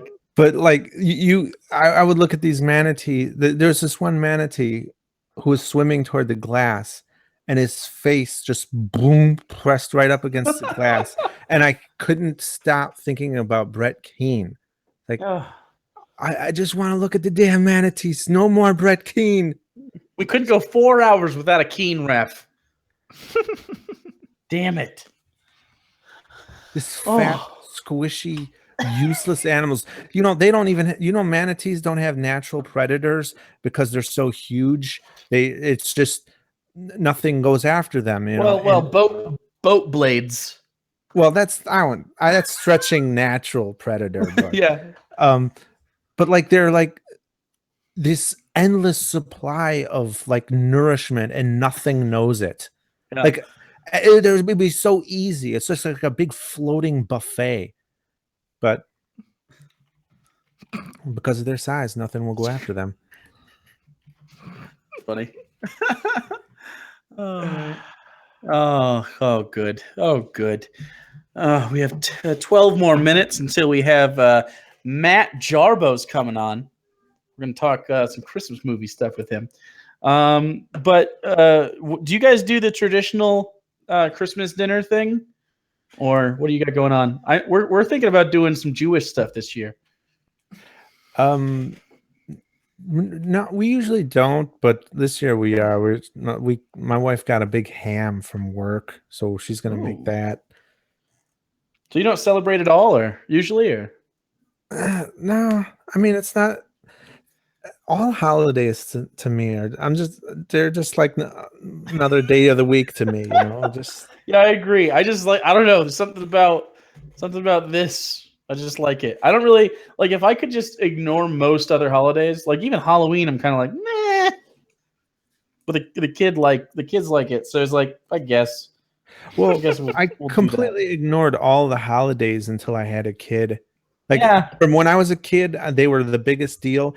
Then I got to be an adult and they just were nothing to me until I had a kid. And now I have to start paying attention to them again for him. It's like, oh, I got to do stuff for Halloween. I got to do stuff for Christmas. Like 5 years ago, I literally did nothing on Christmas and went and got actual Chinese because I had heard about people doing that. So we did that, and it was like, okay. That was one of the last times I really didn't celebrate because my mom likes to do stuff, but she lives across the country now. So, yeah, I don't know. I just love it, man. It's fun stuff. I like giving people presents, I guess. I don't really care about the other shit. You don't like getting presents? At this point, like, when you're an adult, it's like, what could they possibly get you? What would they give me? Yeah, you can get your own stuff. Stuff I'm going to buy myself if you don't get it. Yeah. So, good times. I think the eggnog is settling. I don't think I don't. Yeah, no, it hit me too just a second ago. It just kind of gurgled up. I think I'll make it through though. I think I can go all the way. I don't know. When's this supposed to end? 8 o'clock tonight or something, or 7 Eastern. I thought 7 was when Creationist Camp was coming on. Oh, you're right. I'm sorry. Yeah. Yes. So we're going to 8. I think I won't vomit or poop until then. I think I'll be fine. Good times. Stupid. Oh, come hang out for cancer. Oh God. Okay, so let's do the pimping of the Dark Matter channel real quick. Yeah. Give us your best pitch. I do cartoons and shit. It's a good pitch. Sold Man. That's I don't know how to follow that up. We were in one of them once. We were in one of them once. I did a terrible job. I was in it was the Sodom and Gomorrah one, and I was one of the characters, and I did a terrible job. I'm a bad voice actor. So I probably could use more voice acting for the King David story. Yeah, just throwing it out there. We are available. I'll do it. I will totally do it. But it should be a bit part because I suck. Well, I think we're better now. It's been a couple of years. It's been like 2.5 years. That's fair. Like, give me a Saul voice. Saul. Like you are you telling? Yeah, you give him a Saul voice. Like what's give me a line or something. When I picture Saul, I picture a sad guy. I picture an Italian gangster who is like really old, and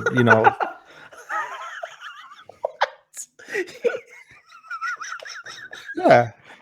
All right, well, give me a line and I'll try it. All right, let me find. It's Marlon Brando. Yeah, actually, I did think of Marlon Brando. You think you can just walk up to me in the cave and take my things while I piss? All right, here's the line from Saul. Now Saul's uncle asked him and his servant, "Where have you been?" And this is Saul. Looking for the donkeys, but when we saw they were not to be found, we sent Samuel. Looking for the donkey. No, see, I can't do it. I'm fucking garbage.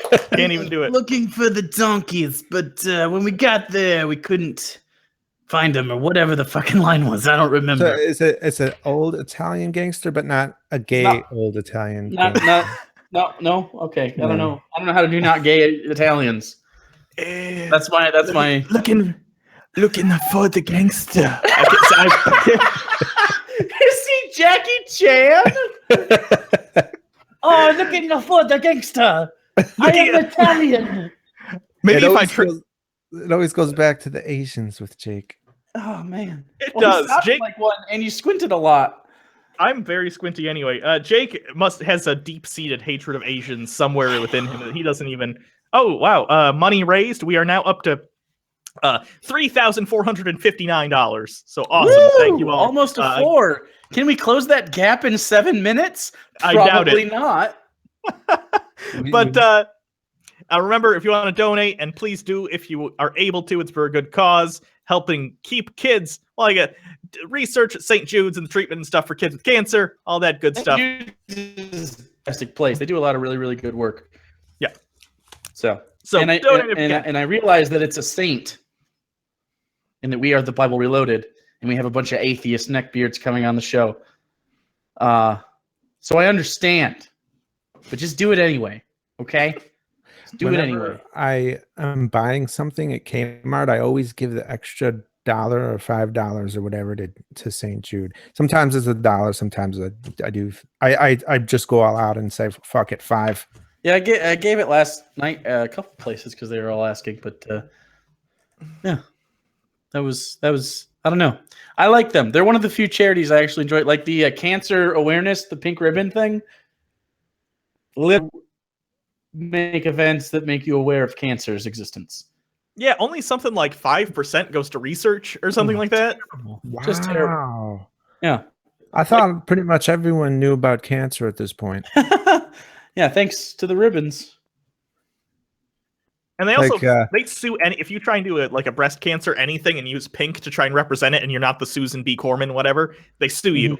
So they're just they're jerks. I think they spend more money on staffing and stuff than they do on donating to research, and it's bad. So yeah, that's too bad. This is why we're donating to St. Jude's, right? Because they actually take care of the kids and stuff, and they do they're really big with the Make-A-Wish, so it's good stuff. And this is sincerity. Yeah. Oh, we're up to 3,530. Not bad. That is excellent. I'll take that. Godless Engineer, how you doing, buddy? I'm doing pretty good, guys.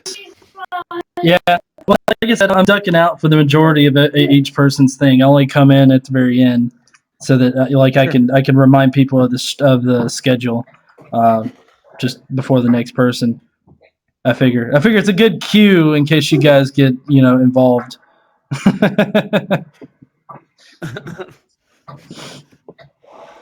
I'm sending the link to Matt now.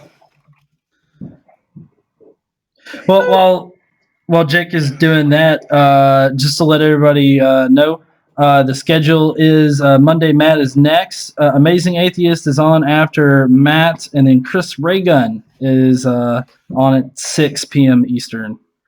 So planned reviewing occasion. What'd you say? Those are all cool dudes. What are you guys planning to do with them? Well, we're going to talk some Christmas movies with Matt next. For TJ, we actually have another chick track we're doing. And then we're going to... I don't know what we're doing with Chris, because he said that maybe his guitar tuning won't work very well. Because he's on vacation right now in New York, back home for a little bit. Creationist Cat has some songs that we're gonna sing. Just walked in. Come here, buddy. Come here. I live about 15 minutes away from Creationist Cat. Oh yeah. Does he sit outside your fucking like your house? No. Well, I don't know. There's plenty of cats that come around. Maybe one of them are him. Hi, buddy. Come here. Jump. No? All right, fine, whatever. We'll just get Love's down here. My dog's name is Darwin, and he's adorable. And he's smelling my dick. Okay, now he's not. Anyways. That nog was a bad idea. I know people are probably going to get sick of me saying that, but I am going to be continually reminded. It's genuinely a bad idea. Don't ever do what we did with the nog, okay?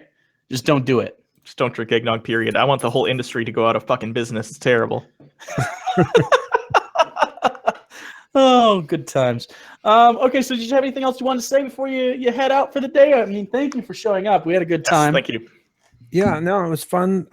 Nothing really, just coming out to say hi and donate to the charity. Where everybody, if you live long enough, you're gonna get cancer. So it's I'm moving on that and leaving on that high note. Sorry for the stark reality of life and death. Yeah, it's pretty much for you too. Yeah, leaving on that high note. So, all right. Everyone, if you aren't already, go ahead and go over to subscribe to Dark Matter 2525, and then come back for Mundane Matt. Yeah, woo! We'll be up shortly whenever he decides to click on the link I sent him. Hooray! Sure. Yeah. All right. Thanks, Dark Matter. Yep. Thanks for having me. Good night, everyone. Good night. All right, now if we could get just a quick shot of Ryby Jenkins with her dank memes, that would be fantastic. So Ryby, you should still have the link in your Twitter thingy, but let me look at it. And Matt has joined the chat just now. Hey guys, that's fantastic. Hi, how you doing? All right. Apparently my system is really screwing up, and your sound is coming out of my monitor, which I'm trying to fix. So, 1 second there. Okay. All right. Okay. So we got some memeage. I guess I'm going to share them. Oh, okay. Ryby doesn't like us anymore. She doesn't want to be on camera. Yeah, it's pretty garbage. I get it. Fuck you too, Ryby. Right. So we're gonna get a Christmas meme going here. Let's just do this. If you could, hold on. Can you click me? To make sure you can see this? Okay. We're gonna boop boop boop boop. Before you laugh at children for believing in me, remember there are adults that believe that Donald Trump is a good presidential candidate. Oh, burn. Good job, Ryby. I'm sure there won't be any flame for that. All right. Good. All right, so there's a good meme for now. So, Matt, welcome to the program / shit show. Really happy to have you. My girlfriend's trying to usher Darwin out of the room. Is that It's me. We're here, and there's Don Cheadle. There is Don Cheadle and Nick Cage. Yeah, but it's Nick Cage. It's Don Cheadle's show. Come on. Hi, everybody. How's the fundraiser done diddly going, huh? It's $34.59 right now. Wait, no, it's not. It's $35.59. $35.59. Uh-oh. That's so much cancer money, dude. That's so much. All right, so do you have a meme for us real quick? I do. Do I screen share it or do I Yeah, just you don't want to go the ghetto route? Here we go. Look at this. Yeah. Look at this. Oh, barocking around the Christmas tree. do you get it? Because that's the president and his name is Barack. Do you get it? I do. I get it. That's an excellent meme. Good. It was on the fly. That was actually submitted by one of my viewers. I had a meme contest. So yeah, good job, whoever submitted that. Good work. Yeah. Good work. This is good times. We're having a lot of fun. Matt is actually he's having a problem with his speaker real quick. So you could just hang out with us for a second and kill time professionally. Cool. I went ahead and dropped a link for you for Dark Matter's channel in the chat for you guys. So if you guys want to click on that, click on that, and give them a subscription. That would be fantastic. That'll help them out, Yeah. So how's your holiday? How's your kids, family, your niece? No cancer. No cancer. Good. Because we raised so much money so far. Yeah. Nobody has cancer. We fixed it. Yeah. Well, this is a year to say fuck cancer. So if you guys fixed it, then fuck cancer. Wouldn't it be nice if that's how cancer worked? Like if you could just pay to not have cancer, that'd be pretty sweet. Yeah. David Bowie was still a devastating blow. David Bowie, but not Alan Thicke. He died playing hockey. I know. Did he? That's the most Canadian way to die.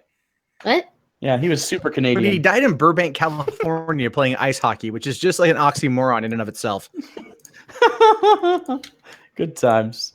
Don Cheadle's still with us, though, right? Yeah, he's good. Don't worry about him. He's cool. The 2016 countdown doomsday clock has not struck 0 yet. Not while Down's kicking. Did you call him Downs? I said Don's kicking, but yes, Downs. Not well. Downs is still kicking. No, you'd have to like flip his eyes upside down or something in Photoshop. Oh no! I don't know how to Downs people, but I feel like that would work with Don Cheadle. Yeah. maybe put Steve Buscemi eyes on him or something. Oh God. Yeah, there you go. Does it count? Wait, is that racist if you blackface just Buscemi's eyes for the purpose of Photoshop? No, that's good. That's artistic flexibility. That's what that is. I think like the other 98% of the face is actually black, so it's not really considered blackface. Yeah, black eyes. Just black. Those are already a thing, so that's fine. There you go. Right. Okay. Thanks, Ryby. Sorry, I brought on the cancer memes and the racism and stuff. Thanks for donating. If you donate $10, that means that Jesus loves you. So I'll see you out there on the donation field. There's a field? Yeah. There's a whole field where you can just drop your donation, and I'm out there. I'm the field correspondent. So I'm on the field of donations. Anyway. Oh, God. Anyway, Okay. enjoy your show. All right, Thanks she'll for be back having me. probably. Bye. Welcome again. Re-welcoming Matt to the show. Now that I can hear you guys. Right. Seems like you're better now. Yeah. Good to go. By the way, Matt actually suggested the exact brand of camera that we use for the show now. So thanks, Matt, or be mad at Matt for the change in the show format. Yeah, some people are really, really, really against the cameras. It's okay. Fuck 'em. It happened to me when I started showing my face because I think it was just people were like, God damn, you're ugly. Like, go back to the voice. I can do that. This is just weird. So, like, I think that's what happens to most of us YouTubers when they finally can stop just masturbating to our voice and they have to actually look us in the eyes. It gets a little weird. Yeah, I get it. But just honestly, power through it and you'll find that the orgasm is more fulfilling. So, quick top of the hour check before we get into what we're going to get into. Currently, the donations are at $3,619 we raised. did that over 4 during Matt's run today, right? Yes, I would like to get over 4 by the end of this hour. I think we should. I would like that as well. If we don't, we're going to kill Matt. Oh, well, that's... You wouldn't be the first person to try this year, so I wish you luck. All right. So, what are we doing, Jake? You go ahead and you do your well, thing. we were going to talk about... Matt and I have talked in the past about trying to collaborate on something, but TBR doesn't really cross over as much. Now, we could probably do a Chick Tract or whatever, but Unpop was what we really started talking about, and kind of like maybe doing a talk on movies or like a movie review every once in a while. So I figured we'd talk about our favorite Christmas movies of all time, not named Die Hard, because that's the quirky snap to answer for what's your favorite Christmas movie, which, by the way, it's a great movie, but we have to disqualify it. It's kind of like who's your favorite basketball player not named LeBron James, because you don't get to pick the best, you know. Well, are we talking current playing basketball players or like overall? Oh, don't start with me on the basketball metaphor, Matthew. So that's fine. That's fine. Because clearly, Clyde Drexler, so y'all get fucked. So Clyde the Glide. Hugo's like, I don't know these people. I don't know what the fuck's going on. I grew up in Portland in the '90s, so we had the Portland Trailblazers. Dude, yeah, so those guys are like only people I give a fuck about. You know, it's like he was that before or after his Rockets run? That was before, right? That was I want to say after. I think he Was it retired after? with the Blazers. Oh yeah, so But he won a again, I don't championship and then came to Portland and then he didn't win one, right? Portland got to the playoffs one time with him, and then they lost. And then never again have the Portland ever done anything good. Nice. I don't understand what's going on right now. It's basketball. I don't get it either. It's just a dribble, shoot, hoop. That's about what I know about basketball. Yeah. And if you're white, just pass. Okay. That's so pretty true, actually. Are we doing like individual top, like just our favorite? Or are we doing like a top 5 each? Or Well, I want to see. It was originally like let's do a top 5, but I don't know that the list would be all that different necessarily. Okay. Well, we could. I mean, okay. So bring up. Why don't we go with your top 5 if you wrote a list, starting from 5 and working your way up, and then we'll discuss. I did not write a list, but I do have some I could think of. Okay, good. Here's one. Not Die Hard, but still R-rated Christmas movie. The Ref, starring Dennis Leary and Kevin Spacey. Oh, where he take the family hostage and then they bicker. Yeah. And he basically That's a good one. A therapist. I've only seen it one time, and it is available on Netflix. By the way, I ran across it the other day. It's not as iconic, but it's a good flick. It's funny. Does he fix their marriage? In the end, like I remember he gets away with the stolen goods. I think it's like a diamond or something that they stole. And then like they have the family has it out, you know, like that big cathartic fuck you stupid cunt moment, right? The ones we all want to have with our family on Christmas. Sure. And then and this is really funny in the meantime because it's Kevin Spacey being kind of like a beta, right? Which never happens. Like really like emasculated. Yeah, it's way before House of Cards, you know, like after Virgil Kent, but before House of Cards. So it's a good one. Let's see here. Clearly, Jingle All the Way is a fantastic Christmas. Yeah. Did you see they made a sequel to that with Larry the fucking Cable Guy? That was during the time when they were doing sequels to everything with Larry the Cable Guy. Do I need to mention fucking Tooth Fairy 2? What was with that? How do you build an entire career out of just being the star in sequels to things? Also, Cars 2. I don't even like Cars, but Cars 2 is fucking awful. Well, Cars 1 was better when it was not Hollywood. But although Cars 3, the teaser trailer looks like it's going to go pretty fucking dark, so I'm okay with that. I want the whole movie to be Lightning McQueen and fucking physical therapy, trying to walk again or drive again, I guess, whatever stupid car version of walk. Yeah, I mean, it's like I saw the teaser in front of Star Wars, and it's just like I heard like these little kids go, "Oh my god, that's dark," and I'm all like, "You think that's dark? Just wait till what we watch." Yeah, you know, could be. What if it's totally not that? Larry the Cable Guy sucks. I think we all can agree. Oh yes, Larry the Cable Guy is horrible, and I'm glad his reign of terror on cinemas is over because I worked at a movie theater during a lot of that. Oh, good. So imagine, imagine the horror. He's like just redneck Kevin James, right? Wow, that's an redneck Kevin James if Kevin James had talent. Ooh. Okay. By the way, King of Queens holds up. That's it. Oh yeah, true, because you've got Lee Ramini in it, and she's fucking hot. So she's this weird hot though. She's kind of like it is. She would obviously hurt you every day, either physically or mentally. But she was a Scientologist. That's what they're taught to do. So she's got a new show on A&E right now about like people who have left the church. Is it good? I don't know. I haven't watched it, but apparently the church wanted it shut down, and they were trying to do everything they could. So if the church wants it gone, it's got to at least be watchable. I watched the first episode of it. It was pretty interesting. They do interviews with different people who left the Church of Scientology and stuff, and it was pretty. Did they get Katie Holmes? No. I don't think Katie Holmes was ever in. Not directly. As far as I know, like she never was in. But I will tell you guys this quick side thing. I did get to see her, Tom Cruise, and little baby Suri once. Oh, in person. Right? Yeah. Did you say hi or was it? No, this is really weird. I was at you guys are gonna laugh. I was at the Spice Girls concert in Los Angeles. Yeah, I'm gonna laugh. And Like, no, I'm a huge Spice Girl fan. Like, straight up, no homo. Like, huge Spice Girl fan. I love Spice Girls completely. Like, yeah, if they're ever in concert again, I will go. I'm a huge fan. And yeah, and I'm straight as hell, which is so weird. But the point is I was there with my buddy, who also happens to be a big fan, and we were sitting there right underneath one of the boxes where Tom Cruise and Katie Holmes and Suri was just an infant, right? And everyone realized that like David Beckham was there too.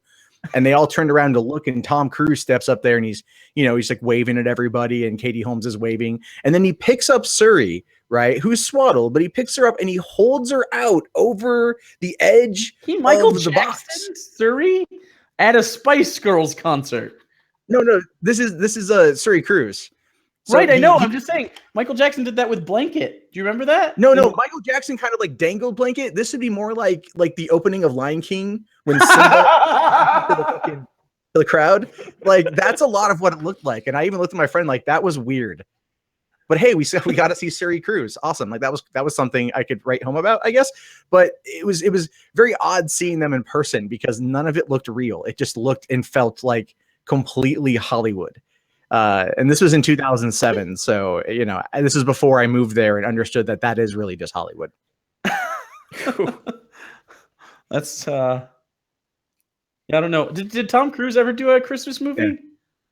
Yeah. I mean, Top Gun is it's like Christmas every time it starts. Just high yeah, but then it's over and it's so sad. Yeah. Let's see what happens when you Google Tom Cruise Christmas movie. Okay. Top Gun. It just shows Tom Cruise movies. I told you. Google. Yeah, I don't think Tom Cruise has ever actually had to resort to a Christmas film. It's like Jon Favreau and Elf. He says he'll only ever do one because it's like 2 years of nonstop Christmas. Oh man. But to be fair, Elf is one of the best Christmas movies ever. That's on my list. That made the top 5. List. That's in my list too. Yeah. If anything, just for the shot of him walking through Central Park and someone takes a photo and it looks like the old Bigfoot film. Like just that little gag made it in there. Oh man. Okay. So I watched this the other day. The Santa Claus is a classic, right? Yes. Is that in the top 5? I think it's gotta be, right? It's right up there. It's one of my favorites. Santa Claus, yeah. I like all 3 of those movies. Oh God! You like the third one, Martin with the robots? Okay. Hey, okay. You know what? It was dumb, but I also happen to think Spencer Breslin is an underrated actor, so I liked him in the movie. David Krumholtz being in the first and second was great. Spencer Breslin, the kid. Yeah, the kid from the kid. The kid's a good movie. The kid is just a good movie. I like the Jewish guy, Bernard. Yeah, that's David Krumholtz. Okay, that's what I thought. Okay. I can understand the Santa Claus 2, because the Santa Claus 2 is still a fun movie. It's not perfect. I like Toy Santa in that because of how ridiculous he is. But the Santa Claus 3 with Martin Short, I will not allow anyone to say that is a good movie. There is too much. The fact that Michael Dorn, aka Worf from Star Trek Next Generation, played fucking Father Time. I do remember that. I like those characters. I like the various holiday people, but they were also in the second movie. But in the third movie, okay, Santa Claus's wife, the parents need to come to the North Pole for reasons because she's having a baby. Because and that just makes me think of Santa having sex with Mrs. Claus, which is gross. And then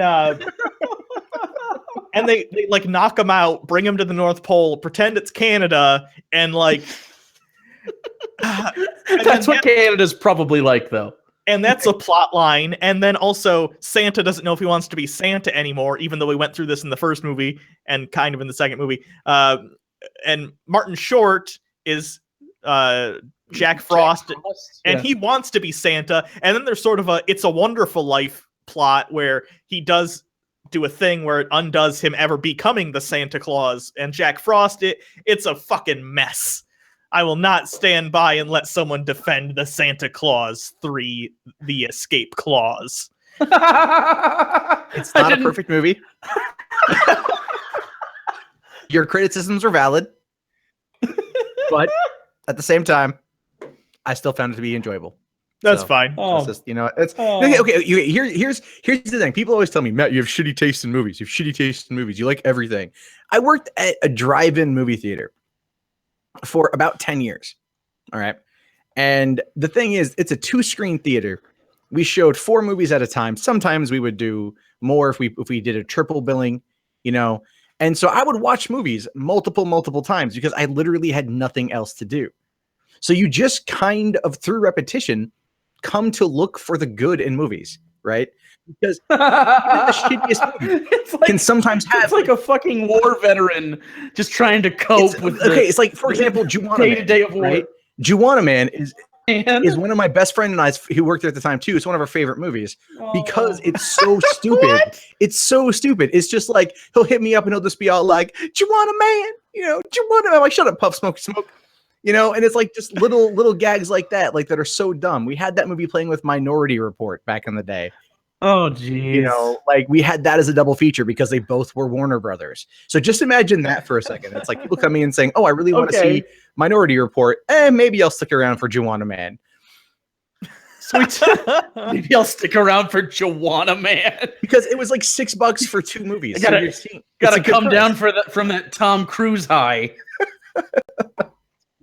But I mean, we would even do stuff like was it when we had Pirates of the Caribbean, the first movie, with Finding Nemo as a double feature for 11 weeks.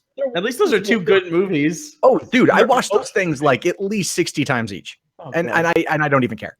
You know, they're fantastic. But I mean, that's the whole point of it. It's like it's through repetition. It wasn't until like 2004, I think, is when the manager's son-in-law who worked at Walmart brought me a 4.5-inch screen portable DVD player, right? Because he got it as a Christmas gift from Walmart. And he's like, "I'm not using it right now. Do you want to borrow it when you're working the box office?" And I'm like, "Oh yeah, totally."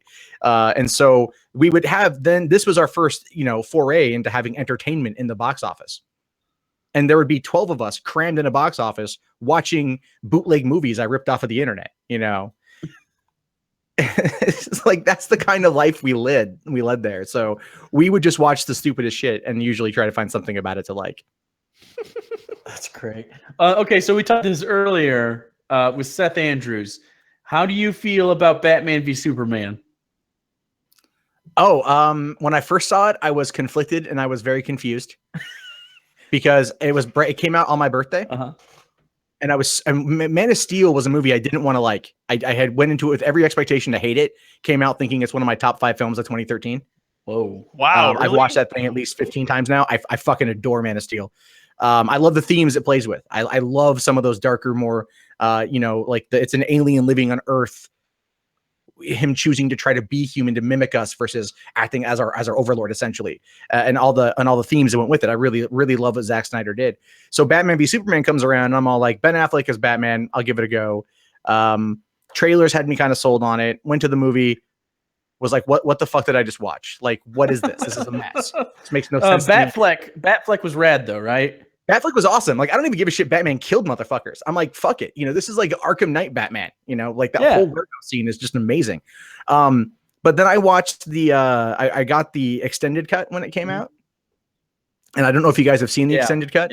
Yeah. I'm actually looking at my Blu-ray copy of it right here because I got it right here. That instantly one of the top 5 films of the year for me. That explains. Wow, really? It explained plot holes, but I would not launch it to the top 5. But I did enjoy it more.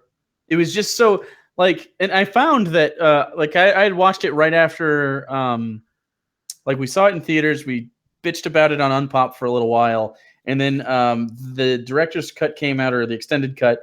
We watched that, and so there's still a bitter taste. I watched it last month and actually enjoyed the movie, but I couldn't say top 5. Here's a reason why for me is I think because I had such a negative reaction to it that it might just be fanboyism coming out and saying, "Oh man, the parademons though, I lost my shit." Yeah, the fact that the whole thing, but it's I did a video after Batman v Superman came out saying you might be best to spoil this movie before going in to see it, just to have an understanding of what is going on because it was so poorly edited. But then by the time you get to the extended cut and you're learning about everything Lex has been doing and then Clark's investigation, and then by the time it gets to the Capitol Hill scene, it's everything is coming together and it's there's the Lex that we know. Right. The Lex, that's the problem with the theatrical release. Lex was garbage. Yeah. Because he had I for months thought that the wheelchair guy was behind the bombing. because they just didn't make it clear. But then they had that like grandma's lemonade bit where I was like, okay, maybe he did grandma's know. peach tea. Or peach tea, yeah. And then like after the fact where you see how much he had in, his hands were in everything. That was good. And then the Clark investigation so much informs his opinion on Batman. It was ridiculous to take it out. But yeah. Well, there was a I forget who it is. I think it was El Mayambi through Latino Review had said that because of the edit, because of what Warner Brothers did to the theatrical cut, it cost him about $250 million is what he estimates. And after watching the theatrical, because you can see they cut it down for time. Right. They cut it down to fit an extra time in there. They wanted that $180 million opening weekend, but it effectively really damaged the brand. But I will say this though, fans flocked to the DVD release of the film, to the extended cut. It was #1 on charts, on home sales for 4 weeks. Over, I think, 4 or 5 weeks. It was #1. Desperately want to like that movie. Yeah, but I think they can like it with the extended cut. I think it's likable. It's not out there. Don't get me wrong, but it's still like, and the whole Death of Superman thing was maybe a little bit, a little whatever. Spoilers. It's like an 8-month-old movie now. They can. No, they can do that. If you haven't seen it, you're not missing. Go see it. It's a good movie, but it's like I watched the extended cut of Suicide Squad, and I like theatrical of it. The extended cut didn't really do anything for me. It didn't like. It just was some extra odds and ends of scenes. Suicide Squad was so fucking disappointing.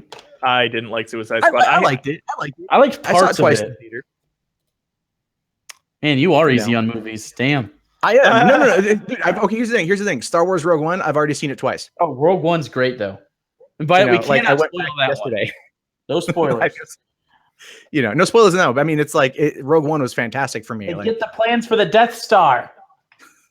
It's not really a spoiler. Yeah, but there's other stuff that happens. No, it's great. The last 15 minutes of that movie is probably the most satisfying part of Star Wars ever. Like, how satisfying was that? Without details. Yeah. And the CG work was amazing. That's all. Yeah. They did the Ant-Man thing to get some of those actors that have been long. Oh, and thank you for saying Ant-Man, because everyone I've read articles like, oh, they did the same technology in Civil War, and I'm all like, they did it in Ant-Man first, motherfucker. Grand Moff Tarkin saying they got him. Yeah, he actually plays a bigger role, and they actually didn't hide it as much as I thought they would. And they did it with another character who I'm forgetting. Who was it? How could you forget? Oh, they did it with a couple characters.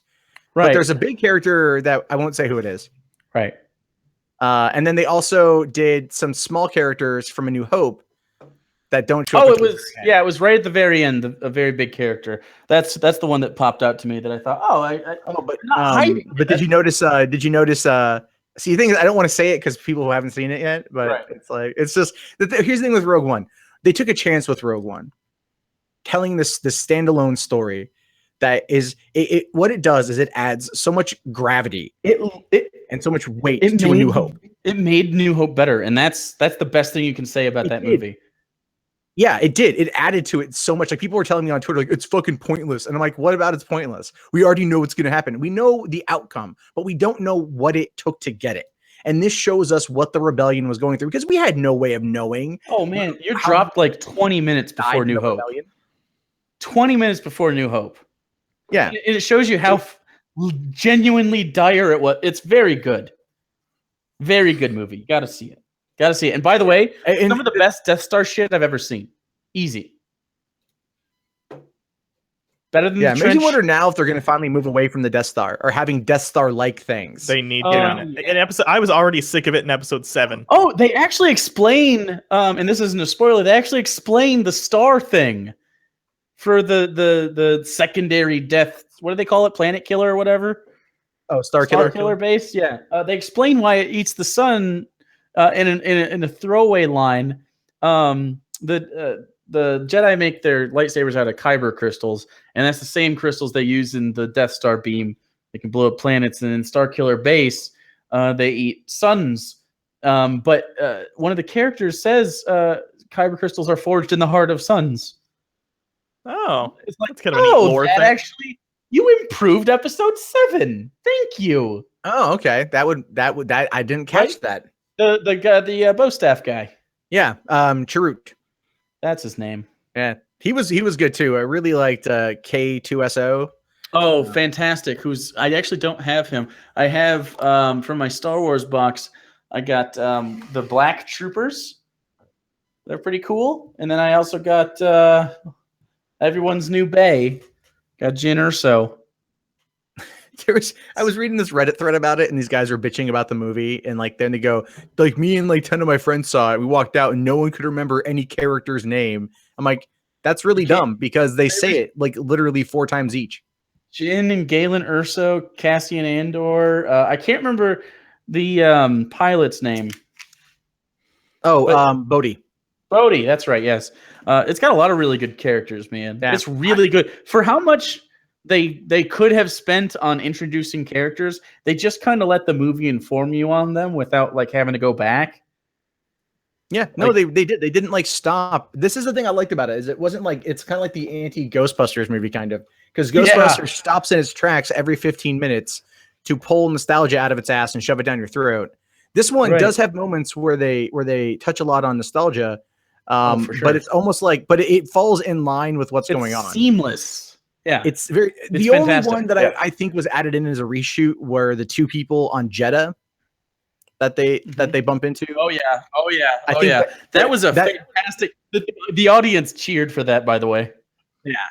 Yeah. My girlfriend didn't know who it was, and I was like, I had to explain it later on, and she's like, I don't remember, and I'm all like, well, that means that over your week-long vacation, you know what we're doing? Another marathon of Star Wars movies.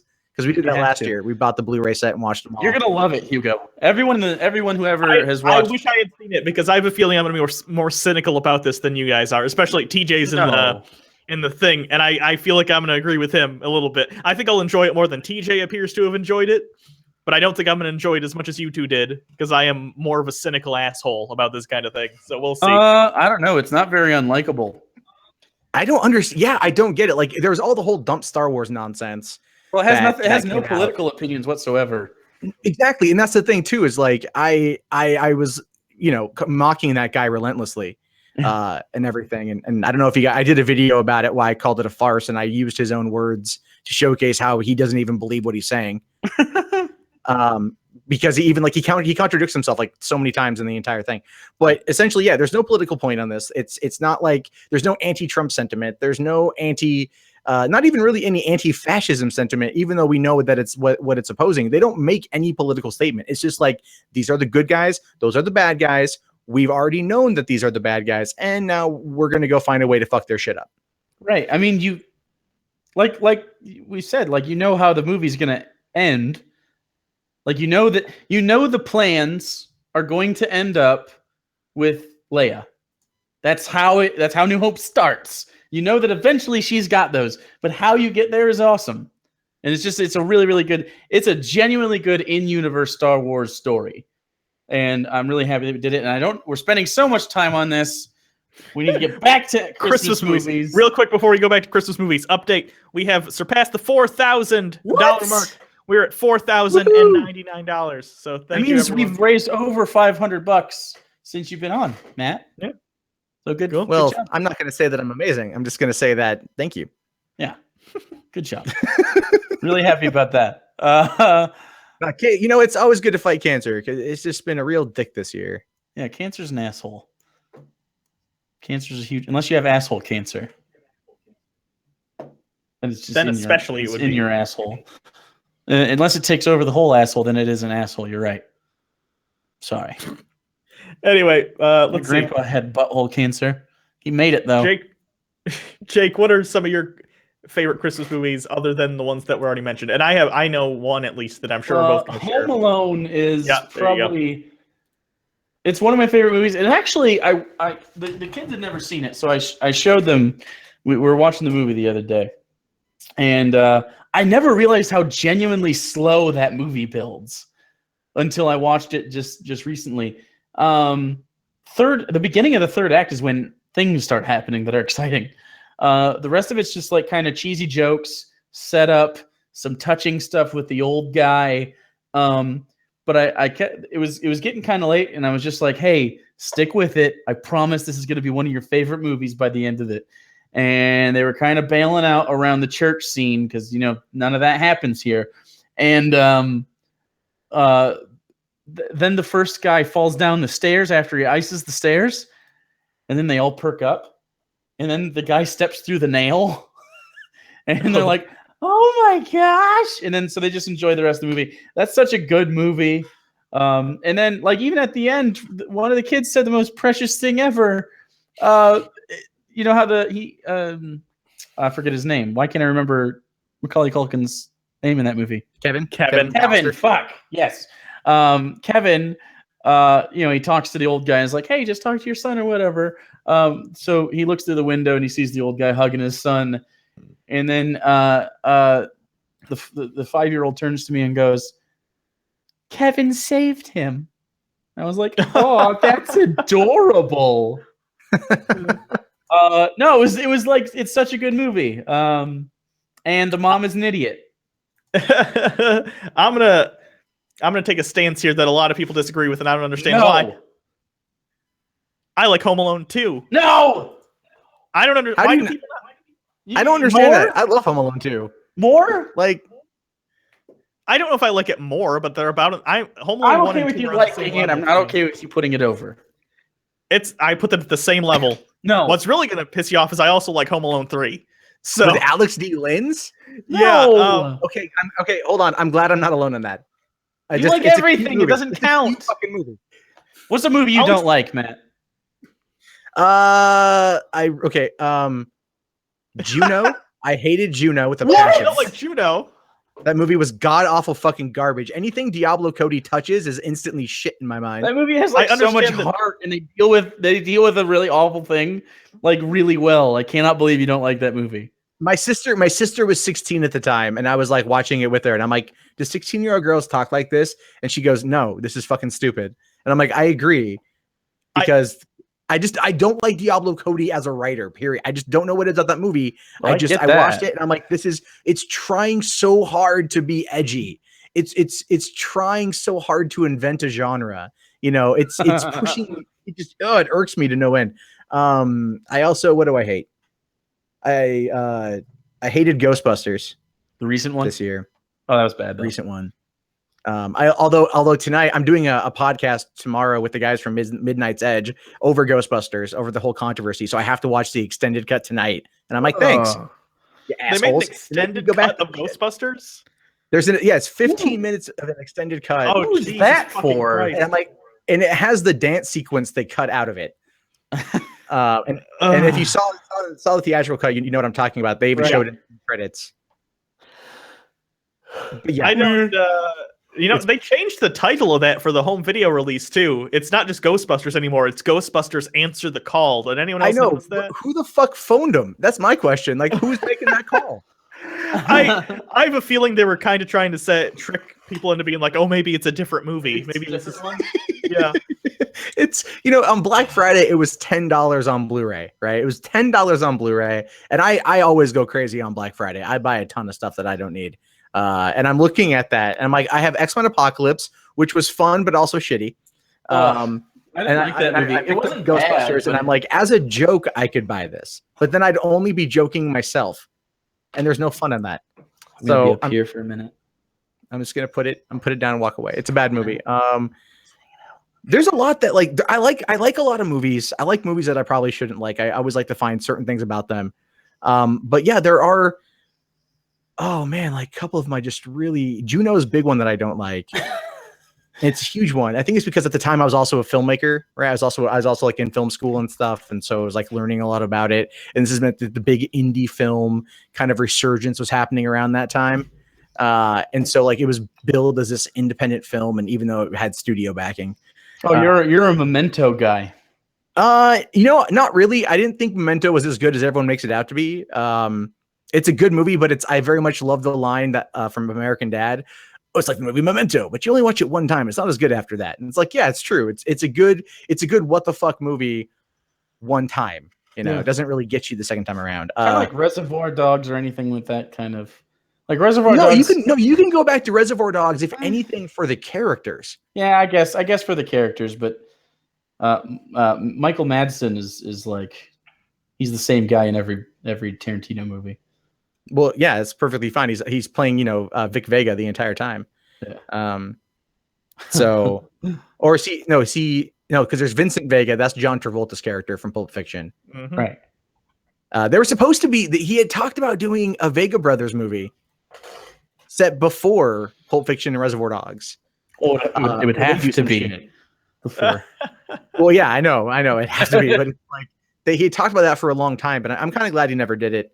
But yeah, I'm trying to think.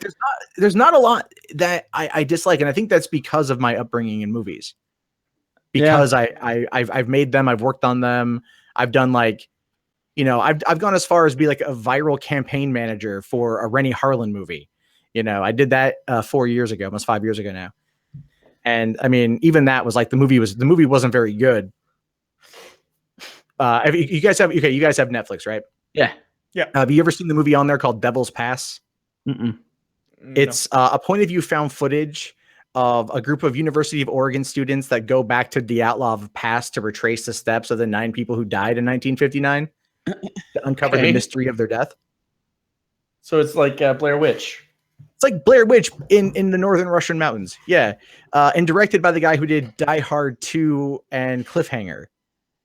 So you're thinking, that ain't bad, right? That ain't bad. This guy has literally no idea how to shoot a point of view found footage. Why did he choose that? It was the way that it was written as a documentary style. And when they brought me in to work on it, they were like, we need to make this thing go viral. And I was like, pitching them ideas and shit. And then they showed me the first cut of the movie. Like they brought me into their offices and gave me a private screening room. I'm talking like 14th floor of an office space and LA and shit. Right. Like really nice. And I watch it and I'm all like, this was pretty bad. And I gave him my notes. I gave him like truthful notes because they wanted truthful notes. And the next day they called me and fired me. Take that. And the movie came out and went straight to Netflix. So it wasn't very good. Oh, good. Where are we at? LA. So we're at $4,119. 4,119. We can get to 45 in the next 20 minutes, can't we? I'd like to. You guys totally could. I think we could try that. So please go down into the description box and click the link there, and that'll take you to Hugo and Jake's redemption charity for telling so many cancer jokes, fun for St. Jude. Help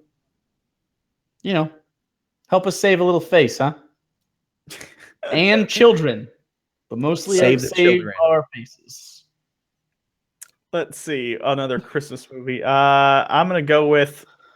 I actually watched this yesterday. You guys seen Scrooged with Bill Murray? Oh, good movie. That's of course. It's got the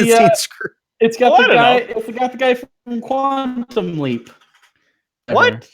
Dean Stockwell? No, he's not. That's not him. It's not Dean Stockwell. It's not Dean Stockwell. No. Are you sure it's not Dean Stockwell? I'm positive. It's not Dean Stockwell. I see we're getting that because he looks a little similar, and in the movie he's smoking a cigar constantly, which Al from Quantum Leap also did. So yeah, that might be it. Is it? Oh wait, what else was that guy in? He does. I can't remember. No, I can't remember. You got to IMDb that specific person. I'll do it. But I really like Scrooge. I think everyone knows the Christmas Carol. It's cliche at this point. There's been a million versions of it. That's honestly my favorite version, even though it obviously goes off the rails and isn't exactly a retelling because it is aware of the story within the story.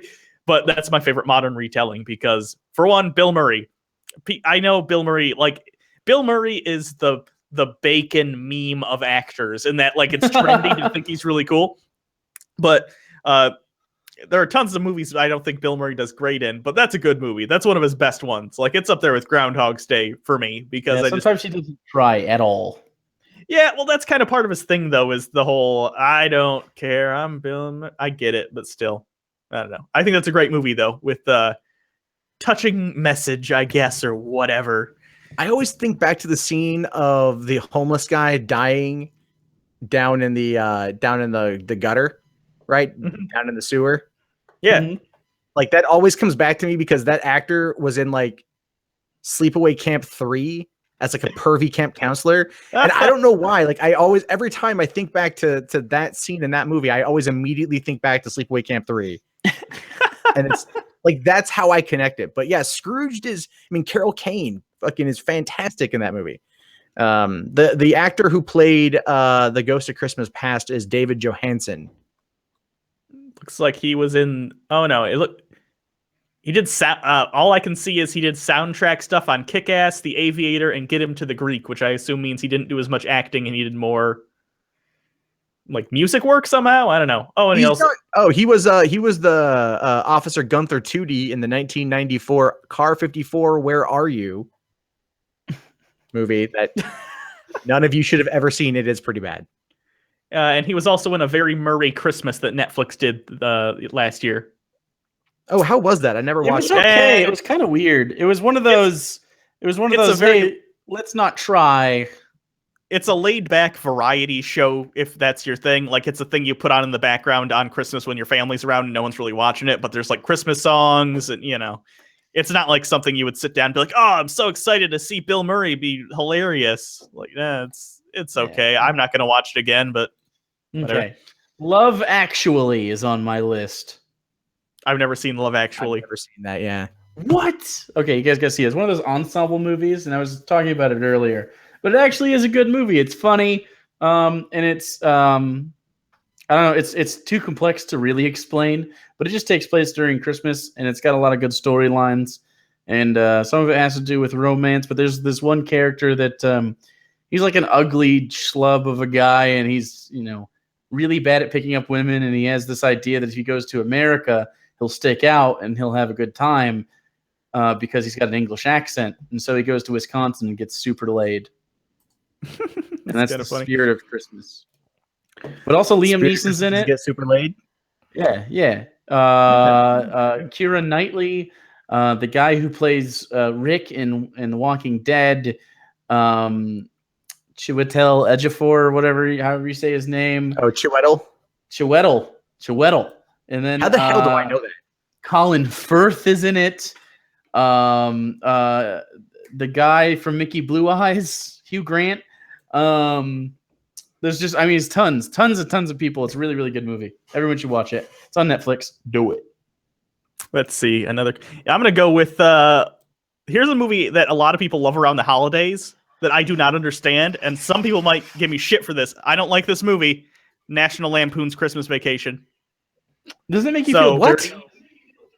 How the wait? I have to ask this question. Okay. How? I don't think it's funny. I like the Vacation movie, Christmas Vacation. I'm with you. I like the first Vacation movie. It's all right. I don't think it's like the best comedy ever, but it's watchable. Christmas Vacation doesn't do it for me. Doesn't do it. That's weird, man. Like that is that personally is just that's odd to me. Like I don't know. I've never met anyone out there that's never not loved that movie. That's what I don't get it either, because everyone fucking loves that movie, and I watch it. I'm like, is it like why? Okay, yeah, he's kind of a dumb guy. Yeah, his family's there. Oh, he doesn't get the bonus, and they can't get a pool or something. Like, I don't care. I don't care about Clark Griswold's problems. It's just more of the Griswold family. It's like look at European Vacation sort of thing. It's just another. It's a zanier look on it. It's the fact that it has Juliette Lewis as Audrey and Johnny Galecki as Rusty is just like, why they chose to go backwards in time for that. And I don't know. I like it. I think it's zany and over the top. He was the slutty friend in Roseanne, right? He wasn't. He was in Roseanne. He wasn't slutty. He was the Juliette Lewis. No, not. Oh, Juliette Lewis. No, she wasn't in. No. Danielle Harris was the slutty friend in Roseanne. Juliette Lewis was definitely in Roseanne, though. No, I don't believe so. I've seen Roseanne like 3 times now. Dude, Roseanne's good. I love Roseanne. Not her, the person. She's kind of garbage, but maybe she is in Roseanne. Let's see here. I feel like she was definitely in it. Maybe she was the only bit part. She was like the neighbor's daughter, and I thought she was like trying to make one of the other daughters slutty, or maybe it was like, "Hey, come smoke in the woods with us. We're kids." No, that you're thinking of Danielle Harris. Danielle Harris, the girl from Halloween 4 and 5. Why would I have ever watched Halloween 4 or 5? I don't know. She was like Michael Myers' little sister. In fact, she actually was the slutty cheerleader in Rob Zombie's 2007 remake. She's the only one who survives, by the way. I know who you're talking about. He doesn't kill her, and I think that was a direct reference back to those 2 films. Let's see.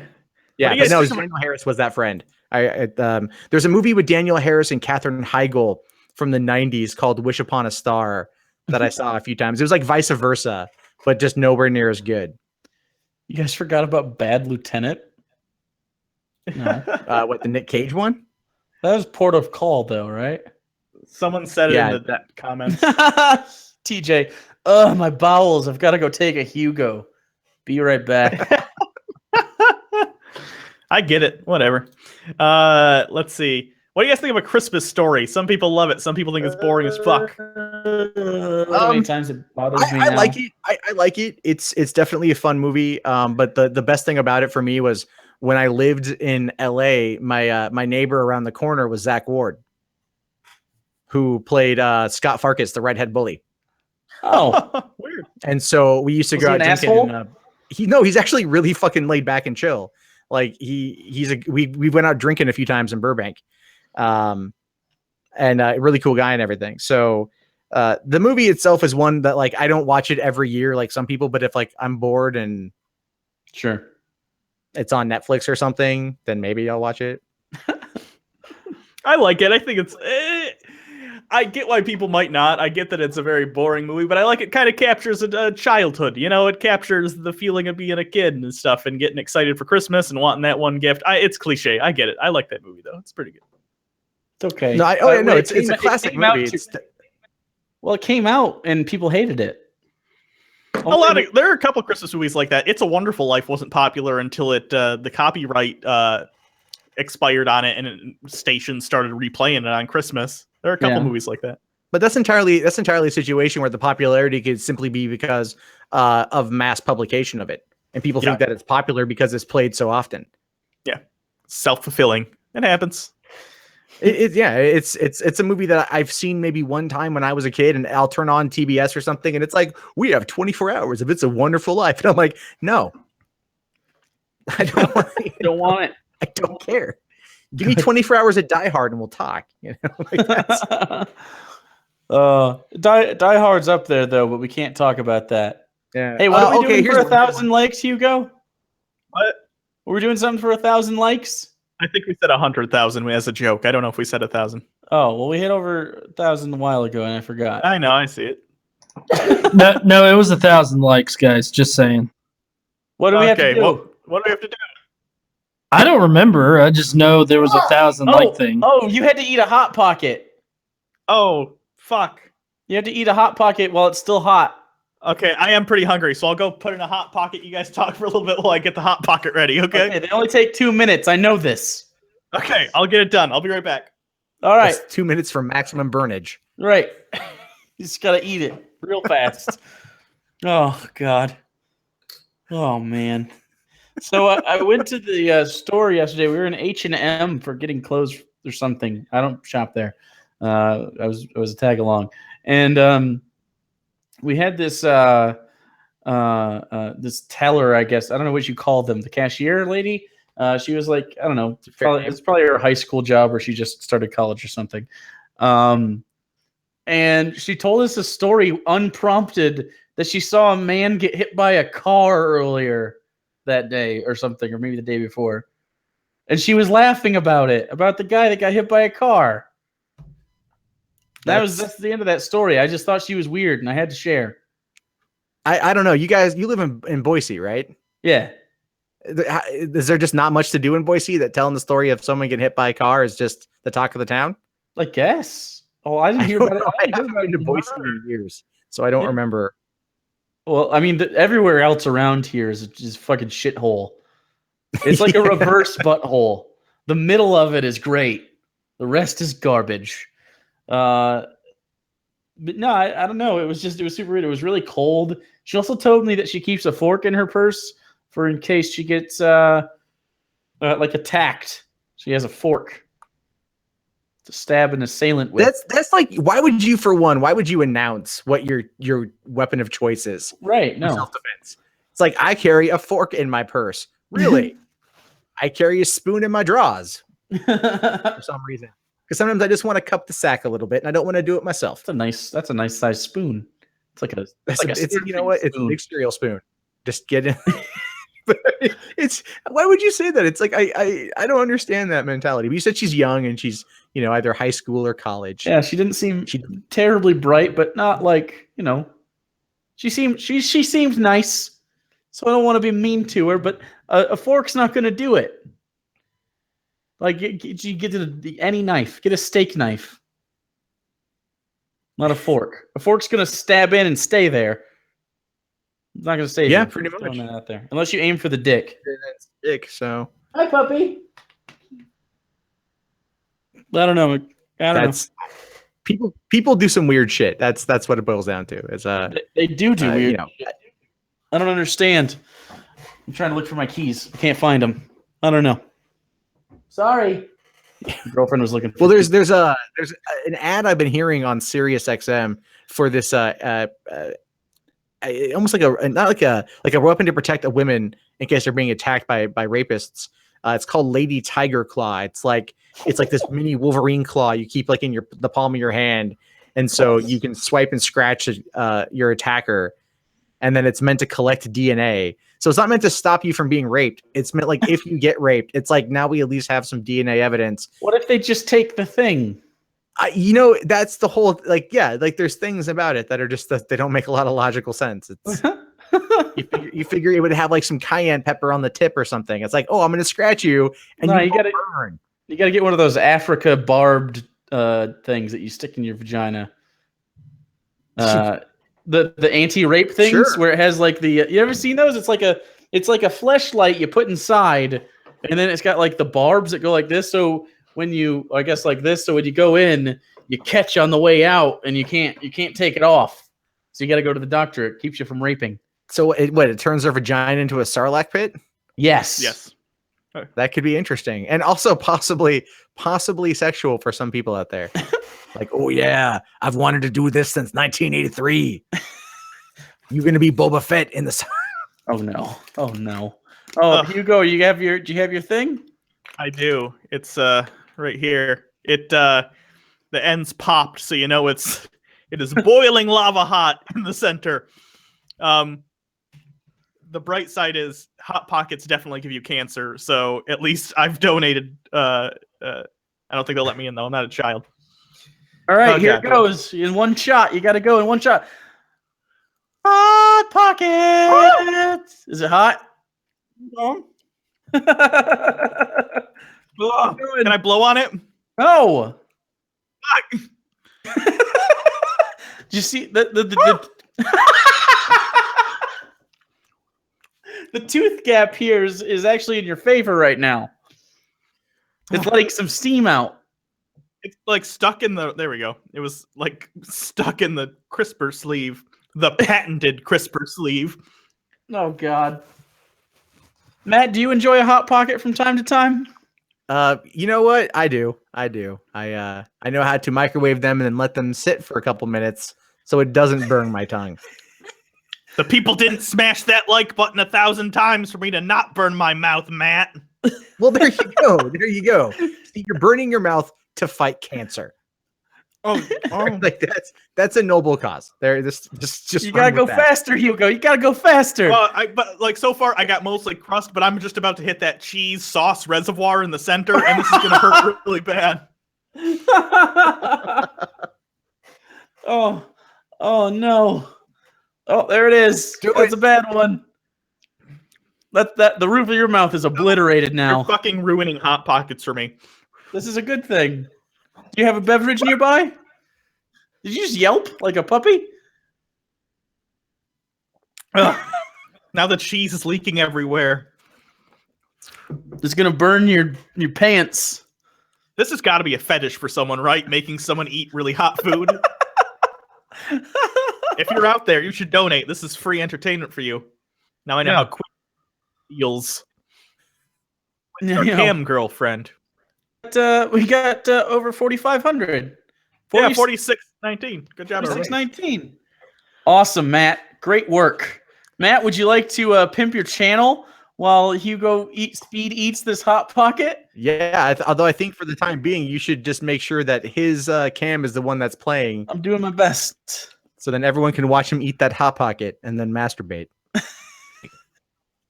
Clearly. This shit is falling apart. You shouldn't eat Hot Pockets this fast. The structural integrity is not built for this kind of speed. This is the first time we've talked about Hot Pockets a lot, and this is the first time you've ever eaten one on the show. If someone doesn't gif me eating this fucking Hot Pocket, I'm gonna be so disappointed. Oh, that looks real hot. All right, Matt, tell the people about your channel. All right, so I don't eat Hot Pockets every day on my channel, but I do enjoy a tasty one from time to time. But my channel is youtube.com/mundanemad. I do 2 to 3 videos a day, every day, on what's going on in the world, just shit I want to talk about, and money. So. You do a good job. You talk about a lot of stuff. You try to remain objective. I think that's a pretty good job you do there. Sometimes. We don't. Objective is not an easy task in this day and age. It's really like real hard. It's really hard to do, but oh God, Hugo, it's making me hurt. This was a stupid thing to promise. Fuck the cancer kids. Well, don't do that. It can't go to jail. Oh.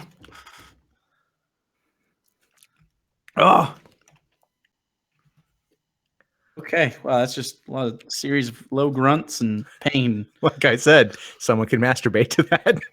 Yeah, they'll be fine. Feel free. You know what? I'm gonna honor system this. If you masturbate to this, you have to donate at least $1. It's honor system. I can't stop you, but come on. That's basically a pull from the promise. spank bank to give to the charity. I don't think it works that way. Yeah.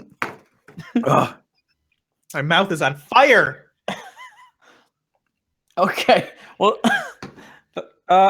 thanks for coming on, Matt. Yeah, thanks for having me, guys. Good Sorry luck this with everything. evolved into a shit show. Yeah. All right. Bye, everyone. Go subscribe to Matt. Everyone subscribe to Matt. He helped raise like over $700 or something like that since he came on. That was pretty great. Woo. Ryby back for a dank meme. I do have a dank meme as a gift to you guys for the $4,600 mark. I found Christmas weave. And hold on. You see that? Yeah. Yeah, that's a good weave. So thank you so much for that $4,600. There's Jake. Hi, Jake. How's the charity going? How are your guests? The guests are terrible so far. All of them have been worse than the next. Sorry. Who's next up? TJ. TJ's coming up. TJ has the link in his thing. And he should be on shortly. Awesome. Well, I'm gonna check on. He did say he had to go take a Hugo though. Oh no. Yeah. Well, I'm gonna check on out and keep donating, guys. I'll be shouting out thank yous and things like that. Feel free to leave me a message as your name, and we'll shout you out in chat. See you guys later. Sounds good. Bye. Thank you. Yeah, so professional. Yeah, I was just gonna say that we got Amazing Atheist next, Chris Raygun after that, and then we're gonna end it with some Creationist Cat. So ended that over 5,000. Holy shit! Donated again.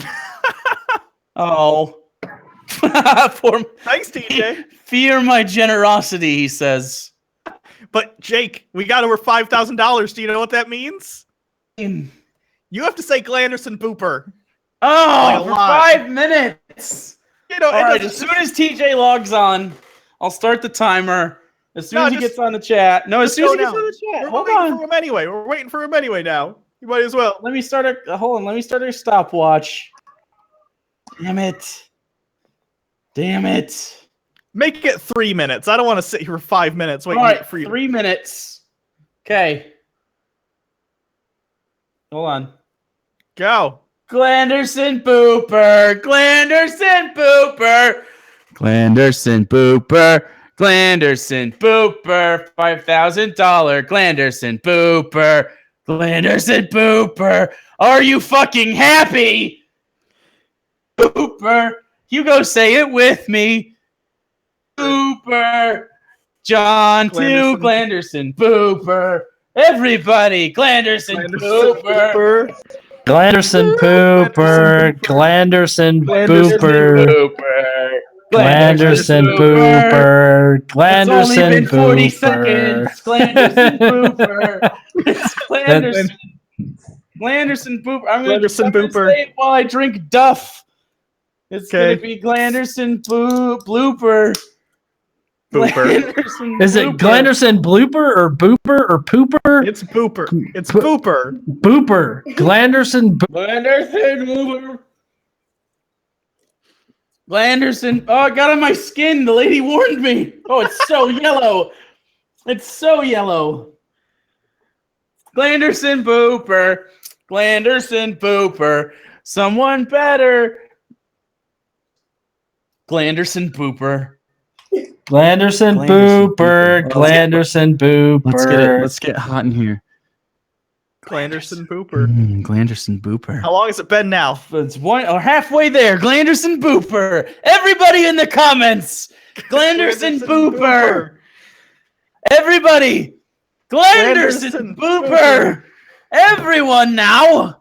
More likes. Smash the like button. Smash the booper. In the Glanderson. Glanderson Pooper. No, Booper. Close enough. Glanderson Booper.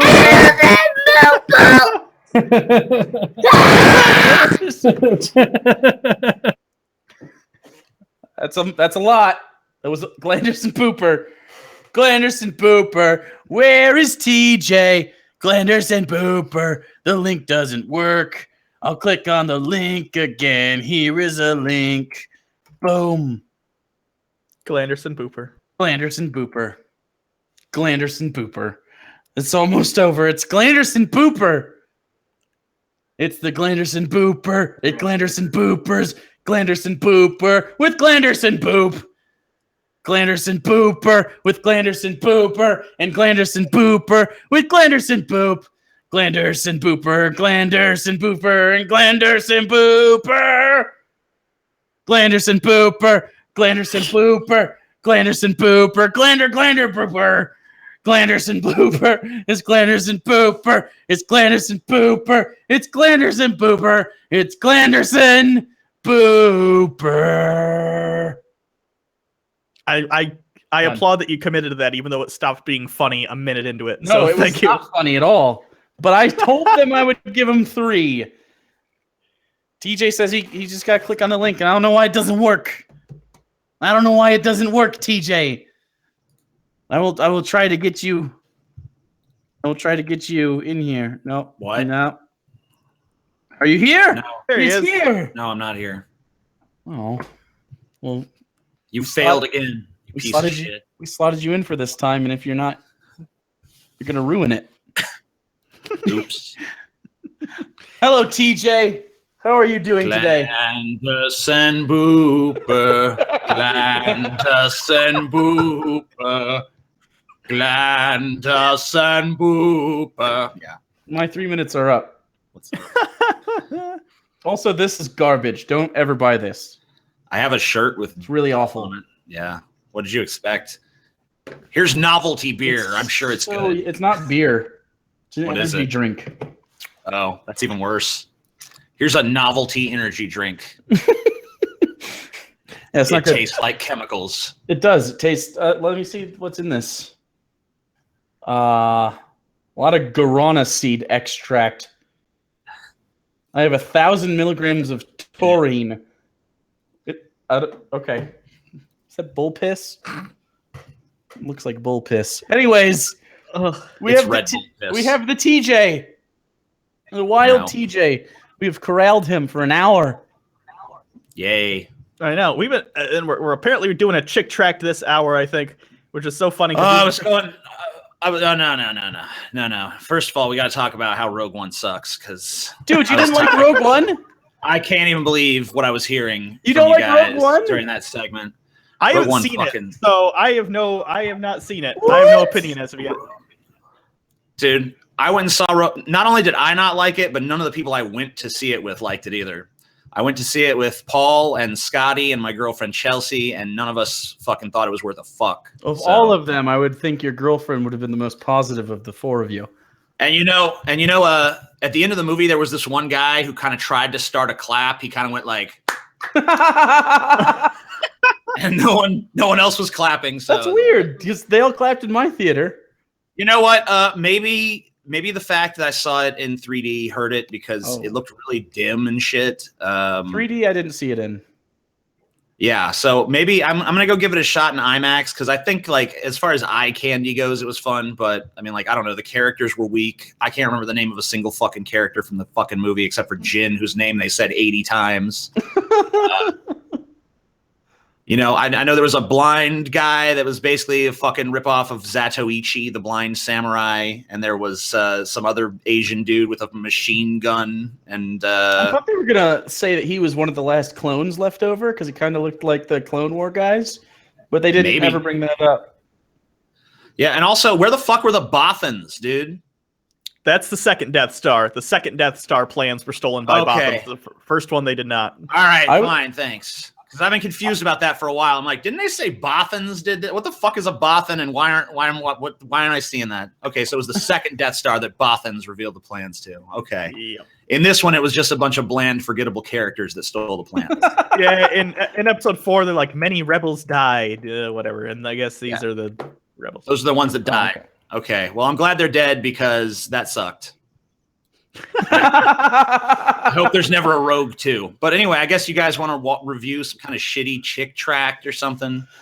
Yeah, fucking finally. We've been trying. Like 6 months ago, we were gonna have TJ out again for 6 months ago already. It was like 6 months ago, and then we both kept getting sick back and forth or getting busy, so it didn't fucking happen. That was horrible. Yeah. It's like I got sick and then I got better, and then it's like, okay, let's do it now. And then one of you got sick. It's horrible. I remember you made a video. You were really sad and down. You were like, I'm just so tired of being sick right now. And I actually felt bad for you for the first time ever. Awesome.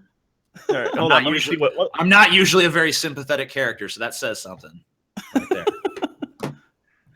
Yeah, did I send you the link, Hugo, or are you just looking it up? I'm looking it up. It's called The Present or something. It is called The Present. I did send you a link though, TJ. It worked, right?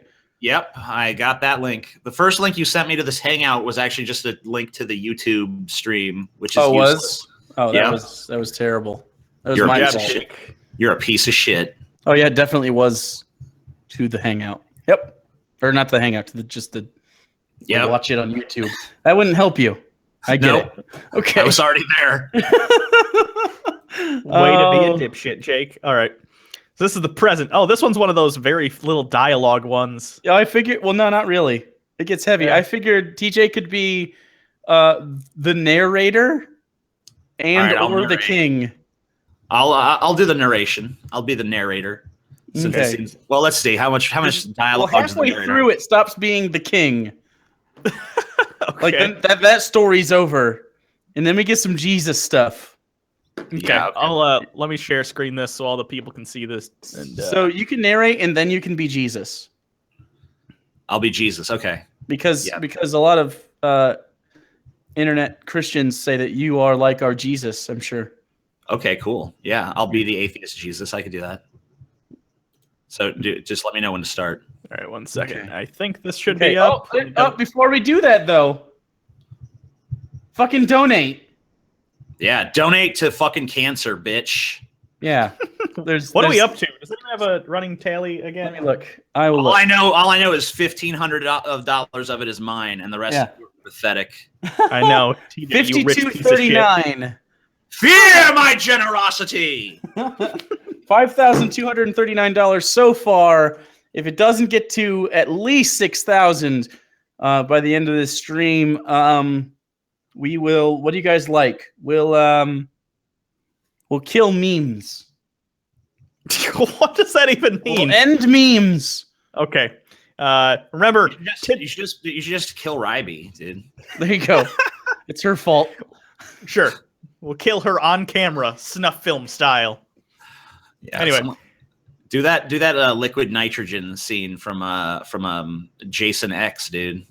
Just hold her under there for a second, and then slam her head against a table, and it breaks. And it's beautiful. Sounds good. People masturbate, just like I jerked off a second ago to whichever one of you ate the Hot Pocket. Yeah, I get it. It was pretty erotic. Poor Anyway, Hugo. remember, Burn tits for your 10K. tongue, peasant. Ooh. If we get to 10,000 either during this stream or we're gonna run the thing through next week when we kind of cut this stream up and post them online. It's getting to 10,000. I want to see that nipple action, dude. I'm gonna lick my nipples on camera, dude. You have to rub butter on them first, though. If it helps, sure, I will rub butter.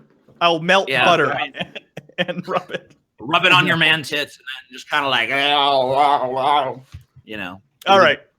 So anyway, with that out of the way, with the titty talk out, let's go ahead and read the present.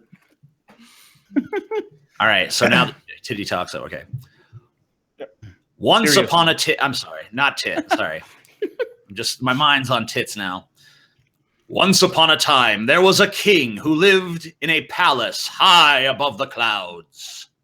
Okay. Already sounds like Jesus. The king dearly loved his only son. That sounds suspicious. Who looked like a fucking Cabbage Patch Kid. Well, the king looks like a grown-up Cabbage Patch Kid, so what do you fucking expect? Oh, that's what Cabbage Patch Kids grow up to be? No wonder they don't let them. That's why they have to be adopted, because their parents know and they don't want them. Maybe we should stop fighting childhood cancer because it's obviously needed. And he loved everyone who loved his son. That sounds gay as fuck, dude. That also sounds kind of like if you fuck he my just son love in the ass, I'll give you a blowjob. Why wouldn't he just love everyone who loves his son? Why wouldn't he just love everyone? Because this is obviously an analog for God. Why does loving his son have anything to do with how he feels about a person? It's kind of a prick. He's just a prick. And also, if this guy is supposed to be analogous with God, why'd you make him such a fat, unappealing bastard? I mean, it looks like one of you with a mustache. Yeah, it looks like both of us combined. Yeah, a little bit. I could see it. Yeah. Man, we sure did make a cute Cabbage Patch Kid. Too bad we grew up into this. Years later, the king told his son, Hugo, do you want to be the king? Sure.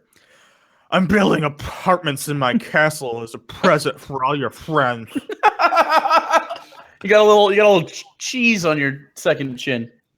You know, at that elevation, you know, the air is pretty thin, so you know, probably not the brightest people. Go down below amongst the people and invite them to the castle. Sire, are you sure you want these people in the castle? Spawn in the castle. Why do you want them in the castle? Need more bodies. Need more bodies. Need more people who love my son. No. I will greatly bless all those who respond. You don't really get to do that. I'll do it. Is it hot in here? Yes. Is it fat in here? Yes. I think we're gonna exceed the stream's weight limit. Oh man, I'm not even kidding. This isn't a joke. Doing that fat guy voice is making me lightheaded. I'm not kidding. It's the elevation, dude. It's the elevation. It's a lot of work. Hurry back, my son. Yeah, Dad. But when the prince visited the people, something was wrong. Who are you? Why are you here? I'm just here to chew bubble gum and fuck butts, and I'm all out of bubble gum. I don't know if you want to fuck those butts. Those guys don't look very couth. It's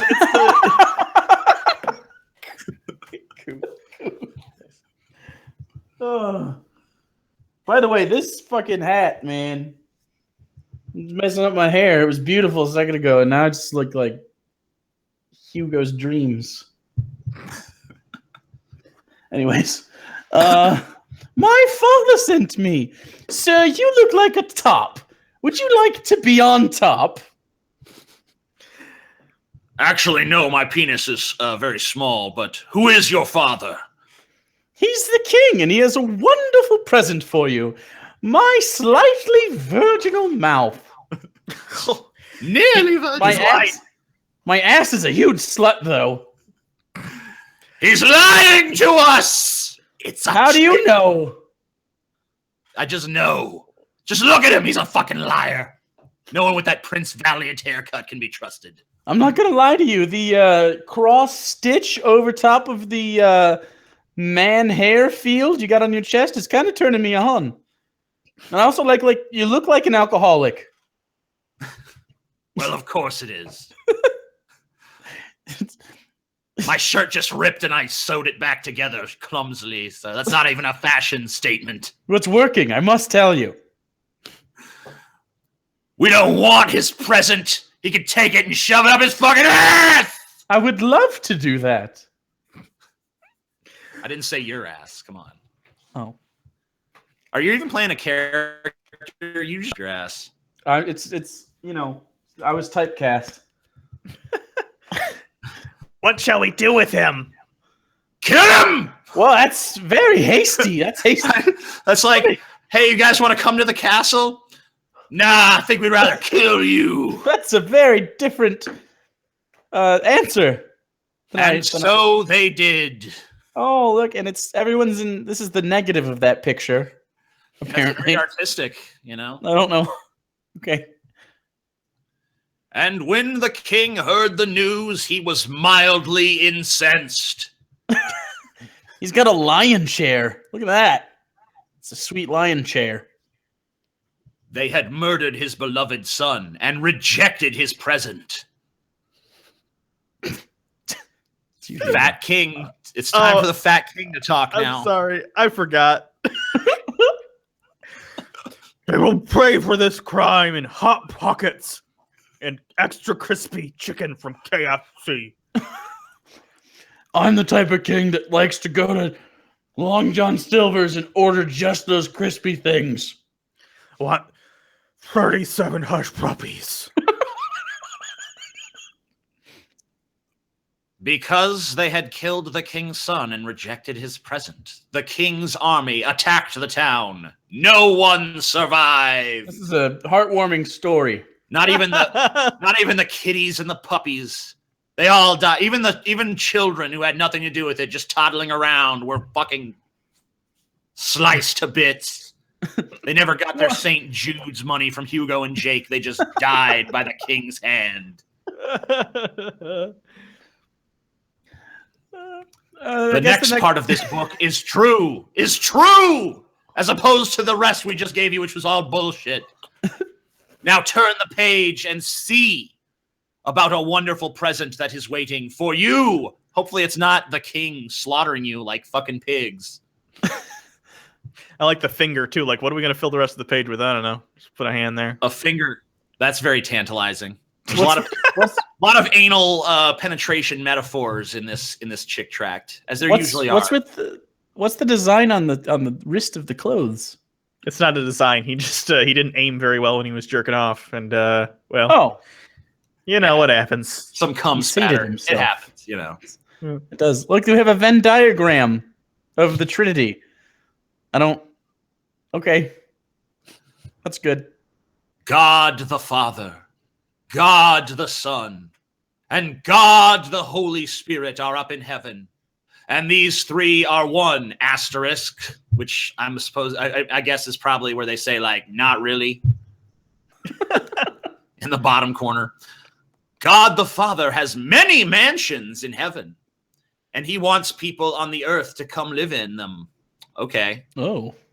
What do we have to do? But there is a problem. And the problem is these people look creepy as fuck. Kathy Bates is there. I think even King chilling in the background. Looks like Kimbo Slice is right up there. Very top. Is this Jack Chick up front here before he died? It looks a little bit like him. It does. I'm still worried about Kathy Bates, though. She's going to misery the fuck out of some of these guys. Yeah, she's about to break Jack's legs there. I love your chick tracts. All people have sinned, and God can't allow any sin into heaven. So that sounds like a shitty deal right there. Yeah, I got a mansion for you, but no sinners allowed. And by the way, everyone's a sinner. What so can he deal. Not? Is he incapable of allowing sin in heaven, or does he just choose not to? Because it says can't. Now he's just like, I can't do it. He tried for a while. He's like, maybe I can let some. Nah, fuck it. None. Here's faceless. So God the Son Jesus, was sent to Earth on a very special mission, if you choose to accept it, to die for the sins of all mankind. Wait, so that this too. The Flash is God, and the throne guy is Jesus. So I'm actually God. You don't get to be God too. You get to be Jesus because we're a Trinity. I'm all of them. They're all one. Didn't you read the asterisk, bitch? Okay, go for it then. My son, those who receive you will live with us in heaven forever, unless they're jerks. This is my present for them. So God's son left heaven and was born you could see on Earth as a man. If you were wondering where heaven was, it was these clouds in space. Space and clouds. Then the arrow shows you that he was going to this, which to Earth. Yeah, I wouldn't have figured that out otherwise. I guess. Or a marble. Yeah, I've never seen Earth quite look like that. That is a good point. There's a big storm on Earth that day. But when Jesus visited the people, something was wrong. Who are you? Why are you here? What's with the sash? Hey, I thought this was the style here on Earth. I'm sorry, It's not. Nope. My father sent me. Am I supposed to know who that is? My father? No, you're not. My father. He's a very powerful man. Oh, okay. To tell you about a wonderful present he has for you. Okay, so does he It's have not a like? butt plug. It's not a butt plug. I'll put it's that. Not a butt plug. What about a Furby? Maybe they're coming back now. Are they? They've come back like 3 times. So yeah. Yeah, but this time it's for real. Like and Die then finally, Hard 3. Someone asks a pertinent question there. Who is your father? Person with an inferior beard. He's the God of heaven, and he wants you to live with him forever. Dude, this guy's I would totally believe that if someone came to me and said that. This guy's remark is totally respectable. He's lying to us. Yeah, like see in the previous story, that wasn't as just saying like he's lying to us instantly didn't make sense. But in this story, it does. Well, yeah, because they knew the king existed. Yeah, there's a king, there's a castle, he lives there. But this time it's like, that you see the sky? There's an invisible kingdom up there, and I'm here to fucking bring you to it. All you got to do is obey me. I am the way, the truth, and the life. Doesn't even look like they finished this drawing. What the fuck? Nope. It's weird. Yeah, like there was so much detail of just a few panels ago on all those people waiting for Jesus, and now like it just looks like some fucking, coloring book shit. No man cometh unto the Father. Okay. This is getting very pornographic now. In Sorry, heaven, children. but by me. Sorry, kids. We didn't realize there were such adult themes throughout this particular chick tract. Don't come on your father's kids. It's not good morals. I mean, I guess I don't know. If your father wants it, I guess it's negotiable. You got to make your own decision there. He hath heard my word and believeth on him that sent me, hath everlasting life, according to John 5:24, which why would Jesus need to quote John? Because, isn't John describing what he already said? Does he need... It's like a Terminator 2 sort of cyclical timeline. Yeah, it's like, I'm going to quote scripture that was written about me saying this in the first place. It's quoteception. Maybe he's just telling John where to put it, He's pre-editing. Don't fuck this up, John. It's going in 5:24. We've talked about this. It's where I want it. So many times. Now I just told this group of people it's going in 5:24, so you don't get to move it around all willy-nilly. Yeah, if you fucking put it on 5:23, your ass is going to hell, John. I've had enough of your garbage. When you write this shit down, that's got to be 5:24. 24/7. For the wages of sin is death, but the gift present of God is eternal life through Jesus Christ our Lord. All right, rock on. There's a mansion. I guess those are.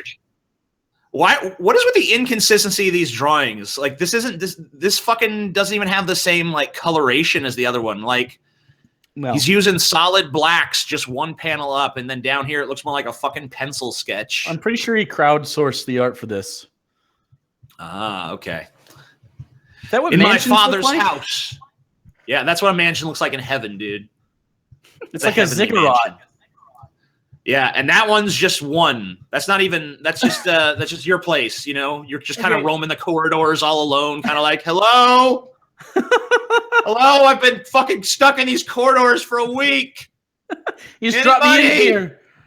There's no maps. God, Jesus, I can't find my way to the kitchen. I'm really hungry. And if everyone has a mansion, doesn't nobody have a mansion? Yeah, you know, because at that point, you know, isn't mansion kind of relative? That's a good point. Doesn't maybe can't you just, you know, if you're more sinny, can't you just go to heaven, but you get like a shitty apartment, you know? Right, like you have loud you neighbors. Don't get a mansion, you just get a studio apartment with fucking, you know, loud neighbors banging up on the floor above you and shit. True story. We had an African family straight from Africa. With the accents and stuff. Story's already racist, by the way. Well, that's fine, whatever. And then they lived below us, and I moved out before they moved out, but Hugo was still there. Yeah. And can you describe the smell that they left behind? Oh my God. They had a crying baby for like a year and a half, just fucking cried for a year and a half straight. Nonstop. And they finally moved out. And they left a bunch of trash outside their like apartment too when they left. Like, fuck it, someone else will take care of this. And they left the door open. Oh my God, the stench. I don't know what it was. This isn't like, oh, those damn stinky Africans. No, these particular people who happen to be from Africa smelled like death. And I don't know what the fuck that is fucking the darky smell, man. The darky smell. You can't, man, you know. You go to the dark continent, all that green fumes be wafting up on you and shit. You know, I ain't got nothing against the Negroes, but man, they stink. Look like shit, smell like shit. Oh God. And the worse guy than that time I said gooks. And it's way worse. Way worse. But I raised money for cancer today, so I'm still a good guy. You can say whatever you want. No one else spent nearly as much as you. Wait, fuck that. And while we're at it, fuck dykes. Well, I mean, not actually though, because no.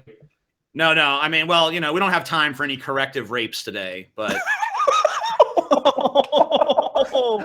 let's just knock all those out right now. So we knocked about 3 or 4 off the list right now. We can only go up from here. See, I'm glad this chick tract is bullshit because otherwise I definitely would be going to hell now. Okay, so where were we? In my Father's house in heaven are many mansions. I go to prepare a place for you. He's like our housekeeper. Good. Yeah, Jesus is a housekeeper. That's what we learned today. I didn't know he was Hispanic, but apparently so. Checked 5 boxes. Yep, I'm just checking them. I'm just going down the list. Tick, tick, tick. And if I go, I will come again. Jesus Christ. Why do you keep coming all over the place? He's got a very quick refractory period. He's a demigod, after all. That's true. Does he ever? His refractory period is so fucking quick that he never stops coming. He just comes and comes and comes. He's like a fire hose of cum. Do you think you can come in heaven? Yeah, it's like that's where you got that eggnog earlier. Oh, well, it doesn't feel like that inside me. You got Jesus inside you. That's why we serve it during Christmas, his birthday.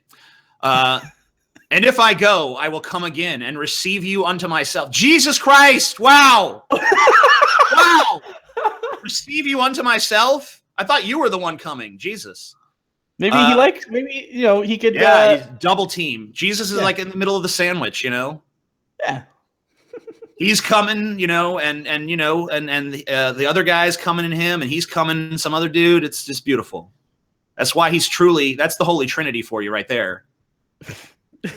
It's like the after party of a gay pride parade. Yeah, God the Father, he's obviously the dom, so he's on top, and Jesus is kind of not by, he's kind of like a switch hitter, so he's in the middle, and then the Holy Spirit is a bottom bitch. Holy Spirit sounds like just a butt plug. Maybe.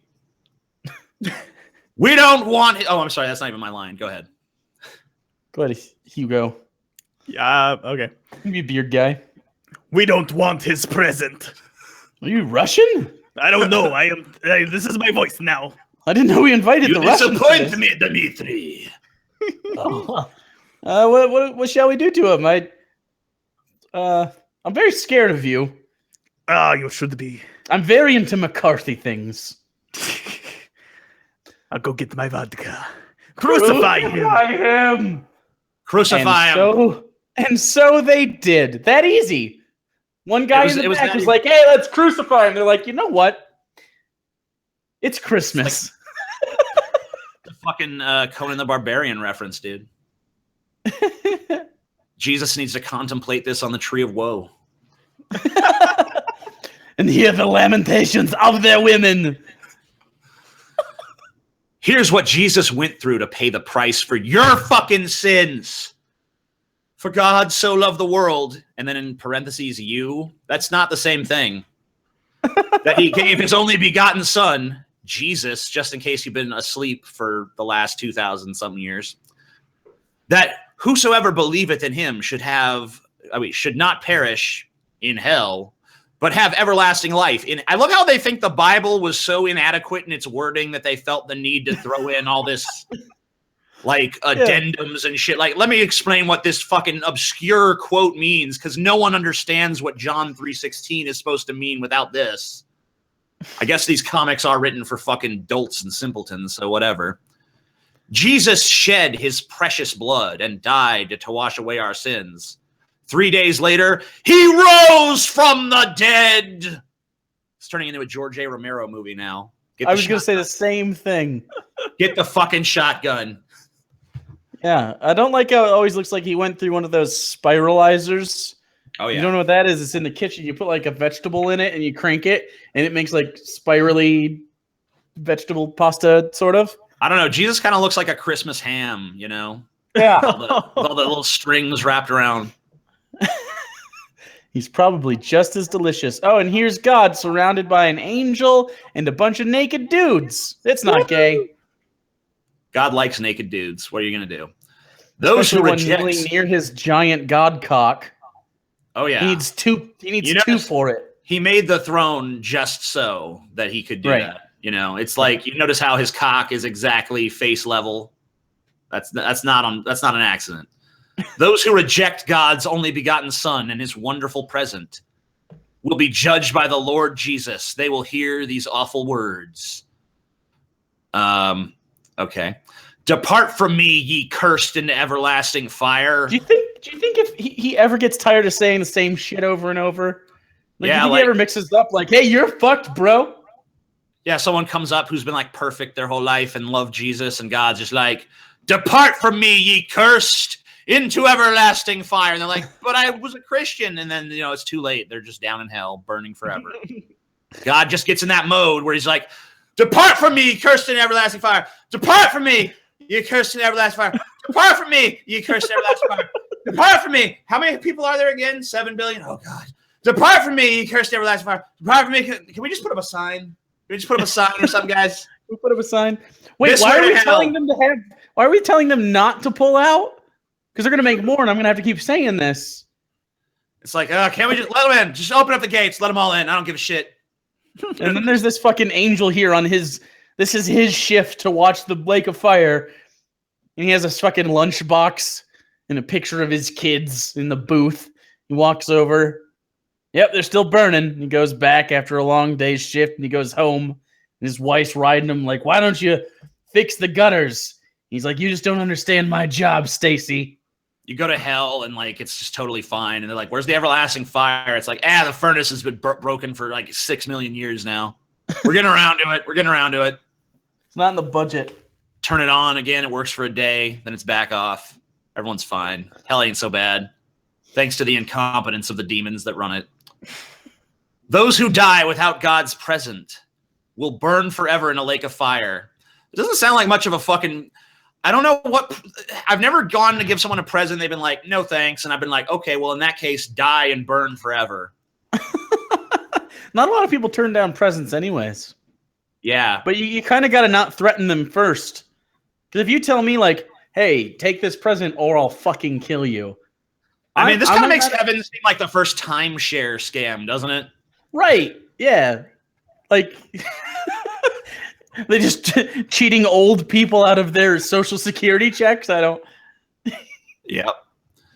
And the smoke of their torment ascendeth up forever and ever. And the angels just kind of sitting there watching like, damn, these motherfuckers are burning. We're almost to the end. But those who receive God's present through Jesus will hear these beautiful words. Well done, thou good and faithful servant. Enter thou into the joy of thy Lord. Where everyone has a mansion and nobody to garden for them because we don't let them in.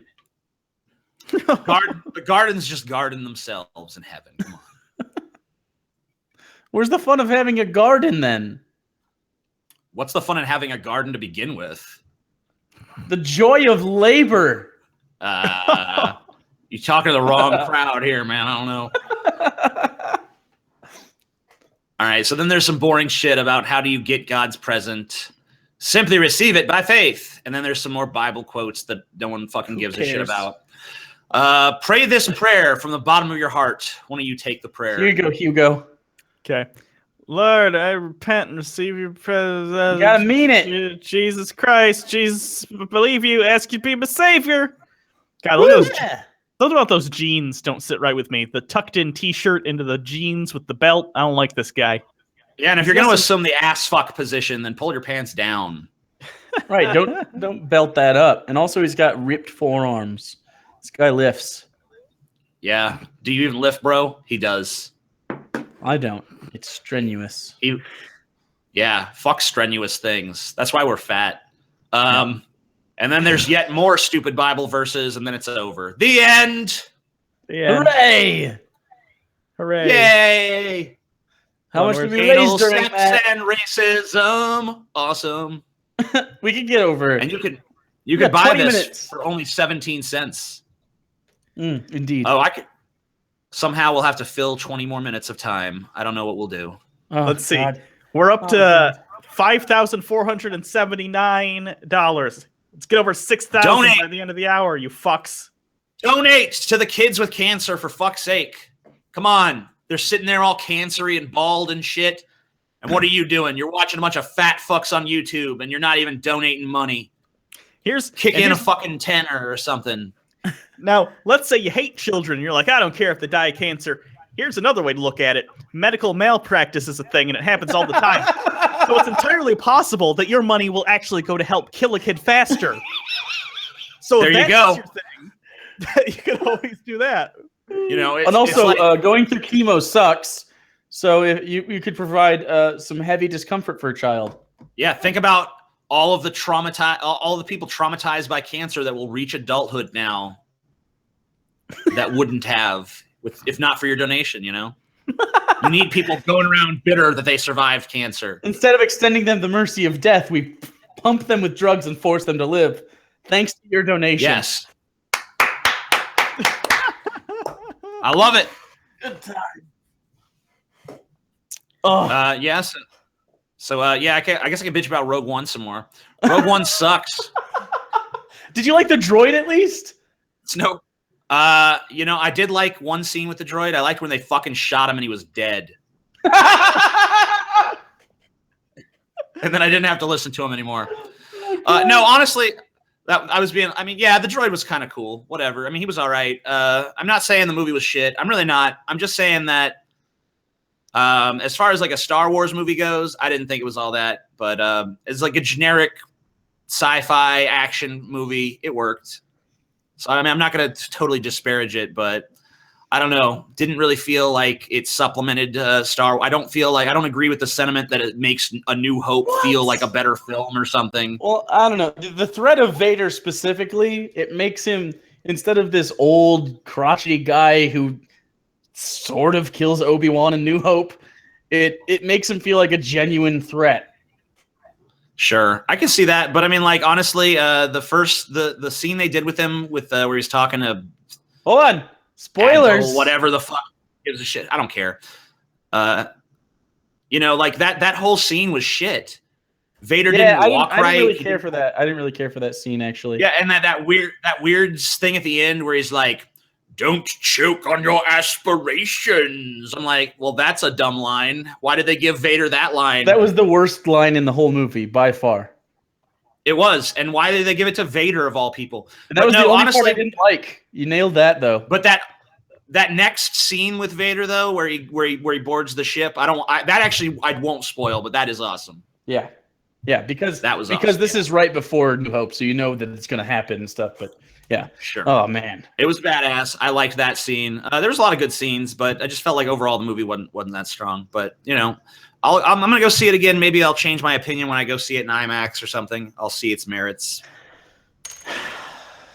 I was happy that they kept the tone from, a non-main cast Star Wars. Yeah, which they could have easily fucked this movie. Yeah, I mean, I feel like the cast. I mean, I don't want to say the cast was the problem. I want to say the characters that they wrote were the problem for me. Because I don't know, like a lot of people are going around saying that Rey was a Mary Sue. Well, if Rey's a Mary Sue, then I don't know what the fuck Jyn was. Just a non-entity, I guess. Just nothing. Well, at least she didn't. I was worried that one of them was going to have Force things happen. Yeah, and it didn't really. Yeah, they didn't fuck with that, and that was good that they didn't. But she, I don't know, she had such a bland character that I kept thinking she was going to fall for Edward Cullen at some point in the movie. I get it. I don't know. Maybe I'm just a fanboy and I'm a piece of shit. You are. Look at your fucking thing behind you. Yeah, I can count 1, 2, 3, 4, 5, 6. Well, no, it's because I get the box though, because the box is rad. Okay, I'm just saying there's 8 Star Wars things behind you alone, so... Yeah, but this one's the best one. And he's one of the worst fucking characters in the movies. He doesn't do anything. But this is cool. Yeah. You don't have to... Boba Fett proves that you don't have to do anything if you just look cool enough. Right. Like, and people were bitching about Phasma in Episode 7. It's like, she's literally Boba Fett. She does more than Boba Fett. So you don't get to... Yeah, okay, like Boba Fett... Boba Fett. Last I checked, pretty much the extent of Boba Fett's accomplishments were like he drove a ship that had Han Solo in it in carbonite, and then he tried to fight, and then he gets beat by a blind dude and careens into a fucking Sarlacc pit, and then it burps and he's just dead. The end. You're right. I was gonna say he caught Han Solo, but he didn't even really catch Han Solo. Darth Vader did, and then he gave him to him. So the Emperor caught Han Solo and just kind of he was. Like, if anything, he was just like a glorified FedEx driver or something, Yeah, pretty much. Yep. No, that's too bad. What's your favorite Christmas movie, TJ? My favorite Christmas movie. You like Christmas? I do like Christmas. My favorite Christmas movie is probably I like A Muppet Christmas Carol. That's a good movie. We didn't talk about Michael Caine. Yeah, with Michael Caine as Scrooge and shit. I like the music in there. I'm a big fan of. I guess I'm not a big fan of the Muppets, but I'm a reasonable fan of the Muppets and shit. I think they're cute and funny and shit. So it worked. I feel like that was probably my favorite Muppet movie too of the ones I've seen. So I don't know. I think that's a good movie. I mean, I pretty much watch it every Christmas at least once, which I haven't done it yet, but I probably will get around to it. Yeah, I need to watch that too. I think it's on Netflix now, actually. So is it? Well, I'll watch it there then. Fuck. Yeah. Let's see. What's the total up to now? 5,499. You cheap fucks. Damn, barely anyone since last time. I know. Come on, you fucking faggot. How many people are watching this shit? That's over 1,000. Over 1,000? 1,033. Yeah, you got 1,033 people. If each of you gave $1, that'd be another $1,000 and 33 fucking, well, $1,033, dude. So everyone that's fucking in the chat watching this bullshit right now, just go give $1. That's what I'm saying. And we'll be up another 1,000. There's no reason not to, because like we said, you can either help save kids from cancer or pretend that it's killing the kids. Whatever makes you feel better. And that's what this is about. Making you feel better about your shitty existence. Yeah. So do I mean, right. You gotta fucking, we're atheists. We don't get to fucking ask God for forgiveness. So we actually have to go and do something charitable and nice so that we can feel good about ourselves. Like, well, I'm a scummy piece of fucking shit, really, if you look at it objectively. But I helped them kids with cancer. And then that one time TJ raised more than Anita Sarkeesian. Well, I did. I was raised more for her for a while, but she actually did eventually pass. But did she? But whatever. Raised a ton, man. Yeah, we raised like over $100,000 for girls in the third world, and I raised money for wells in Africa at one point too. So yeah. I'm a charitable motherfucking guy. That's all I got to say. Yeah, it's gonna be great. And this because of how CrowdRise works, this goes straight to them. I don't even have to do anything, right? Because I just selected that they were the benefactor. CrowdRise handles all the thing. I saw people in the chat a moment ago asking, like, how do we know Hugo and Jake aren't just going to keep this money? They can't. It doesn't even go through their hands. It goes directly from CrowdRise to the charity. Yeah, I love that there's someone to alienate our entire audience and sink the whole show for $5,000. Yeah, I love this. I love these people who think everything is a fucking scam, because it's like, I mean, honestly, why would you jeopardize something that's making you perpetual money?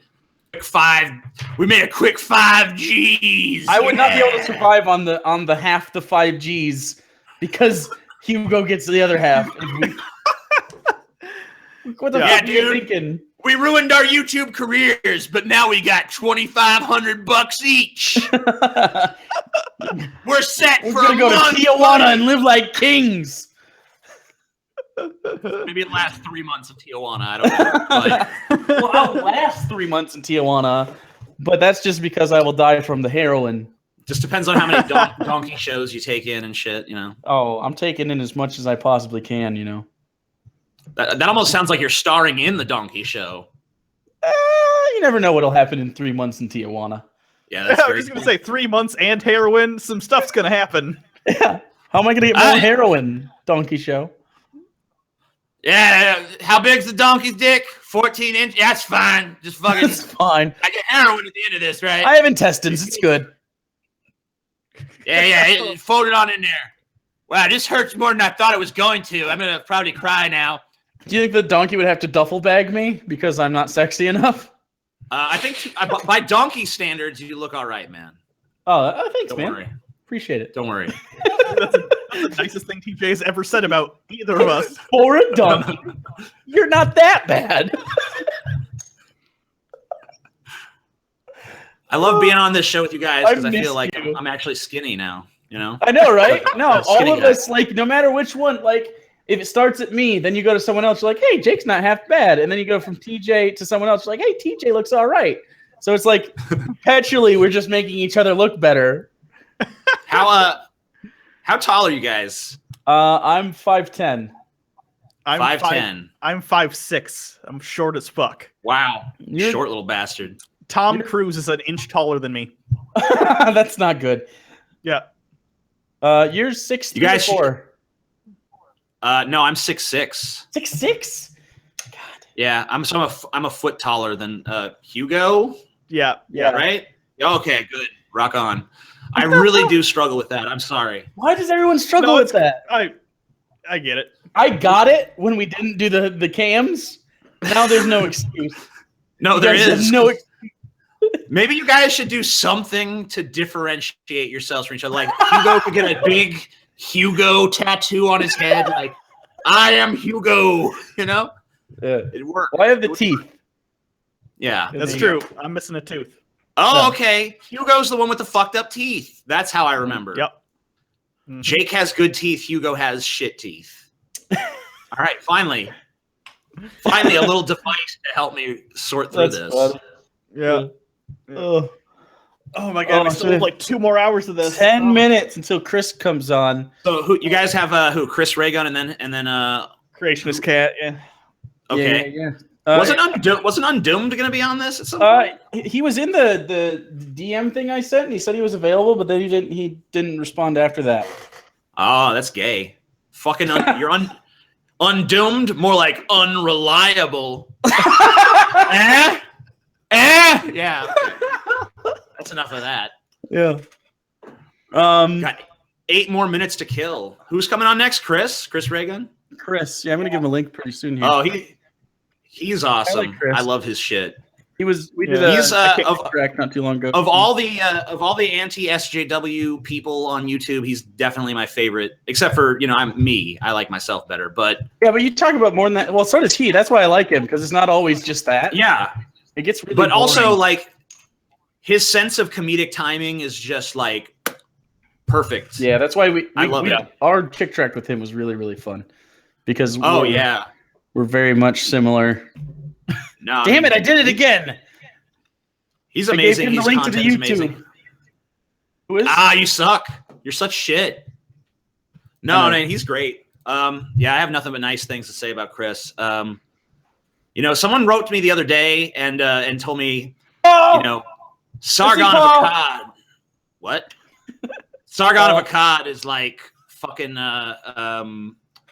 gonna pass me one of these days because his channel metrics are better. And I'm like, that's fine. I like Sargon, but the more I think about it, the more I'm like, fuck Sargon of Akkad, piece of shit, stealing my thunder. Whoa! Someone is sniffing. Get out of here, fucking piece of shit. Paul just lurking. Like I didn't even notice him back there until I heard that sniffing in my ear. I'm like, it's a wild Paul in his natural habitat. A wild Paul appears. Yeah. Good times. Good times. He's basically Snorlax. So have you guys had any bad experiences with YouTube's little algorithm changes and shit? Oh shit. Yeah. Every time, I don't know if this is you as well. Every time we upload a video, we get subscribers like shed from us. Have you noticed that? Yeah. And you know what? I saw a video today by this dude Game Theory where he's trying to say like, well, he was trying to explain YouTube's new metrics and shit, but I'm like, okay, well, you're missing out on one crucial fact. People are being unsubscribed from channels against their fucking will. I've gotten like every single fucking day I receive messages from people on my Facebook, on my Twitter, elsewhere telling me, I'm a big fan, watch you all the time, watch you every day, been unsubscribed. I don't know what happened. And that's the real problem, and that's the one that no one seems to be addressing. I don't give a shit if YouTube changed their metrics where it's like, oh, well, now their metrics more reward long-form content, and now their metrics reward people who post videos daily and all this shit. That's fine, whatever. I can understand YouTube's reasons for doing that. But what's with the fucking people being unsubscribed from channels against their fucking will? Right. All I want is for the people subscribed to us to get it in their feed. I don't care if they click.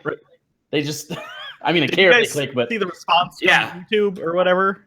Yeah, the fucking joke of a fucking response. YouTube should be burned to the fucking ground. And for anyone who didn't see it, basically YouTube, they had a thing. It was the most bullshit, like, interview. Let's talk to you with scripted bullshit responses from a PR person ever. And they're like, well, we don't unsubscribe people. We looked into 100 cases and couldn't find a problem. We personally, as a small channel, or I guess medium, I could give you 100 fucking cases. Goddammit. Right. We've lost at least 500 or 600. I'm not kidding. Since this issue started, and we're a small channel. We keep fluctuating back up to the mean, but I know we're still gaining overall. But it's like we shouldn't be losing this either. I went from just a few. Look, just a few months ago, like 6 months ago, I was averaging like 1,000, 2,000 subs a day. Now I'm down to like 99 a day because every time I put out a new video, it's just like. Yep. It's like, fuck That's you. exactly what it is. And they're not putting the suggested tab up anymore. Like our view metrics for the suggested thing are way down.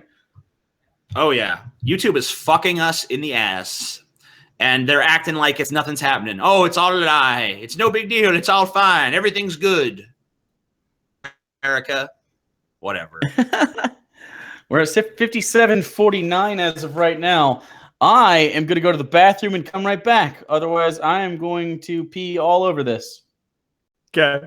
I say you just pee there. Just piss your pants.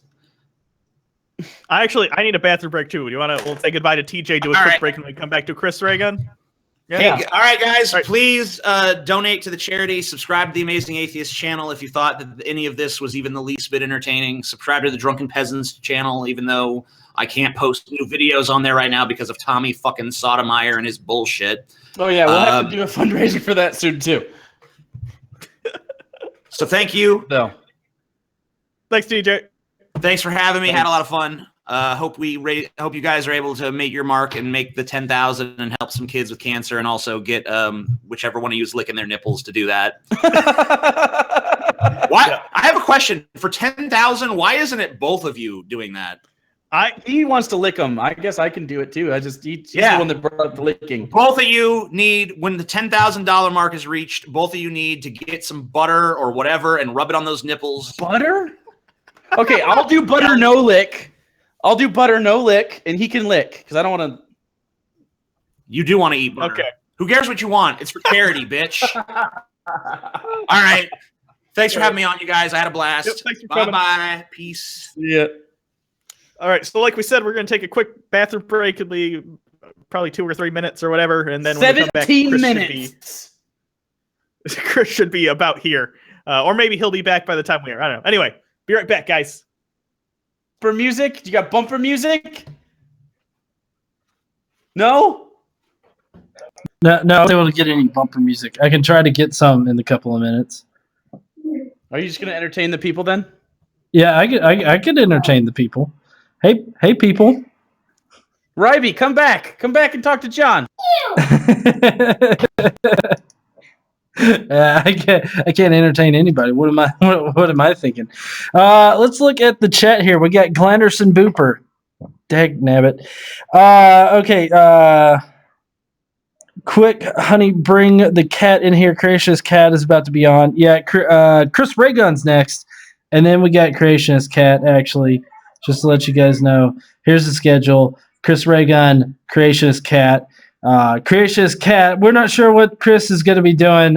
Maybe playing a guitar. But Creationist Cat, he's going to be singing some songs and whatnot.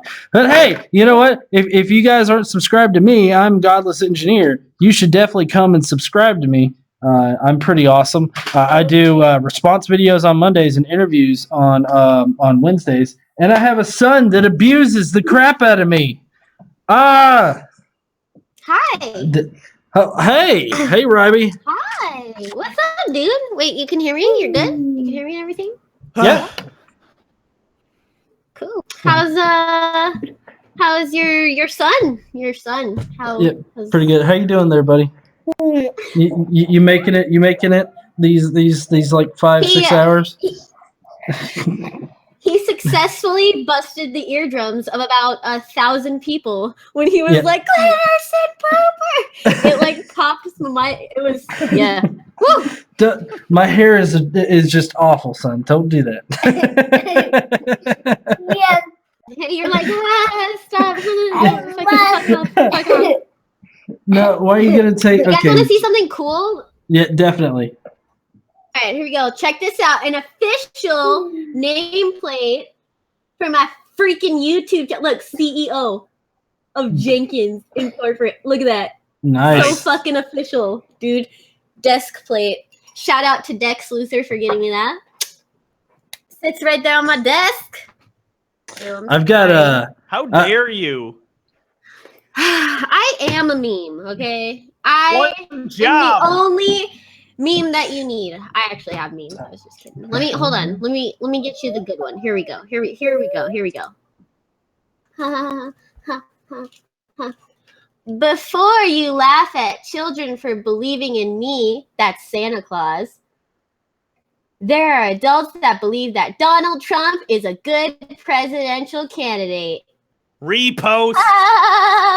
Hey, you know what? Fucking reposted me. Yeah, I literally Googled Christmas memes. I'll find some fucking memes. I'm coming for your shit. Dude, you didn't say how dank. I didn't know if we were going cringe. I didn't know if we were going like I don't know, I'm only cringe. I only ooze cringe. Most like 99.9% of all memes are cringe anyway, so it's fine. Good. Hold on. Also, let's I see. was sitting in voice chat with Strato from Gaming Wildlife when he created the Hugo's Tooth account. He was real proud of that meme. He was real proud. It's a nice account. Everyone should go follow that on Twitter. I don't remember what the exact @ is. It might just be Hugo's Tooth or something like that. I think it's Hugo's _tooth, I think. And he tweets out as his tooth. And he misses Hugo. It's not even, this is not canon, as I never had the tooth in the first place. So yeah, he didn't. It's like a phantom tooth. It's like phantom limb syndrome. Except I think I'm less attractive than an amputee. So okay, wow. see, this is why Jake needs to be here, because you can make fun of an amputee. If I called myself uglier than an amputee. No, I wasn't offended at the amputee. Fuck amputees. I was sad that you did the like I'm uglier than. Don't make fun of our Hugo. Hugo, I don't think talk shit about my friend Hugo, okay? Of her saying "fuck amputees" and then like with text on that, and then share that around so everyone knows her opinion on amputees. Fuck amputees. Here, I'll give you a good one. Better. There you go. Fuck them. I hope one day I don't become an amputee because that would be actually pretty funny for the meme. I might become an amputee. Oh God, let's see. What's the donation thing at? Real quick. 5,884. Not too bad. We're getting close to 6,000. That's pretty cool. Did we have a goal for 6,000? I don't think so. I don't remember a goal, so probably not. I am the authority. Make one because we're almost there. We are less than $200 fucking to 6,000. So here, wait. Mira. I have a salt lamp that sits on my desk. Supposedly, it helps for anxiety. I will lick from the base all the way to the tip on this salt lamp. I've done it before. It is real nasty. $6,000 right now. I've done that, but I don't own one. I was in a store and I licked the one that was in the store. Ew! Dude, little like kid hands are on those. Oh, I know. I did it to gross my girlfriend out. It worked. Oh, that grosses me out. It should. It's disgusting. It was worth it though. Ew. Ugh. Let's see. Hey, Jake's back. Hi, Jake. Hi. Had to deal with Darwin. Had to deal with bathroom. And Chris is here. But Jake, don't you agree? Like, fuck amputees. Am I right? Right. Amputees like get your limbs back. Yeah, fuck them. Like who in their right mind would fucking only one. Who would opt out of the limb they have? Yeah. Douchebag. Okay, on a serious note, can I ask you a question? If you had to think of the worst part about you, the part about you that you hate about yourself the most, if you could get rid of that piece by cutting off a limb, would you do it? Like, for example, mine is like anxiety and agoraphobia, and I've said many times, I wish I could get rid of it. It was like, oh, you have to cut off a limb to get rid of it. I would do it. Would you? Mine's my personality. You look good. Fuck you. Yeah, I'd probably chop something off for that. Cool. All right. Well. Ray. Chris is saying he's got his internet's not letting him get on as much. So let's hang out with Ryby until that works. Okay. Also, let's ask us either questions in the live stream, but I probably won't see them because it's going by too fast, or tweet me at Hugo Reloaded, and we'll answer questions about anything, whether it be the charity or us or how much we hate amputees or Christmas or whatever. So at Hugo Reloaded or at Bible Kira Reloaded. Adams, okay, I'm not irritating. I'm the best damn thing about this show right now. So you need to just watch your fucking mouth. All right, I'm gonna pop you in the mouth. And yes, I said Orn. Okay? It's Orn. Yeah. We're almost at 6,000. I chop off my dick like Blair White. Does she have a dick? I don't know. Oh. Oh, by the way, Jake, she said once we hit 6,000, she will lick her salt lamp. Yeah. Salt lamp? Yeah, it's yeah, it's for like anxiety or some shit. It's like, you know. Have you seen them at the store? They're like rock salt. They're like a big chunk of rock salt with a light in it, basically. Why? I don't know. I didn't invent it. You have to give them incentives. See, look, your audience, they're neckbeards, right? They're lazy. They need incentives. Oh no! I'm not saying. Like, I'm not saying why would you lick the rock salt thing. I get that. Oh, I mean, why do you have it? I love your audience. You know that. I have it because I have likes to use weird homeopathic stuff. Oh, she's but into the woo-woo things. I got you. It's pretty. It like changes color, and then it like at night it like puts a glow. Yeah. I like to at night have a glow. So I agree. So apparently Manhattan right now not great for the internet. This is currently on his vacay. It's not working. It's not working out. Damn. I'm sorry we couldn't make this work. I have failed everyone who thought that at 6 Eastern you would be here. Bummer. Well, yeah, but I mean, TJ did make it on time, and I saw people commenting in the chat that he would be like 2 hours late. So hey, but silver lining.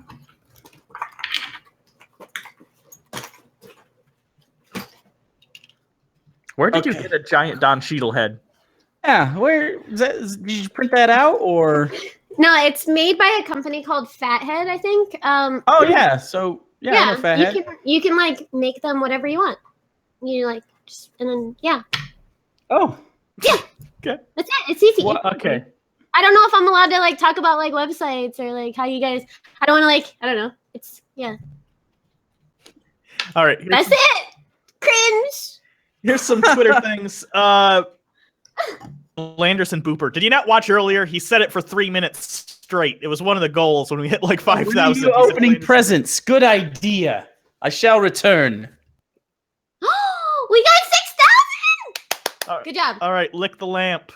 I'm gonna lick the fuck lamp. So this is actually really dirty. So I'm sad that I did this, but oh god, that is so nasty. Yeah. Nice. Nope. Someone's gonna turn that into a GIF. You're just licking that. So like for the salt lamp, like does it light up and it's supposed to give you positive energy by exciting the sodium and chlorine molecules or atoms? I actually don't know. I'm sorry. Okay. It was gross. I just know that it was gross.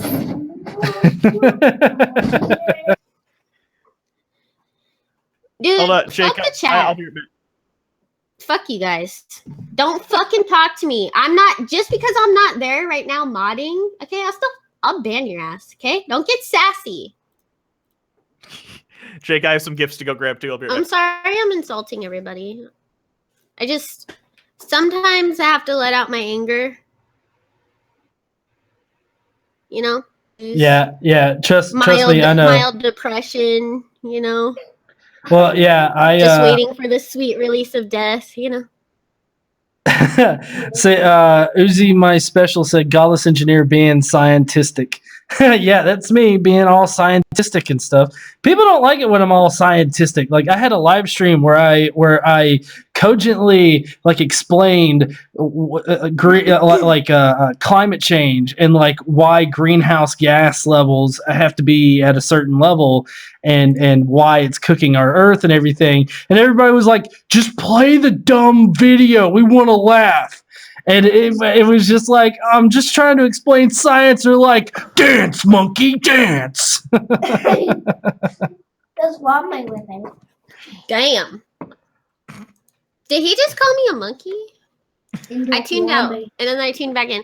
I love you too, Joey Sullivan, but don't be fucking gay at me and go donate to cancer because you never know. Maybe one day your mother will have some cancer. Maybe one day your father should have some cancer. I don't know.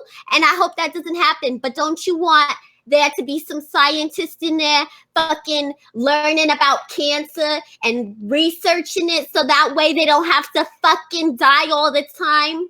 So donate. We gotta pay those wages, okay? Hey, isn't Shit St. ain't Jude's free. just for children, not for like moms and dads and stuff? It's for Your mom and children, dad Only was kids. a child at one point. Only kids. Anyways, the research. Am I wrong? Anyways, the research works for all cancer, though. no, it doesn't. You know. No, only kid cancer. Oh, This yeah, is it's a only gift from a kid fan. Gift from a fan. Hey, Jake, I don't promise this isn't a book about dick. Thanks, Denny, whoever you are. And it came wrapped like this. Aww. A gift for you. I don't know what this says. Hold on. Same message. He still doesn't promise this isn't about dick. I got sent that as well. The bag is really The hard. same to open. thing? Probably. Same exact thing? Hey, Darwin, get out of there, bud. Get out of there, bud. Okay. This is In Space 2017 desk calendar. Yep. This got isn't that dick too. at all. He dicks. He tricked me. He tricked me with the double ante. This is not dick jokes. Somebody donated under equivalent of 5 people donating $10, and they donated a $50 donation. So I want to say thank you to that. We're at 6104. Oh, this is actually really cool. I will keep this calendar. If it was shit, would you have torn it apart? Throw it Yeah. out. Hello. I Darwin. care, guys, about your donation. Just know that, audience. I care about Ribeye, Ribeye cares. Okay, that's Come also on down fun. to Ribey's Boot Bar. Okay, so now I am famously anti-weeb on the show.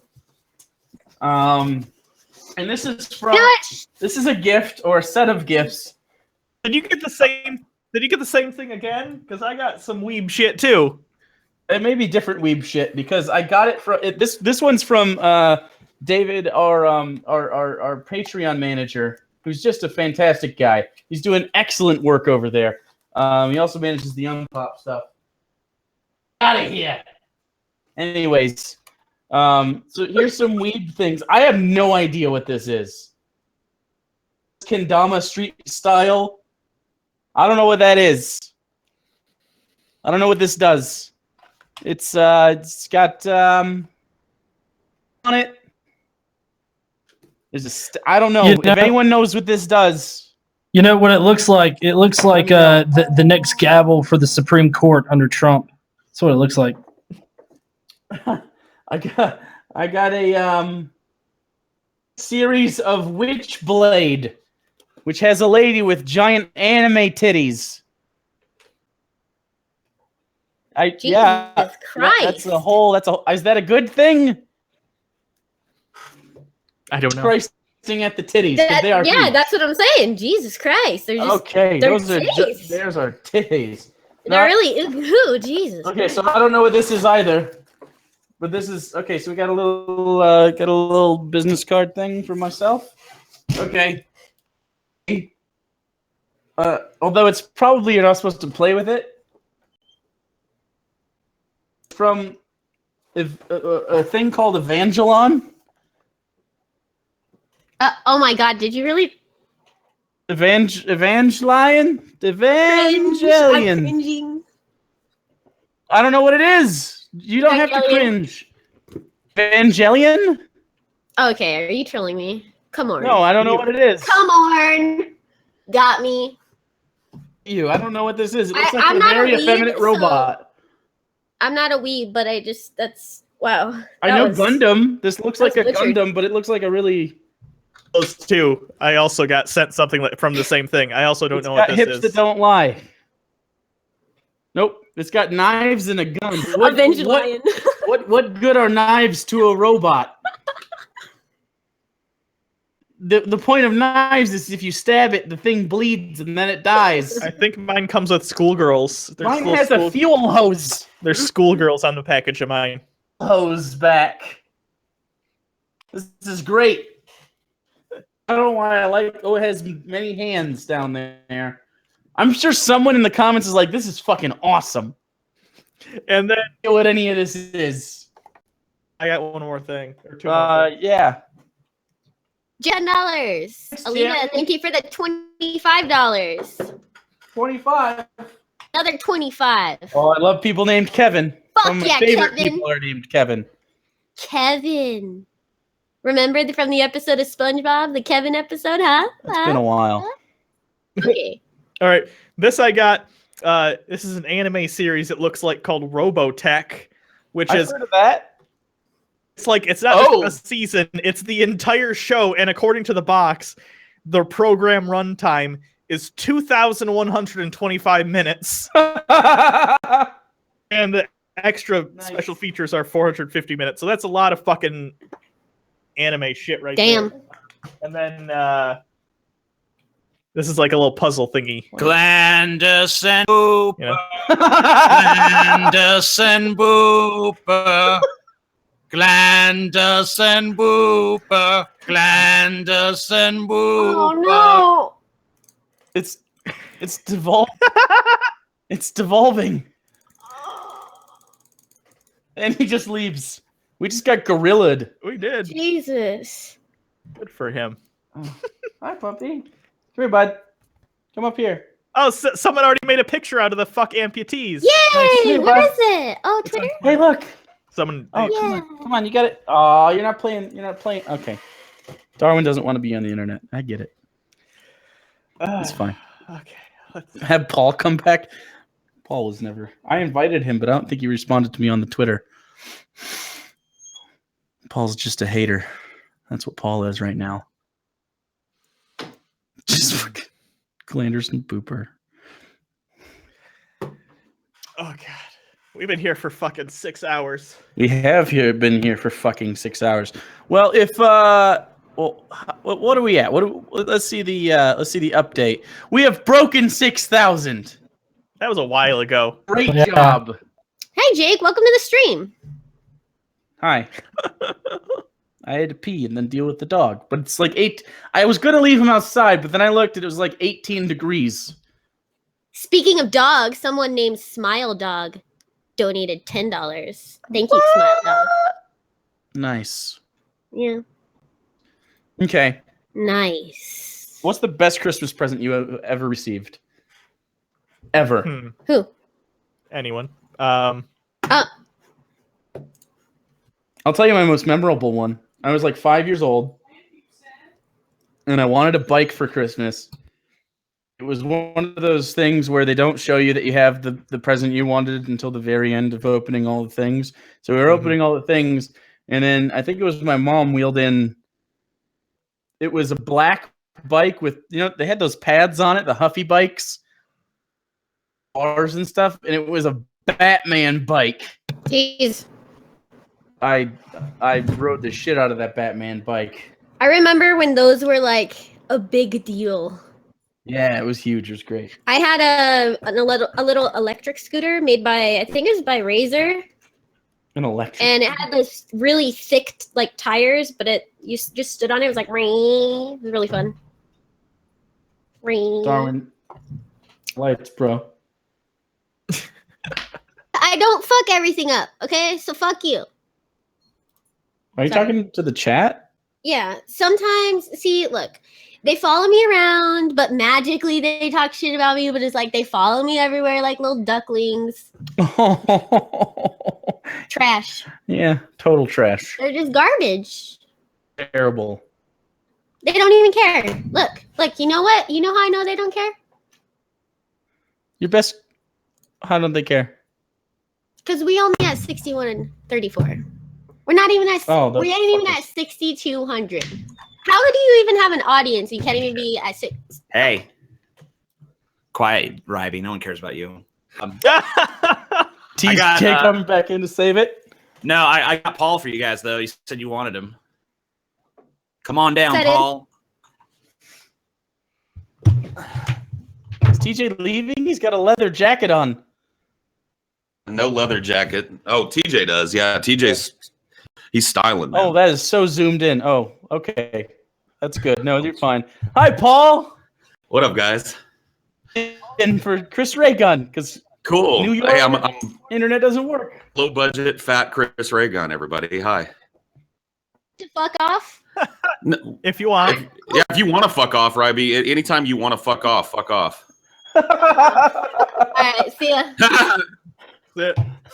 No, like one of the reasons I came on to talk to you guys is because I definitely want to convince you that Rogue One is a horrible film.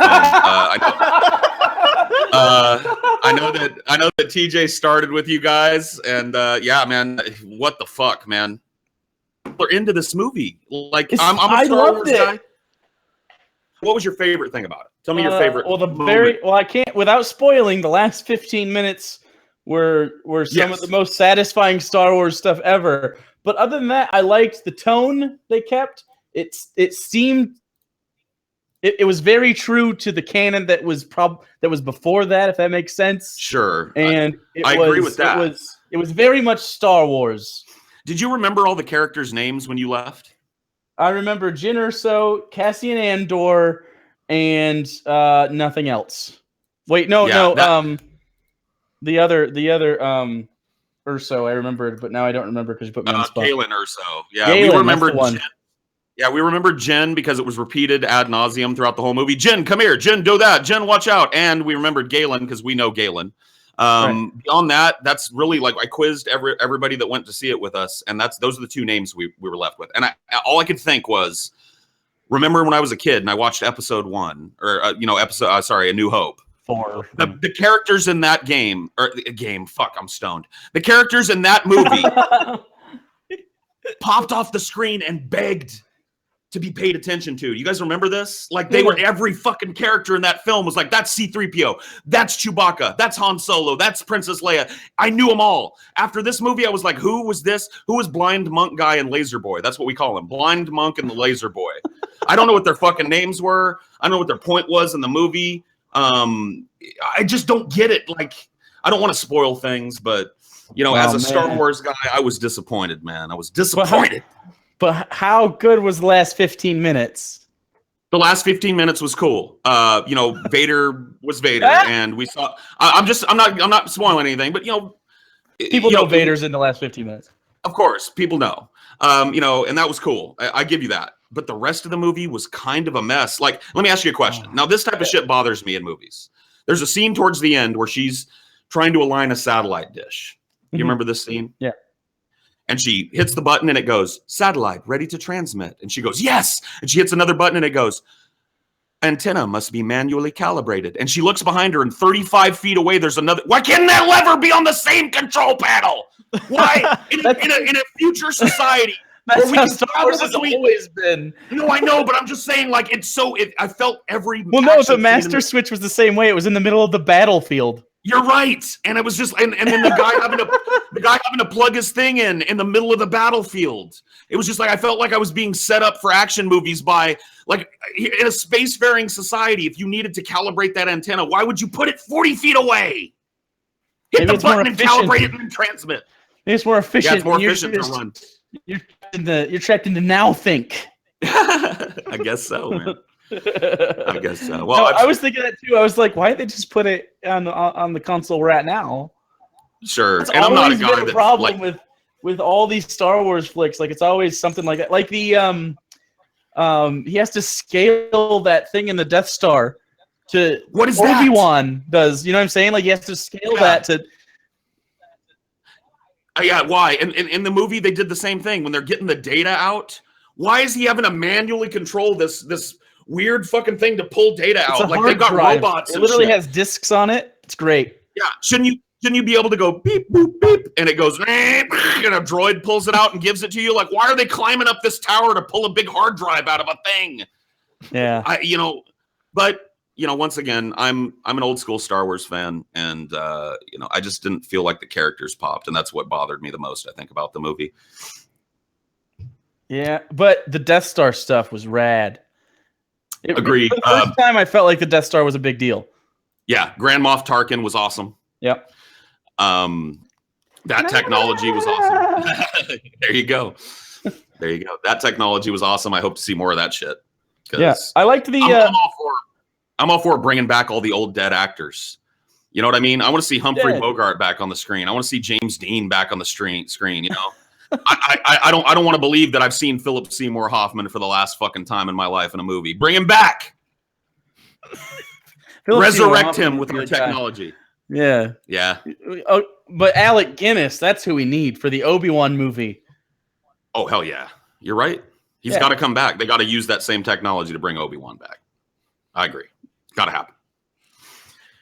So there goes my Star Wars rant. We have a lot of Star Wars rants today. I guess so. Star Wars Sorry. and Batman v Superman still getting in there. Yeah. Yeah, Batman v Superman's another ponderous fucking movie. You're just like, what are they thinking? I agree with you there, though.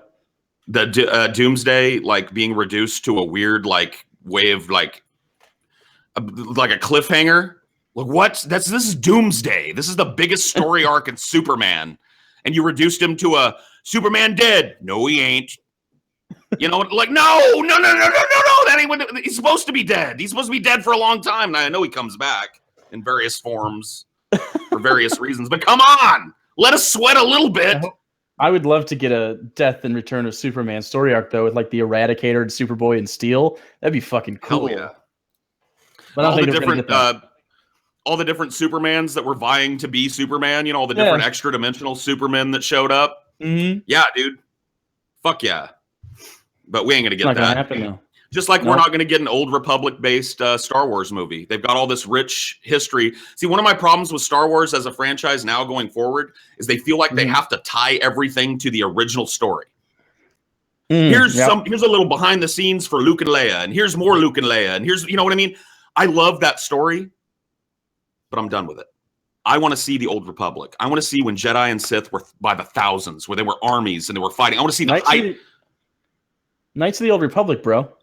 That's what I mean. I love those games. Yeah. And it has this rich history and these rich characters and these rich environments and all these planets and places. Why aren't they pulling from that to make the most awesome, far past Star Wars prequel ever that doesn't involve any of this bullshit, where the Force was used openly? You know what I mean? Like, knowing what that is, like, the Force is all underground in Star Wars because it's been eradicated by the Empire. But before, in the Old Republic, there were armies of Jedi and armies of Sith, and the Force was used openly, and it was acknowledged by everybody as this thing. I want to see that. It wasn't this kooky religion. Yeah, it wasn't this, sorcerer's ways. You know, that wasn't that way. This is what pisses me off about the fact that they're doing the Han Solo movie. It makes the universe feel small. It makes it feel like nothing is going on outside of like the 10 people we already know. Exactly. I don't want the Han Solo and movie. I mean, if it were 20 years from now and they'd already made a bunch of movies and you want to go back and do a Han Solo movie, I think it's still stupid. But like, really, like the second spin-off movie you're doing is Han Solo and it's not Harrison Ford. What the fuck are you doing? Obi-Wan. That's the movie I want from that cast. That's the only one. I don't want a Yoda. I don't want any more Vader shit. I just want one Obi-Wan movie that's like an anthology that tells me what happened between the death of Anakin, birth of Vader, and A New Hope. That's what I want. I'm worried. There were some set pictures from Episode 8 that really, really fucking worry me with what they're going to do with the mythology. Because obviously all the EU stuff, which a lot of it was silly, but they threw pretty much all of it out. And now that's considered legends, not canon. So on the set, and it looks like it's going to be on whatever planet Luke was on at the end of Episode 7 near the Jedi Temple. There's sort of this island, not the one that you saw, but looks similar. Sure. And it looks like there's steps going up to this giant, like, ancient tree. And the tree is shaped like the Rebellion logo, like, you know what I'm talking about? It's like the three-prong. And the theory is, oh my god, this is tree or something is going to be like the source of the Force or some stupid shit. I hope not. And I think, God, maybe I'm wrong on this, but I feel like there was some leaked script stuff that came out that said this as well, and people were pissed off about it. You know, Episode 7, it's not like a great movie. I find it entertaining, and after the prequels, it was like refreshing. But even I'll admit, like, okay, it reused so much stuff, and you know.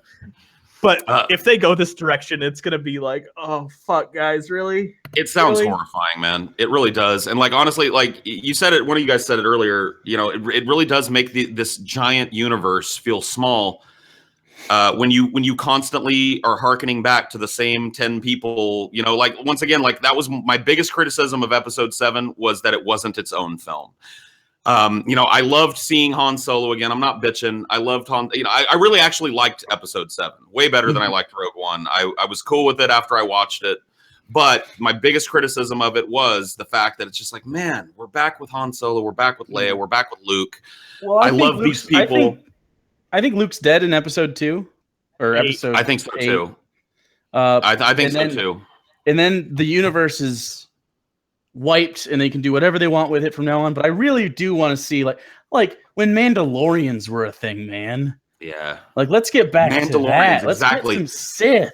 Mandalorian actual Jedi, like actual Jedi academies. Oh man. Hell yes, dude. That's what I'm talking about. And like, you know, they're still inexorably tied to these fucking characters even after they die.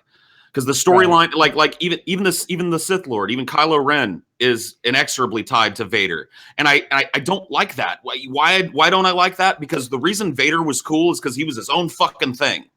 He wasn't holding the torch for some other Sith Lord and trying to be it. You know what I mean? Like Kylo is, and I understand he's going to develop as a Sith Lord, and he's probably going to get way cooler. The Knights of Ren look like a cool idea, though. Yeah, I agree. But that is the thing. Like, I really wish that they would take this gutsy new Star Wars thing where they're willing to make content like Rogue One that's outside of the normal story a little bit, even if it's tied, and do something with the Old Republic. Do something outside of these people completely, where there's no Luke, no Leia, no nostalgia bombs that you drop on me. Yeah. Show me the new characters in Star Wars. Give me the new people. Yeah. Why can't they do that? You know, the only other thing that I would accept is a Revan story.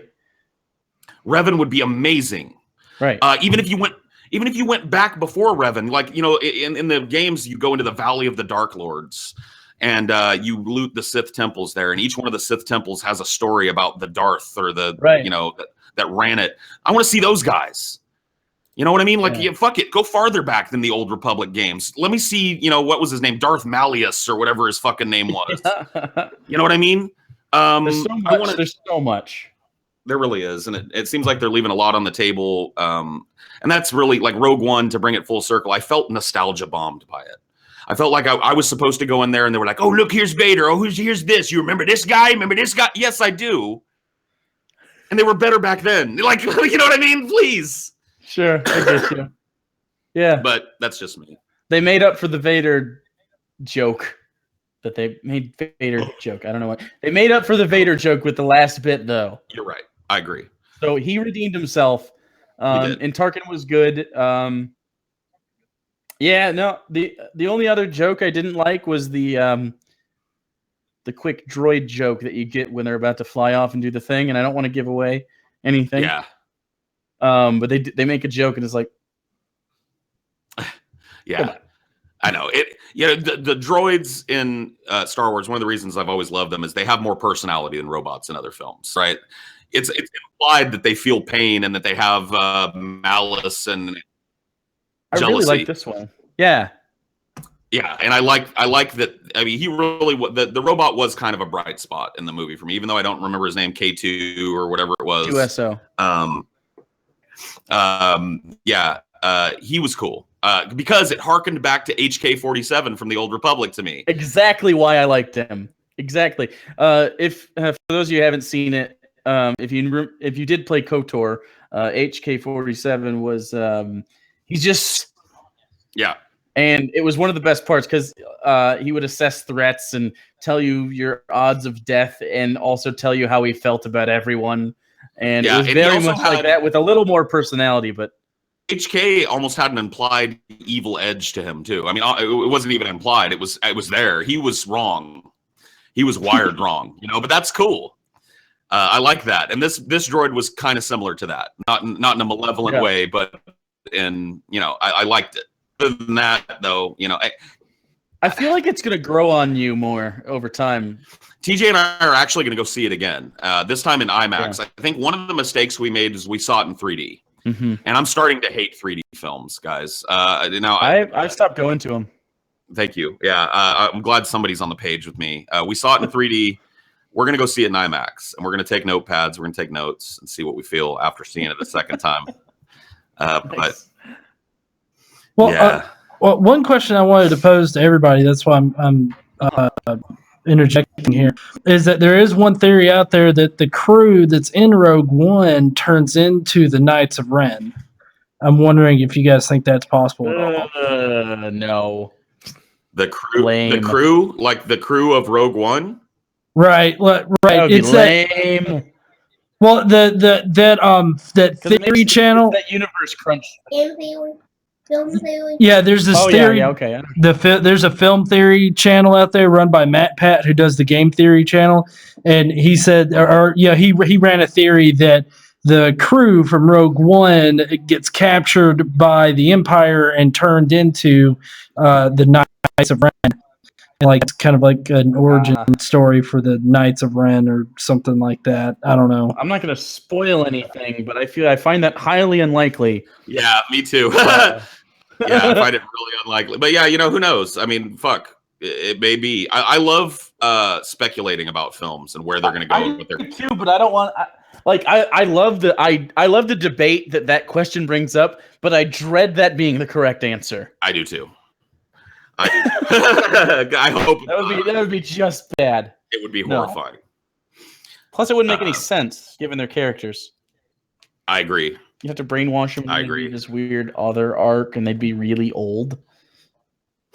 Can we, just in a general sense, and this isn't just a Rogue One criticism, can we stop putting Forrest Whitaker in films, please? Now, it's the eye, isn't it?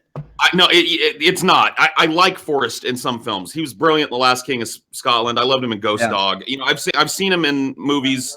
Crying Game. Yeah, The Crying Game. He's got a lot of great performances out there. But I pop up in movies as these characters where it's just like, what are you doing here? And I felt that way so much about the father figure character he plays. I'm not trying to spoil anything, but well, it's very early on that's established. The rebel that was too rebel to be a rebel. You know what I mean? And they introduced him as kind of a psychopath, if you remember. And then at the end, it started off okay. Right, he started off okay at the beginning, but once you establish that time has gone by and his body is rotting, were they trying to imply that he was becoming a Darth? No, that he was moving towards. I think it was definitely a dark side reference, but I don't think he was in tune with the Force. Yes. But I think it was just also like, wow, he really got fucked up fighting the Empire. But I almost felt like this pathological need to keep showing him breathing into that mask, and the sound it made was a total reference to Vader and other Darths who have a breathing. I think this was he also had like some people have seen like the toys and stuff. He has robot legs. I think it's saying that the same technology that Darth has is out there, and that's why he's not alone in that. But it was obviously less good than Vader's setup. When he was reintroduced after the opening to the film, and we saw his robot legs and the breathing mask, and that was featured so heavily. Like he looks at the guy and he says something to him, and he grabs it, and there's a shot of the guy's face, just like he looks like. It's like we're supposed to make that inference. And so I thought that this character was being built up as like he's gonna be a dark side guy. He was a light side guy, but now he's gone too far. And they actually seem to support that with some of the stuff that he did. And then at the end, at the end of his story arc in Rogue One, not to spoil anything, but we're supposed to believe more like he had a hero. He was a hero. You know what I mean? And I'm just like, what? I would have tell me this scene, and you tell me you wouldn't have shit your pants if it happened. Okay. The main character in Rogue One meets Saul Garoka or whatever his name was. Yeah, he meets Forrest Whitaker's character, right? She meets him. She's begging him, please help us. We need your help. I have this message for you. And he's standing there, right? And there's a shot, and he grabs that thing and he goes. And then all of a sudden we hear, and we look, and there's a red lightsaber in his hand. And he's shown that he's been corrupted. And he's moved over, and he starts throwing things around. And then, then the big event happens that causes the course of the movie to change. I would have been way more satisfied with that, because that to me was like, here's this old person that I knew, thought he was a friend. Obviously, the world has not been kind to him, and he's turned, because it seemed like that's where they were taking him, and I didn't believe his redemption story. I didn't I don't even know if it was a full redemption. Like Vader never gets fully redeemed, right? Do we ever? He kind of does. It's kind of like I guess you did cut my hand off, right? Like, so yeah, it had a Vader-esque tone, so I totally understand. It mirrored it kind of a lot. Now that you mention it, but I was hoping that he was the villain of the film. Like I was really hoping that knowing that Vader made an appearance too, but I was hoping that this guy, not white suit Imperial guy who designed the Death Star was going to be, our villain. Yeah. Well, yeah. The threat of the Imperials in this movie, though, were like much more than it's ever felt. They do a good job with the scale of the threat that the other movies never did. And I think that's maybe why I was so impressed with it, because it actually for once felt like, holy shit, this is a really bad situation. Like, it was always just kind of like, our plucky upstart rebels are going to win the day. But now it's... Sure. But now, this time it felt like really dire. I agree. Can I talk real quick about perspective in this movie? Because I had a problem. I had a problem with the size of things in this film. And TJ didn't have the same problem. But at the very beginning scene, there is a scene you'll remember where an Imperial shuttle lands on that farming planet where Galen Erso lives. And when I was looking at that thing flying through the sky and touching down, I could not tell if that thing was 10 stories tall or if it was a drone that was landing. There was something about the way the special effects were done in this movie, and it happened several times throughout the film, where I felt like I was looking at a miniature scale model of something, even though it was CGI, because the perspective shots that they're using are these pitch shifted things that maybe you've seen, where it makes reality look like toys. Have you seen these things of cityscapes? The one specific shot was of the destroyer that was slowly being shown into light. Yes. That looked like a model to me. And I actually thought, wow, is this a good or a bad thing? Yeah. I can't tell. Was it a model or is it definitely CG? I felt like in the original trilogy, the original three, they did with no CGI or very little CGI, they were able to create a sense of perspective. I knew a Star Destroyer was fucking huge.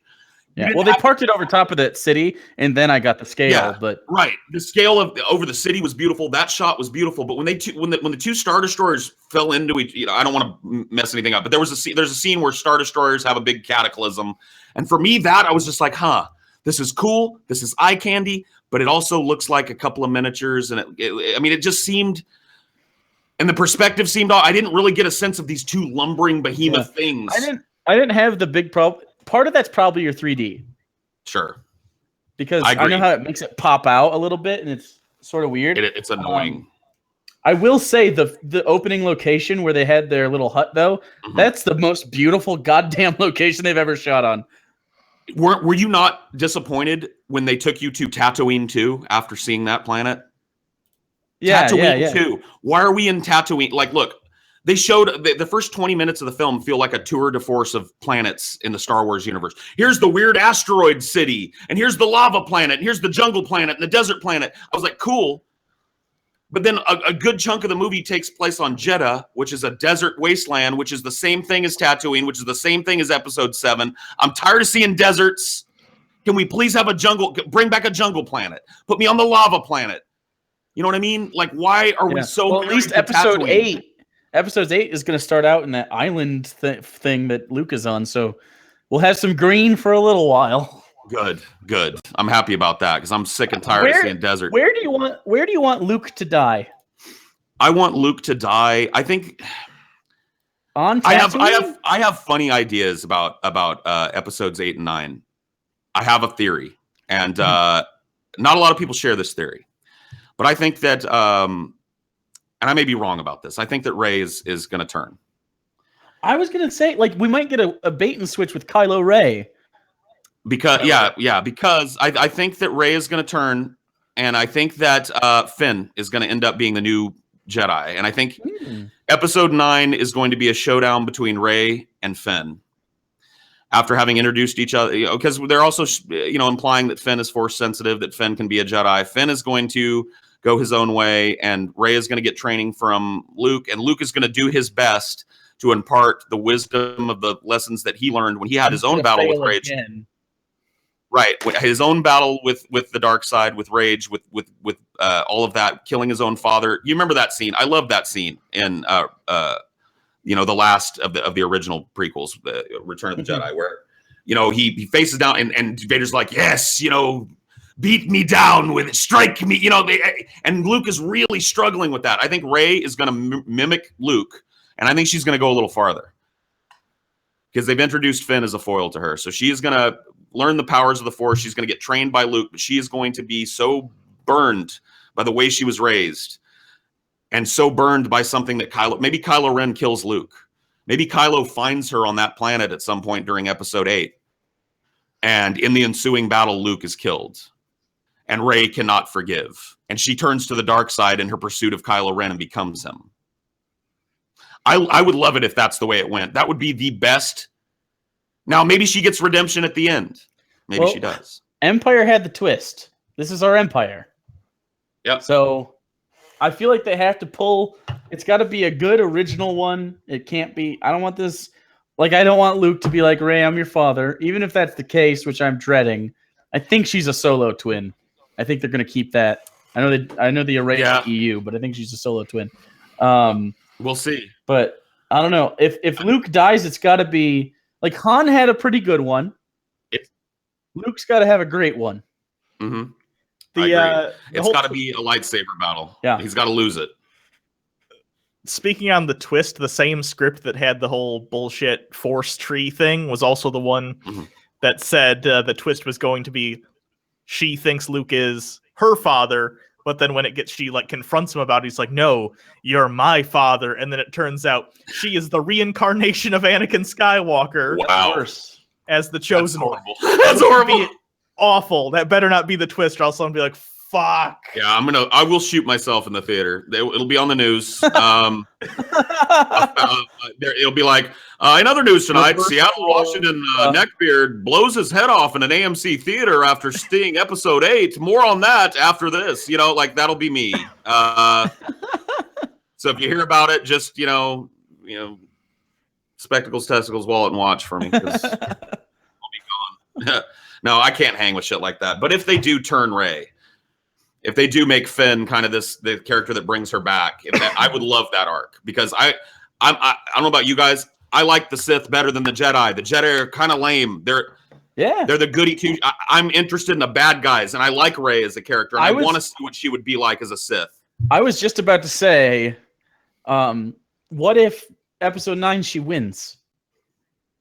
Yeah, that'd be a great arc. And then now you have your next. Yeah, whatever, but like that would be like if Hermione betrayed Harry Potter, right? Like that. That's on that level of like holy shitness. That would be a really good. That'd be really good. I agree. I hope that they play with our expectations a little bit, because if I have any criticisms of Rogue One and Episode 7, is that they really did not play with my expectations. And I like if you're going to reboot a franchise or you're going to add to an old existing franchise, fuck with my expectations a little bit. Don't give me exactly what I think I'm going to get. Give me something new. Play with me. And show me a new character that's a breakout character that does something different. That's not a Luke clone. That's not a oppressed slave. Like in Rogue One, I felt like I was watching Rey's origin story again. Trapped on a desert planet, forced to work for barely anything. Rescued by the rebellion. I mean, fuck me. Like, are we trying to do the same story over and over and over and over? Can we not have somebody that isn't an oppressed, Empire person that comes along? I mean, I liked Leia. Yeah, Leia was aloof. She was a princess. She wasn't hurt by the Empire in the same way as a working man was. She watched her entire planet be blown up in front of her face. All of her people killed. That's an impetus for a character that cares about something. Not, oh, my daddy left me with some weirdo and then I spent a bunch of time in an Imperial labor camp. Whoopity-doo, and I'm now the... Fuck that. Fuck your slavery, you pussy. Like I'm saying, we've done it so many times. Like Rey and Jin, the parallels are retarded for their origin stories. It's just like, I am somebody I don't know who I am. Or I have a secret, and I'm this lowly person, but really I'm this big, important galactic figure. And it's on a desert planet, for fuck's sake. I mean, what the fuck? It's the same story. I want a new story, man. Make a droid movie. Make an HK. Why can't we have a movie about a droid that's a reprogrammed Imperial droid? They should do the comic. The comic with C-3PO where he gets the red arm. Have you read that? No. They him and a bunch of droids crash on a planet. They're going to do. He's like the ambassador to something, or he's going to be that role. And the droids slowly get picked off. And at the very end, another protocol droid with a red arm, or he's red, who's kind of been a dick, kind of sacrifices himself because C-3PO has information that needs to survive. And then as like a sign of solidarity, he painted it red. He didn't get it repaired. Right. That's a cool story that you could put on film that I would watch the shit out of. I agree with the way that the droids look in Rogue One and Episode 7. They're ready. They're ready for their own fucking movie. Oh, yeah. And it might be more of a comedic spinoff to Star Wars. I'm fine with that. I am fine with having a C-3PO driven droid movie where it's fun and it's action packed and the droids at the end have some loss, but they win and they get back to whatever happens. I want that film. I like it. I want a movie on Kashyyyk. To see where the Wookiees come from and where there's a lot of that, where there's more than just Chewie, where all of the Wookiees are fighting and shit. I want that. I want bowcasters going off. I want droid armies landing on Kashyyyk. Oh, I'm sorry. Does episode 2 not satisfy this for you? No. Episode 3. I think that was episode 3. It was 3. They're all 1 to me. What were you going to say, John, earlier?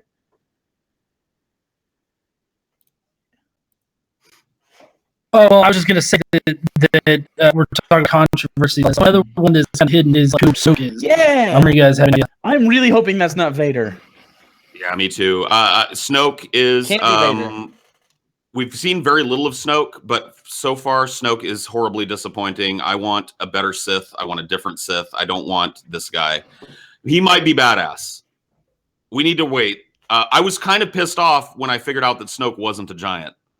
Ah, what a cool thing. He's some weird race where he's this big thing and nah. They should have kept that for a couple movies. Yeah, that would have been a better. They would have had a Wizard of Oz sort of. Yep, that conceit should have been something that they weren't so quick to release to us, because having that question, is Snoke like some kind of giant race of ancient Sith proto, like what is he? That would have been pretty cool. You could have played with that for a while and there would have been a lot of speculation, but they de-blue balled us very fast. Yeah, they blew the load too quick on Snoke, and now I'm just not really interested in him. Hopefully they change that. The thing is, have you seen the helmet scars versus his scars on his head? Yes. It's really close, and I'm really worried about it. Oh, man, I hope not. I really hope it's not Vader, guys. A lot of people are saying Plagueis. Plagueis, I'm hoping Plagueis, yeah. I mean, it could be. That'd be all right, because Rebels is canon. Yeah, that's true. So. I love Plagueis. I want a new Darth. I want a new Emperor. Yeah. So hopefully Snoke can pull it.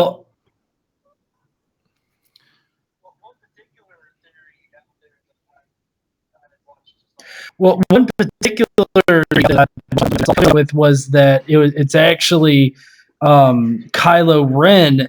He comes back from the future and he's disfigured. Yeah, it would be awful. But that's one thing.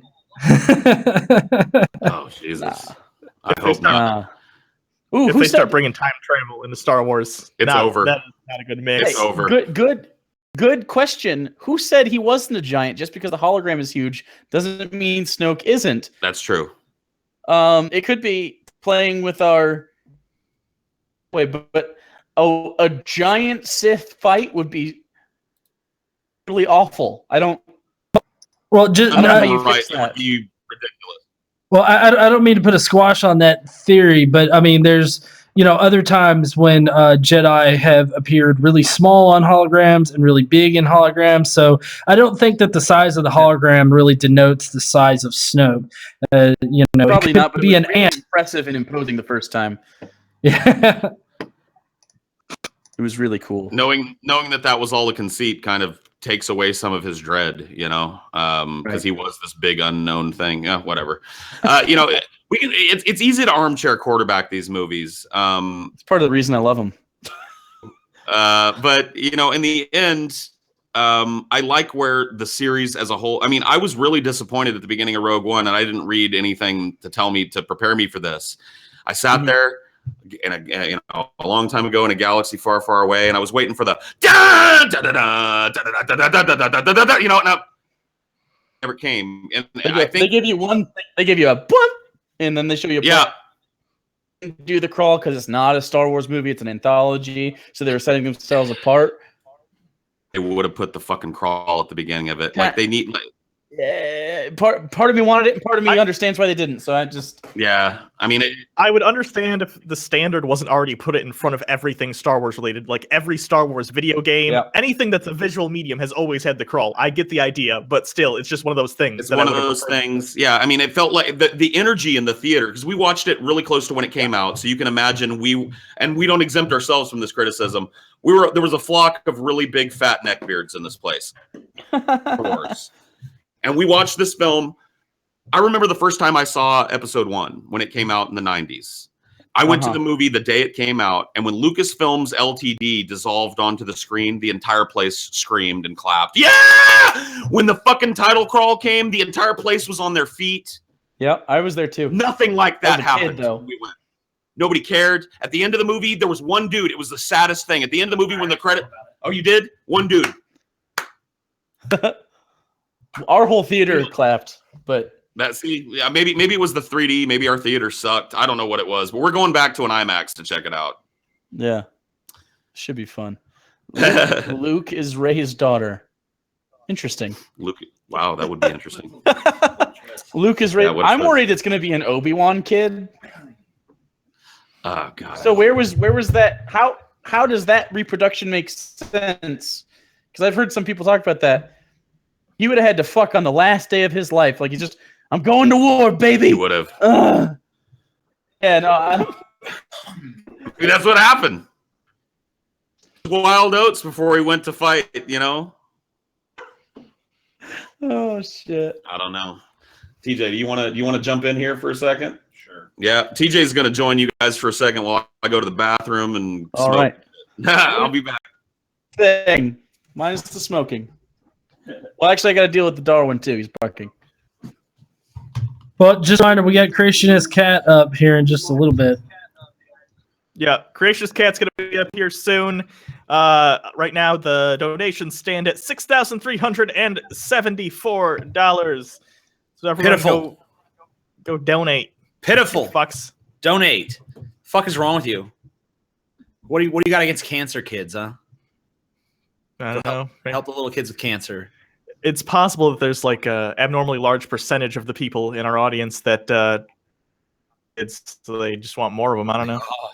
Oh God, yeah, cancer, little bald head. I normally don't like kids, but man, when they get that little bald head from the cancer, oh yeah, ooh, that's the good shit. So smooth, the chemo just does the rest of the job for you. It's like the best Brazilian you could possibly get.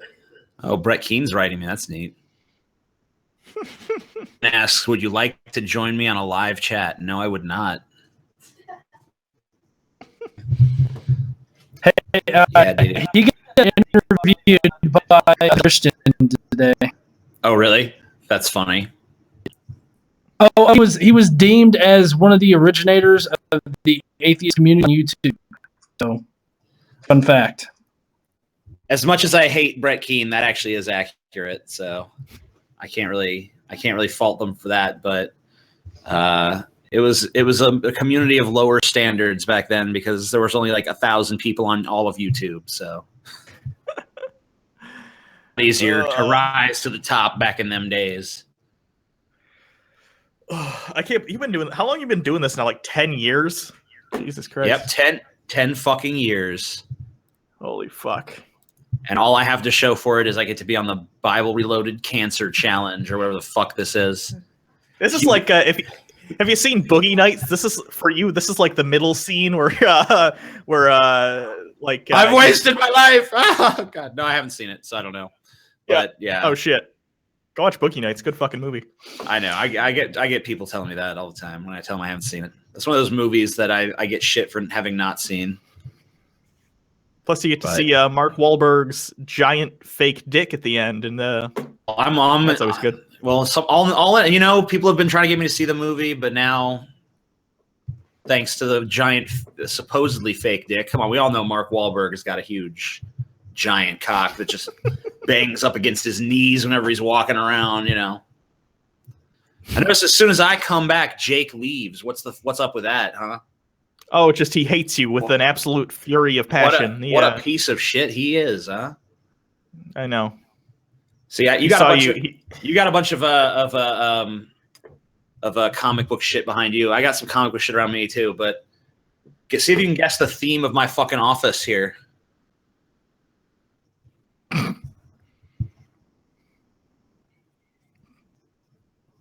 I'm gonna go with edgy, hot topic teenager. Yep. You win. You win the prize. At least yours sort of looks. And this too, of course. My screen's. We're shot. Oh, Creation just. Yo. The pussy is here. Who ordered the pussy? Gosh, we all did. It's snowing in here. It's a Christmas miracle. Yay! All right. Well, I'm gonna give the stage to Mr. CC here. Thanks for having me DJ. twice, and thanks for accepting Paul as a Chris Ray Gun substitute. Yep. Thanks for the donations. Thanks for coming on. Appreciate it. All right, man. Have a good one. See ya. What's going on, guys? Hey, CC, how you doing on this wonderful Saturday, whatever the fuck date it is? Man, I'm doing great. I just came back. I was hanging with my homies over at Westboro Baptist. I was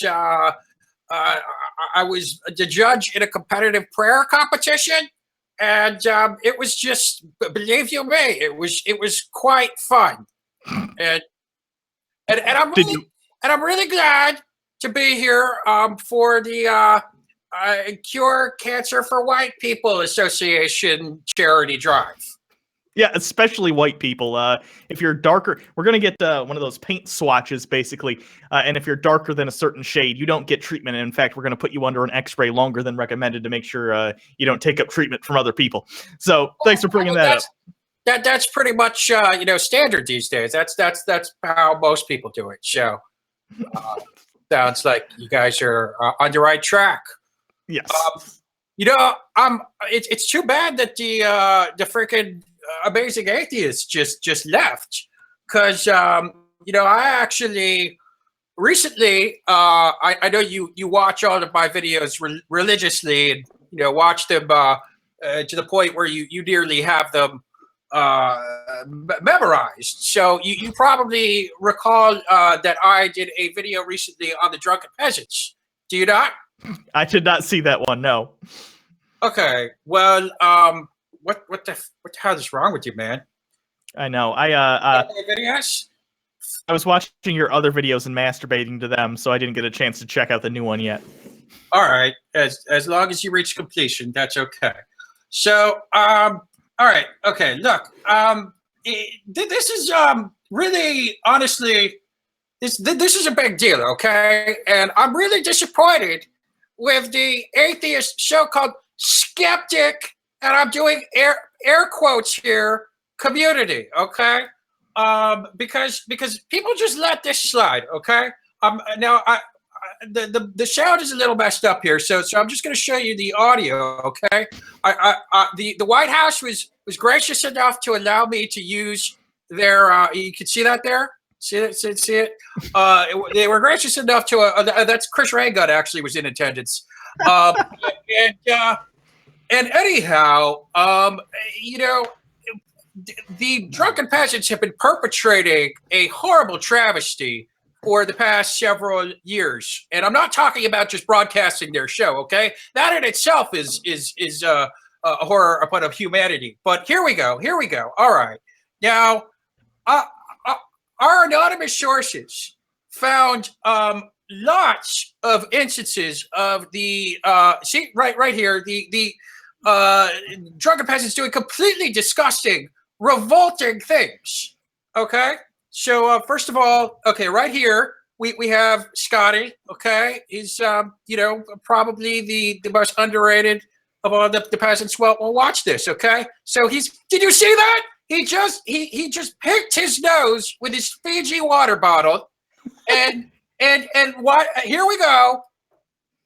He just did it right there. He goes in for the pick, and oh, he's drinking it. He's fucking drinking his boogers.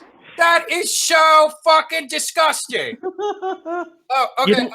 And here's okay. Here we go.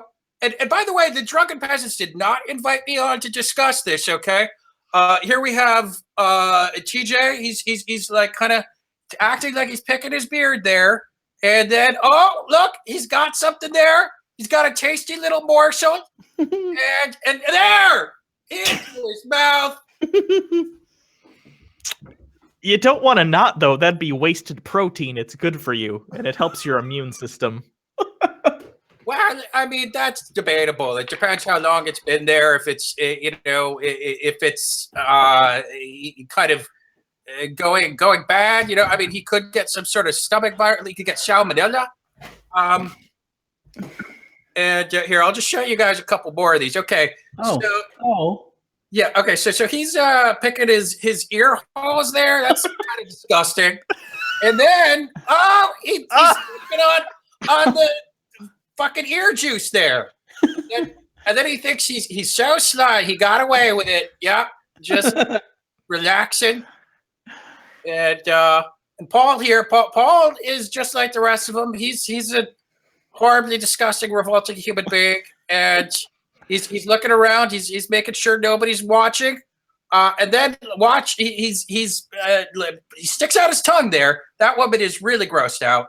And okay, hold on. Okay, Chris Raygun is really mesmerized here. And then why is his tongue out? Why you ask? Because he's going to lick his fucking hand and then use the saliva to lather his mustache. And then he picks something out of his mustache, eats it, and then I don't even know what that is. How many hours worth of Drunken Peasants did you have to watch in a row to find all of this? I'm just curious. Roughly 30 to 40,000 hours. Okay. That's almost half their catalog. Okay, wait, hold on a second, okay? TJ scratching his back, all right? And he's just trying to act all like, oh, he eats it. He transferred it to the other hand and he ate it. Whatever it was, maybe it was a scab. Maybe he like, I don't know, pulled off some hair. And then Ben, like, oh, there. He's for a second, he was disgusted. Do you see that? He was like, oh no, he just ate something off of his back. But then he went right in for the pick. Ben has soft-looking hands. It's true. I won't deny that. And okay, here comes Scotty. I think did a Cool Ranch Dorito chip, I believe, in his beard there. And you see, he's eating it. See, my theory is that they spend so much money on weed, vaping, and beer that they need to like eat the food from their facial hair for sustenance. Okay. Now, in fairness, you're a cat that grooms themselves by licking their entire body, including their junk. So, I don't know. Hey. Okay, first of all, it's a little different, all right? We have God gave us this sandpaper tongue because it's a superior cleaning mechanism, okay? And it's just, it's created in such a way that we don't really get germs from it, okay?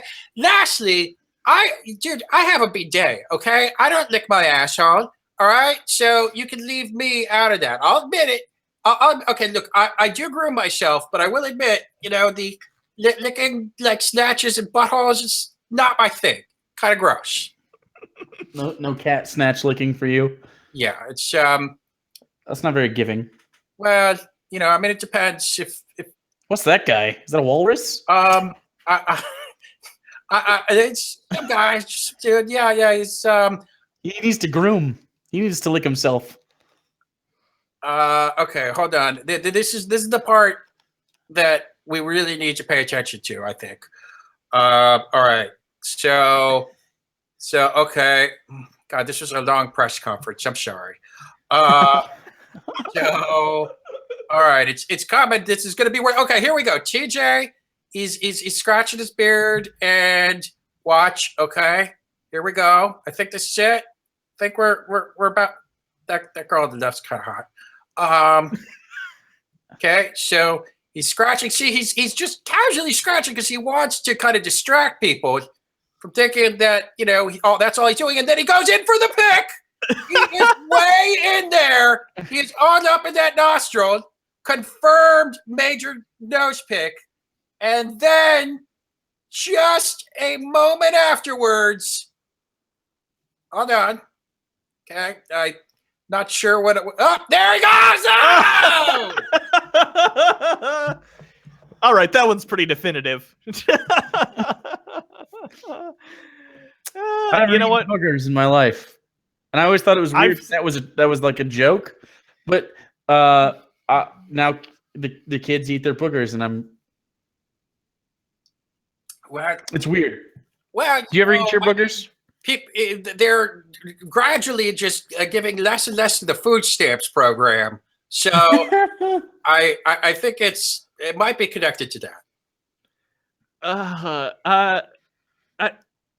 The fact that you found this and you spent the time to put a video together is a testament to the strange choice that was made when you were allowed the gift of speech and thought as a cat. Okay. To be perfectly honest, literally all that happened inside of one episode. That's the best. Okay, so that's all I gotta say. What wasn't really as tedious and as much of a just a traumatic experience as maybe it seems. But so how you guys? What are you guys up to? $2 million for this thing? How much? We have been here for about 7 hours. We're up to $6,469, which is 65% of our goal. It's like $1,000 an hour, though. That's pretty good. That is pretty good. All right. Well, hopefully we'll make the other like 900,000 and however much we need to make up in order to get to the $1 million goal in the rest of the hour. We'll see. I'll see what I can do. If we do, people were saying earlier, how do we know it's not a scam? If we raise $1 million, it is definitely turning into a scam, even though it is not currently. That is the point in which we run away to Mexico and never come back. Well, the problem being, I set this up through CrowdRise. It goes straight to the charity we picked. So fuck it. If we raise $1 million for them, I'm gonna break into their bank and steal it back. Cancer kids aren't as important as my well-being. Hey, who knows? Maybe Hugo someday will grow up to fight and destroy cancer. Maybe, probably not. I'm kind of a lazy sack of shit. I can't imagine I'll do anything of importance ever in my entire life. So, so CC, were we gonna upload those videos to our channel or your channel for full viewing? At another point. There's already a video on my. It's called. What is it called? Forget what it. Maybe the drunken peasants are disgusting. I know that's not the title. Yeah, it's not. I can look. I don't know why I can't remember, but it's already up. Plus, I believe that Godless Engineer is recording this, so maybe I'll just upload this if this ends up being. Okay, so you've already uploaded this. I want to make sure people can see it somewhere. Yeah. Because you work hard, you work hard. Well, I mean, I really feel it's important to put these things to light. Peasants pwned? Excuse me, what? Drunken peasants pwned? Yes, exactly. That's it. Is that the one? That's the one right there. Oh yeah, there we are. Okay, so I'll put this in the chat so everyone. No, I'm not. Another time, because then they'll leave. I'll tweet it though. I have it open. People will be able to see it. Nope. Now Ryby just ruined it. Ryby ruined it for everybody. Good. Now the cancer kids are not going to be saved. Fuck. It happens. It was a long shot anyway. It's okay. Our neckbeard money won't help them. So guys, I'm pretty excited. I'm going to be releasing a new album. I believe tomorrow it's going to drop, and it's hold on right here. I'm going to show you guys a cover. I didn't realize there was some elevator music playing in the background. Yeah, it's an alt-right Christmas. It looks that comes on cassette. Yes, you can. Well, it's mostly most people are going to download it off of the internet, which is a new thing that people can do. But we're going to be burning probably like, I don't know, 30,000 8 tracks, cassettes, and albums. We might get it on Laserdisc as well, but we're going to see. Oh, good. I listen to music exclusively on Laserdisc, so. Okay, I'm a Betamax person myself. But, you would be. But anyhow, I actually came with a few songs. Oh, did you? Yes, I did. And this is excellent. I have 4 that I can for you guys. So I thought maybe we'd like pepper them through the remaining 45 minutes. Let's sprinkle some pepper on it. Okay. Well, hopefully this will frickin' work. I was trying to earlier today. I was working with this engineer to get this sound right. So if the sound is all fucked up, then blame it on him, please. Hold on 1 second. All right. So one moment. Okay. Here we go. Yes. Gotta get the lyrics queued up. In front of me, I have a huge apparatus in front of me that you guys are not aware of. It's okay. All right, here we go.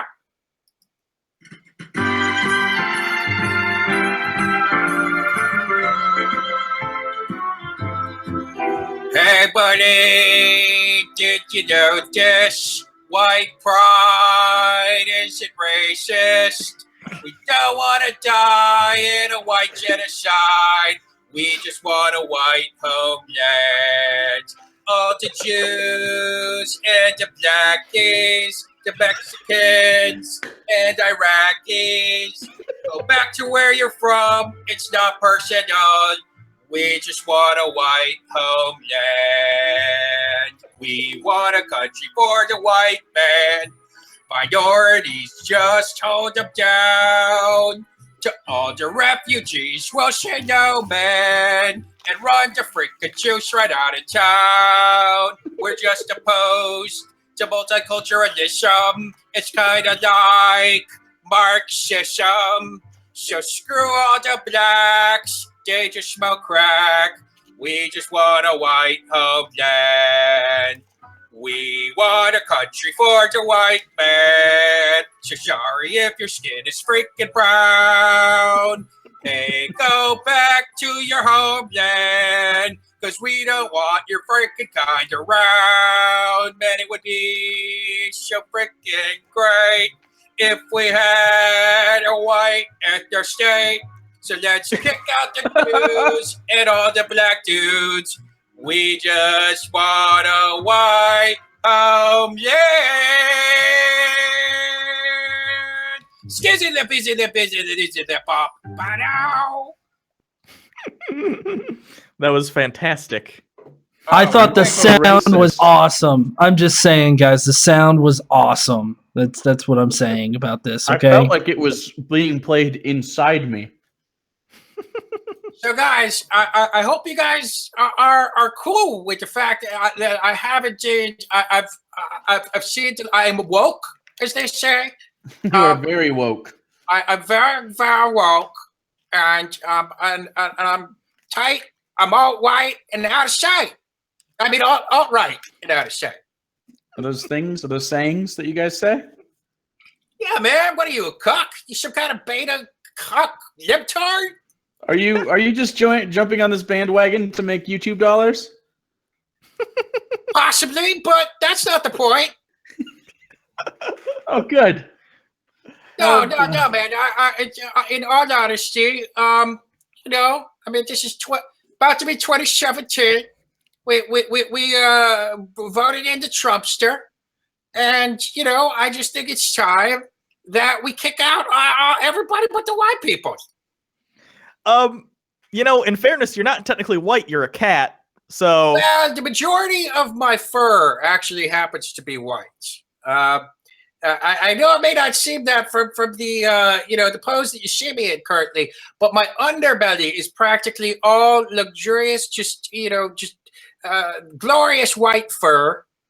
And also, you know, the Calicos, we were conquerors. We are descended from the Aryans, and you know, we in cats various cat civilizations, we're basically the pioneers. We're the ones that really kind of are responsible for most of the innovations that cats have come up with. What innovations have cats come up with? They're cats. You know the scratching post? Yeah, a person made that. No, well, yeah, a person made it. Well, I mean, no, I mean, we started using it, okay? All the other cats took our lead. They were like, oh my God, these calicos, they're sharpening their claws on these. Apparently, these things are called scratching posts. Why didn't we think of this earlier? Oh, it took a superior calico race to come here and teach us, and now we're just going to mooch off them and you know, kind of take advantage of their innovations. So look, I'm not racist, okay? I don't like Siamese. I'm just not crazy about the Siamese.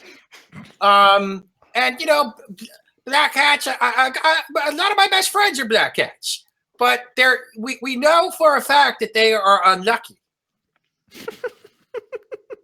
I think that's just a superstition. I don't think there's any evidence that black cats. Yeah. And also, black people happen to be very unlucky. That's also, I mean, come on, you can't deny that. You got slavery. You got Tyler Perry movies. They happen to be pretty bad. You've got Michael Jackson seceded. Exactly. There's a lot of depressing things going on in various African countries. Now, I'd say that is a truthism there. Coney? Huh? Coney. Yeah, Coney 2012. You know the guy. The entire nation of Haiti. Like literally any day out of the history of Haiti since that shit went down. Yeah. I think Billy Idol missed a real opportunity to do a revamp Money Money to Cody. Hey, shit. We are $401 away from 7,000. I would love to get to 7,000 before the end of this stream. Yeah, that'd be nice. So help save kids from cancer, help redeem us for making so many cancer jokes, and help CC have the notoriety that comes with getting over $7,000. Oh my God, if you guys don't do this, you're the biggest beta cuck libtards ever. This is true. Ever. I know this is the end of the stream, so if anyone missed any parts of it, we're gonna cut it up, and then next week we're gonna be posting each individual hour as its own thing, and we'll keep the donations open through then. So if right now you don't have money but you still want to donate, you'll have all next week to do so. And if you don't want to donate, I guess tangentially you sort of killed a kid with cancer. I don't know. Correct. All right, CC, do you have another song for us? Why, yes, I do. Oh, good. Give me 1 second to cue this crap up. Let's see. Okay. So, all right, guys. I guess I'll do this one right here. This is always is a perennial favorite. Let me just. Oh, man, where'd the lyrics go? Oh no! What lyrics? You didn't memorize all these yet?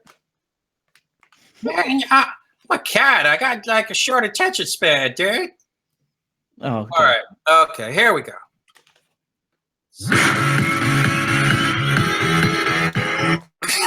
That's so much music. Sorry. Are we gonna be DMCA'd? I apologize for that. Right there. All right, here we go.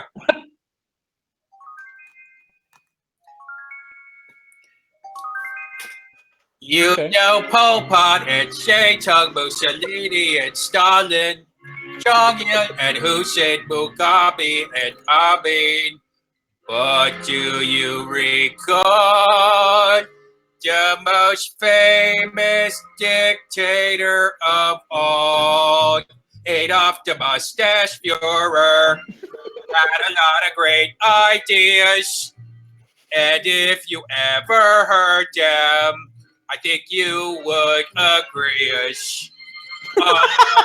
Jewish Germans used to think they were so cool. They wouldn't let poor Adolf into art schools. Then sometime in the 1930s, Adolf started to say, the Aryan race are really chimps. Let's put the Jews in internment camps. Then how the Nazis loved him. Then they shouted out with glee, Adolf the Mustache Führer, you'll go down in history. Yeah. Okay, I could sing that song like basically the song like repeats all the lyrics. I could do that if you guys wanted, but I just yeah. You guys, I gave you guys a history lesson. You guys, you took it in. So unless you were distracted, then I'll just leave it at that. That was. I learned a lot. I've learned a lot today. I didn't think, there are a lot of things I never thought I'd see in my life. Revision of Rudolph the Red-Nosed Reindeer to go with Hitler is, I don't know if it's at the top of the list, but it's up there. So, all right. Oh God. CC, what's your favorite Christmas movie? My favorite Christmas movie? Mm-hmm. I'd say that it has to be Home Alone 3. Oh no. You're not I talked about Home Alone 3 a couple hours ago. I actually do like Home Alone 3. Thank you. I'm not the only one. It's not a good movie, but I watched it when I was a kid and it's nostalgic. Sure, it doesn't have any of the original people. Sure, it involves a plot about a microchip for missiles being hid inside a toy car. Sure. Okay. Look. In all honesty, if I'm going to choose one that's actually good, well, this is what my worthless human slave would say: Nightmare Before Christmas. All right, that's an okay choice. I'm not a huge stop motion is all right, and I appreciate the time it takes to go into it, but I don't know. I can't sit through the whole Nightmare Before Christmas anymore. I don't know why. It's just not my thing. But I get it. It is a good movie. It's just a personal preference thing. I feel like I'm probably missing like 2 or 3 like obvious choices, but it's just nothing's popping in my furry little head right now. Beethoven's Christmas? That's a dog. That's a movie about a dog. Yeah. Ernest Saves Christmas? Ernest Saves Christmas. The when the reindeer are on the roof and the guy has the toothpick and he moves it around and then his eyes go back and forth really fast. The sound effects of that take me back to my childhood every time. I don't know why. And then there's that punch bowl at the beginning that looks really delicious. You know more about Ernest Saves Christmas than... Oh, dude, that was my favorite movie when I was a kid. Oh, that's kind of weird. Regardless of season. Ernest Scared Stupid is the better movie. That's a good one. But not better than the Christmas movie. He's got snakes, man. He's got snakes, but they're actually hoses and rattles. Everyone, we are now at... Hold on. 6,629. We're getting closer. I'm so hungry. All I had was that way over hot pocket you guys made me eat when we got 5,000 or 1,000 likes or whatever. So smash that like. How many Hot Pockets would you say you've eaten over the course of your lifetime? Oh God. Okay, I'm gonna actually take a genuine shot at figuring this out. Actually, I want. This is what I want to know. I want to know in combined weight. How much would you say? Like like a metric ton, or how much does one Hot Pocket weigh? I'm trying to think. How many Hot Pockets do I eat a year? I probably eat, on average, there's some months I won't eat any Hot Pockets, but there are some months where I probably eat like 6 Hot Pockets. So I'm going to average 3 Hot Pockets a month. A month? That's not that much. Yeah. Dude. Well, 12, 24, 36 times I probably didn't eat a Hot Pocket until I was at least 5. I don't know. Someone do the math on that. 23 minus 5 is I'm bad at math. What? 18. Okay, 18, and now I already lost it. I don't know, a fuck ton. Why do I feel like you're deliberately underballing this by like an insane degree? So that's 36. Okay. That's only 36 Hot Pockets a year. I think 36 Hot Pockets a year is reasonable. I used to eat them. I think that's reasonable. I don't think that's how many Hot Pockets you eat. I'm disappointed, man. I just you bring them up so often. I just figured that they were like a staple of your diet. Well, that's because I used to eat a lot of them. I don't eat that many. I eat probably, like I said, 36 a year now. When I was in high school, I probably ate triple or quadruple that. So you ate from the freezer a lot in high school. And when we lived together, it was a lot more too. Remember, I bought that giant thing of like a 20. Yeah, Hot dude. Pockets? Yeah. So I don't know. Plus Hot Pot and sorry, go ahead. Well, okay, so there are 1 million grams in 1 metric ton. Each Hot Pocket is 127 grams. So have you eaten a metric ton? That's what the math is going to be right now. So 100 and it's going to be great. That's what people that want. is 7,874 roughly Hot Pockets. Okay. So how many do you, let's call it 4 a month. Okay. So what's so 4 times 12, 48 times, let's call it times 20. Okay. Instead of 18. Maybe at 4 years old you had your first Hot Pocket the day of. So oh fuck, I closed it. This is the most in fairness, we've been here for fucking 7.5 hours, but this is the most thrilling ending to a live stream in history. How many Hot Pockets has Hugo eaten in weight? I understand that it takes the consumption of 3 Hot Pockets to develop colon cancer over the course of one's lifetime. We've all got colon cancer. I tell you what, that eggnog is going through me though. Yeah, we're almost done. We only have like 27 minutes left until the end of the live stream. Yep, I gotta hold on to it. Or if we hit 10,000 in the next 30 minutes, Jake will poop his pants live on air. Yeah, I don't care. I'll do it. You think I care? You think I give a shit? Little.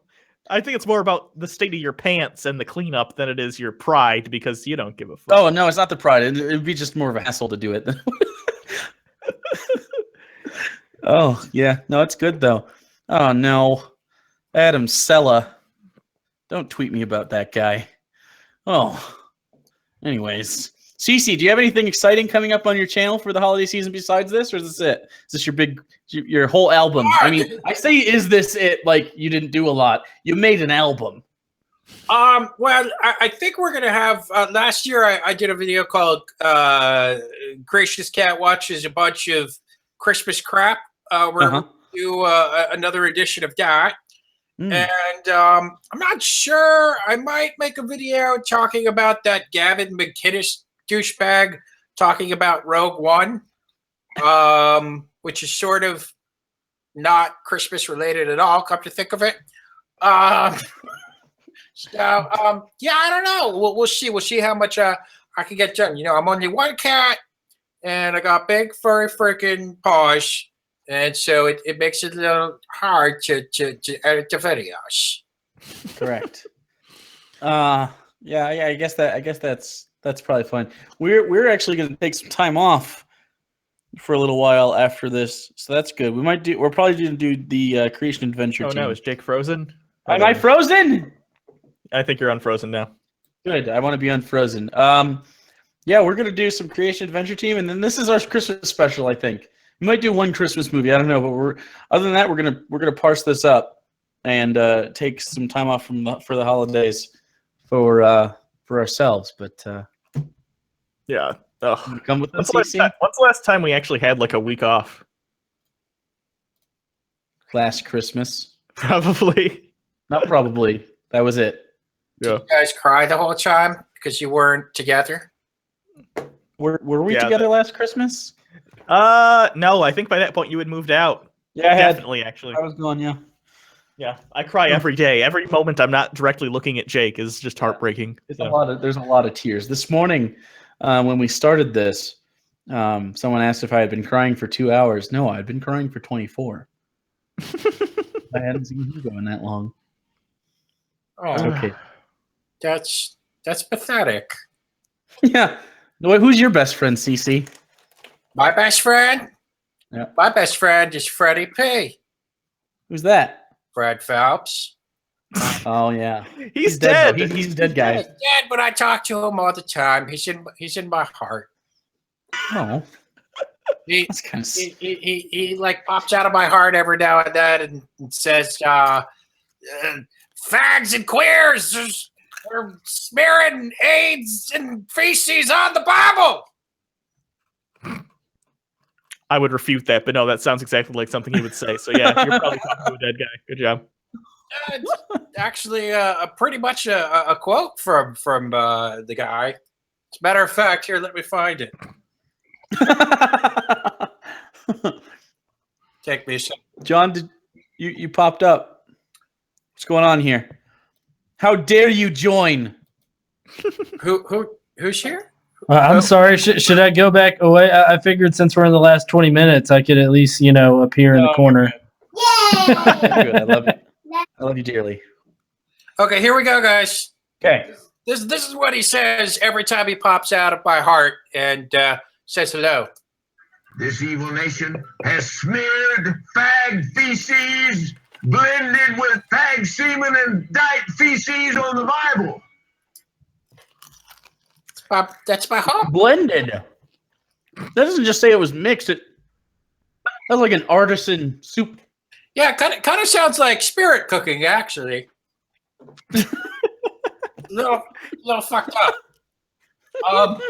So guys, I got 2 more ditties for y'all, Oh, I'm happy to hear it. and might as well do the second to last one now, because I'm feeling it. You guys feeling it, homies? Is it a rap? No, I wanted to do a version of Christmas in Hollis by Run DMC, but I couldn't get the lyrics together in time. That would have been great. Please donate to the thing. We're almost to 7,000. We're real close. Let's get to 7,000. Do it up. Cece's gonna sing for us. All right, guys. All right. Here we go. All right. Wow, that's magical. Oh. Nope. So magical and positive. So.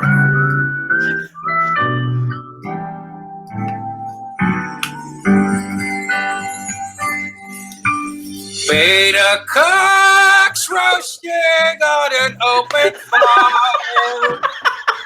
Libtards bleeding from their nose. Stupid jerks all dead and burning in hell. And a few lone survivors rotting in a cell. Everybody knows that libtards are stupid freaking jerks. And I like thinking of horrible things happening to them. I'd like to see beta cocks like the young Turks getting sharp metal spikes driven into them. And don't you know the rapture is on its way? Oh my God, I'm so on key. Jesus will make the libtards pay. And every beta cock is gonna. What the fuck happened to my. I'm usually on key. Because in hell, their brains will fry. and so I'm offering two simple words. You pay the cocks and all you libtard dudes. You're a bunch of freaking hellbound human turds. Hey, you libtards. Screw you. Skeet-a-lip-a-lip-up. All right. That's it. The thing about that song is you can interpret it however you want. You don't necessarily know who it's aimed at. Well, it's not on the nose at all, and that's kind of the brilliance behind it. I wanted people to, kind of possibly think of libtards and cucks, but leave it open enough that it I could be talking about them. I could be talking about anybody, so it's relatable. It's really like it takes place in the theater of your mind. Yes, that's exclusively where all of my material takes place. Mm-hmm. Oh God, I'm so hungry. I brought some popcorn. See, kernel of popcorn. That's nice. Is it popcorn you popped, or is it popcorn from a bag that's room temperature? Because I hate that kind of popcorn. It's just Smart Pop, bro. I don't what do you mean you hate that? I hate pop. So once you get to like halfway through the bag of popcorn, you're no longer gonna eat that. No, it's I mean the kind that's like sitting on a shelf already popped. I don't like it. Okay, guys, I have to bring something up, okay? All right? This is important, all right? So don't move your camera, Hugo, okay? Okay. Right now, this has really been bothering me. Okay, you got this like little Iron Man dude, right? Like in the background on top of one of your speakers. Well, it really looks like he is holding the wire from your microphone. Kind of like it makes it look sort of like a bow and arrow. Talk so people can see this. I clicked on it. Yeah, I can see it now. Right there. Yep. Good catch. It does look like a bow and arrow. Was that intentional? No. Not at all. Is that Freddy Krueger behind Iron Man there? Yes, that's Freddy Krueger, and there's also a DeLorean time machine, a Planet Express ship, and then on the other side I got a chainsaw from Ash versus the Evil Dead, a Vault Boy, the Hulk, and then Ecto-1 down there. I'm surprised it just, doesn't explode because it's just such an odd fusion of various pop cultural references. You'd think it wouldn't combine well. But yeah, I had a 13-year-old boy come in and do all my interior decorating for me. So. 13-year-old boys who really enjoy Freddy Krueger and Futurama now. Is that a zombie dude? Or no, it's just the dude. Just the dude? Nice. On my video, yeah, it's a dude. Yeah, actually, I met, not me, no, what the fuck am I talking about? My worthless human slave actually met the dude who, he's dead now, but the dude who the character of the dude was based on. Yeah, he was. That's less cool people don't know this. Bridges. I will not lie to you. That's less cool than not meeting Jeff Bridges, but no. It was awesome because wait, did you say it was not less cool or cool? No, it wasn't because it like basically my the way that it happened was my worthless human slave was with my friend and we were well I was there for like 5 minutes but my worthless human slave like they were at an after party because he was a movie promoter and so we were at this bar that was like packed to the gills and he was like, man, I gotta introduce you to the dude. You gotta come with me and meet the dude. So it literally took us 10 minutes just to walk from one end of this small room to the other because there were so many people. And then we finally got to the dude and he was like, hey, this is the dude. And he shook my worthless human slave's hand and he walked away like literally right after that. So like the most anticlimactic thing in the world. But you know it's not going to be anticlimactic? the final song that I have to sing for you guys. I'm very much looking forward to it. Should I sing it now, or should we wait until the last? I mean, Right. Wait. Oh. Are you saying we should play us off? I could. No, like the. We have some stuff we got to say at the end, so we can't have it at the very end. Oh, okay. So you can go now. Yeah, go ahead. All righty. Well, it'll take me 2 seconds to set this crap up. That's fine. We appreciate your singing. Man, it's gonna have to get somebody to shove all this snow out of the living room. All righty. So, here we go.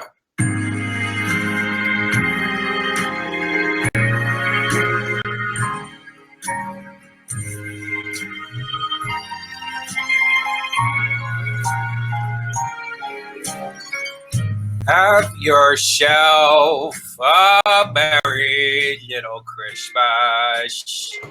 Unless you happen to be Jewish, Mexican, Muslim, gay, Asian, Indian, or black. If you are, then I take that Merry Christmas back. Yeah. Have yourself a merry little Christmas. Unless, like I said, you happen to be Jewish, Mexican, Muslim, gay, Asian, Indian, or black. And if you are, then you can kiss my testicle sack. Yeah. So Merry Christmas if you are white. But if you're a Jew, then screw you, kike. If you are white, you're A-okay. But if you are gay, you suck. So have yourself a merry little Christmas. Unless you're pretty much anything but white, Christian, conservative, upper middle class, and straight. Sorry, assholes, but I discriminate.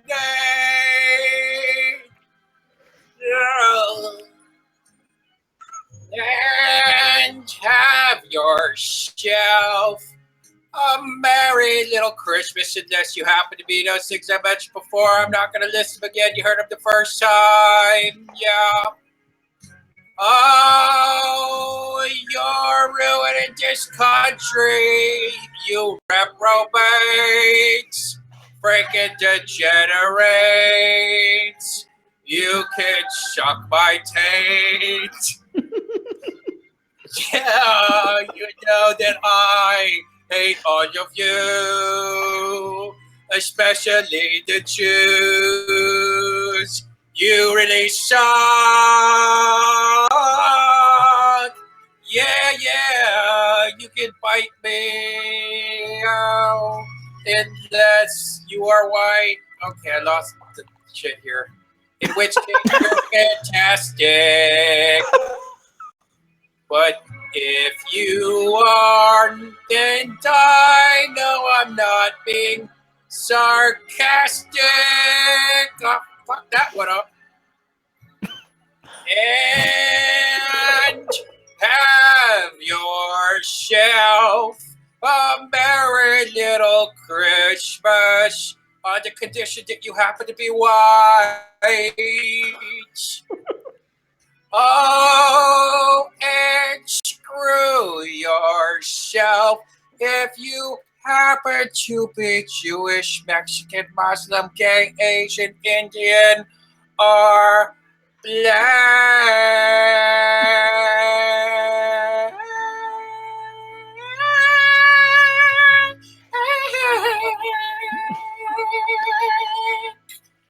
Yeah. Beautiful. That was just Did you feel it in the cockles of your heart? Maybe the song of our time. That may be like there was David Bowie had his time, came and passed. We've had Dean Martin sing great Christmas songs. We've had Presley up there rock the world. Michael Jackson changed, but I think this is the moment.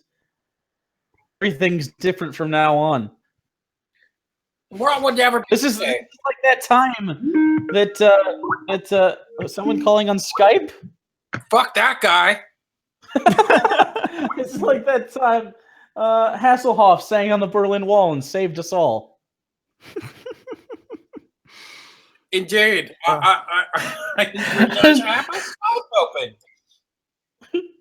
The fucking ball is just scrolled across the screen saying hey Cece, someone's got a request for a donation in there if you'll say Merry Christmas Carl. So if you really want those donations, say Merry Christmas Carl. I don't know about that, man. I feel like it kind of compromises my integrity. It does a little bit. I agree. All right. Merry Christmas, Carl! Make that your ringtone. New Year! All right, here's where we stand right now. This is before whatever the fuck Carl's going to donate, if he's going to at all. He's just a liar. Right now we're at 6,794. That's only 206 away from where we wanted to be by the end of the stream. Yeah, not bad. Not bad. It's really not. We actually did better than I thought we'd do today. And then, like we said, we'll parse this up and put it up next week, and the donations will continue through then for anyone who couldn't see the whole thing. I like in the comments someone, because the live stream only backtracks 4 hours. They're like, wow, you've been here for 4 hours? What dedication? We've been here for 8 hours. We've been here for 8 hours. Yeah. It's 10 o'clock this morning for me. Yeah. So. God. Okay. Anyone have any? We're gonna start. And this eggnog has been here since hour 2. No, so, I'm not drinking any of that. That's going in the trash. Don't. Nope. So, if anyone has any final questions or comments for myself, for Jake, for Creationist Cat, for Godless Engineer, anything, just please do it now. Either in Make sure you subscribe to Creationist Cat's channel. What? What's your question? Is that really eggnog? Nudge, nudge, wink, wink. Yeah, that's what it be. Sperm? Your cum? Oh, that was pretty on the nose. I didn't think. I think you guys like mailed each other your own sperm, and you're drinking it over the course of. That's why you're so drunk. It's nutmeg spunk. It's hard to send semen through the mail because it has to be refrigerated, or else it stinks. I know. Believe me, I've tried. Oh God. Okay, so let's see. Fuck. What? I'm just so blown out by today. Oh yeah, that's why we're taking time off after. It's like one big fuck off thing, and then we're done for a little bit, and we finally get to take an actual break for a few days. Okay. MN Comp 17. Shout out to me, please. Okay, I guess shout out to MN Comp 17 for some reason. I can't read that. That doesn't make any sense to me. Smegnog. Nice. Did anyone stay for the whole thing? Let us know. There's no way you stayed for the whole thing. I had sex with a mailbox once. Worst thing you've ever humped. Or your human slave. Probably. I'm trying to remember her name. Who's the girl on Girls? Her name. The chick from Thor 2 and Thor. No. I mean, holy shit, we hit 7,000. Right on. 7,000. Woo! Oh no, Lena Dunham. Dunham. You humped Lena Dunham. I was on a lot of catnip. It was, believe me, it wasn't. You did it, or your human slave did it? I thought she was Emily Ratajkowski, but it's just I was on a lot of hallucinogens at the time. Sorry. Whoever donated the $206, thank you very much. It was GE and KC. I don't know anything else about them. Thanks. All right. That's fantastic. That's Zelda's engineer and my girlfriend, Casey. Oh, look at you. wow. Thanks, buddy. Thank you. Yeah, so that's That's awesome. fantastic. So you single-handedly defeated cancer. And that means we're only $3,000 away from Hugo having to lick his nipples. And apparently TJ told me I had to rub butter on mine, so I'll fucking do it. I don't care. I'm gonna. All right, guys. I got an announcement to make. Okay. Okay. Okay.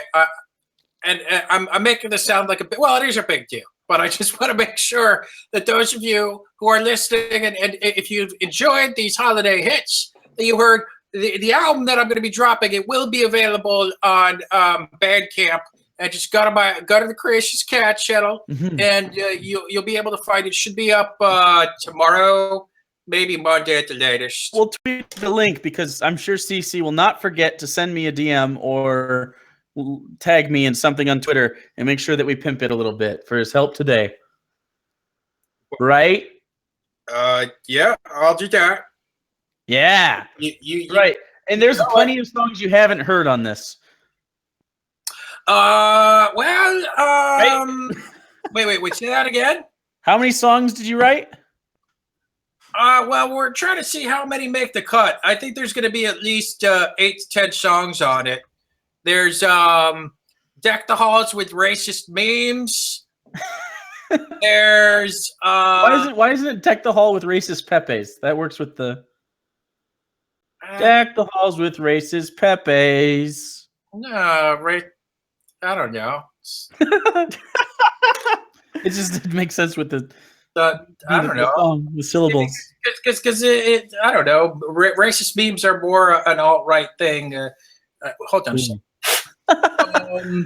And let it be known that Hugo and I will be donating to this. We're gonna wait until we see where it ends to see if we have to cover the. There's rest to get to 10,000. White Power Christmas.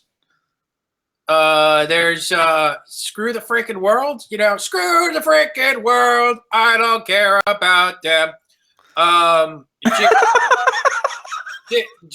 Jingle Bell Reich. That sounds like a kind of song that I would like. Oh, and then there's this song. This song is literally. I mean, you guys know the song. I saw Mommy Kissing Santa Claus, right? Correct. Well, really, here I'll sing it for you guys. This is really a cappella. This is really the entire song. I saw Mommy kissing Santa Claus. He was black. She's a race traitor.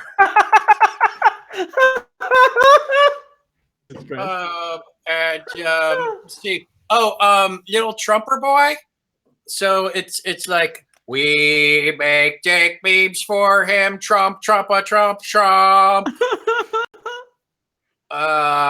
And maybe I'm not sure. There might be. It's beginning to look a lot like a white ethno state, but and then I think that's gonna be it. I might do a version of the Band-Aid song, you know. Do they know it's Christmas? Yeah. Do they know it's Christmas? Probably not, because they're black. Oh. Well, you know, they're in Africa, and they don't know what Christmas is. They're too hungry to be thinking of Christmas. Oh man. Okay. I'm sorry. That time I said goose. Not a downer. After all the horribly racist things I've said, that like provokes an awe from you. I think it's because it's not in song. Oh, okay. It feels like you just mean it. So, like we said, go check out Gracious Cat's channel. We'll link it at some point, one way or another. It'll be when we cut this up. It'll be in the links, and of course, it's just search Creationist Cat. You're already on the thing. Go to Creationist Cat. Watch his amazing videos. He's been on our show before. He's done chick tracks. He's really funny. He's great. And as a matter of fact, I could give you guys a preview of the album right now if you guys want to see it. Of the commercial. It's a minute and a half. We don't have 90 seconds, but go ahead. All right. Okay. It's actually, I'll make it a minute. Okay. All right. Here we go. I'm dreaming of a white power Christmas. Hey, screw all the blacks. They just smoke crack. We just want a white home night. CC Ministries and Red Ice Radio are proud to present the least multicultural collection of Christmas hits ever assembled onto one heartwarmingly racist album. It's Creationist Cats, An All-Right Christmas. Have yourself a merry little Christmas. Unless you're Jewish, Mexican, Muslim, gay, Asian, Indian, or black. Okay, so that's it right there. That's all you guys right get. there. But, however, I have one more thing. This is literally 10 seconds long, okay? I tried to take this image that you're about to see and juxtapose it with music in order to create the most offensive thing I could. So this is what I came up with, okay?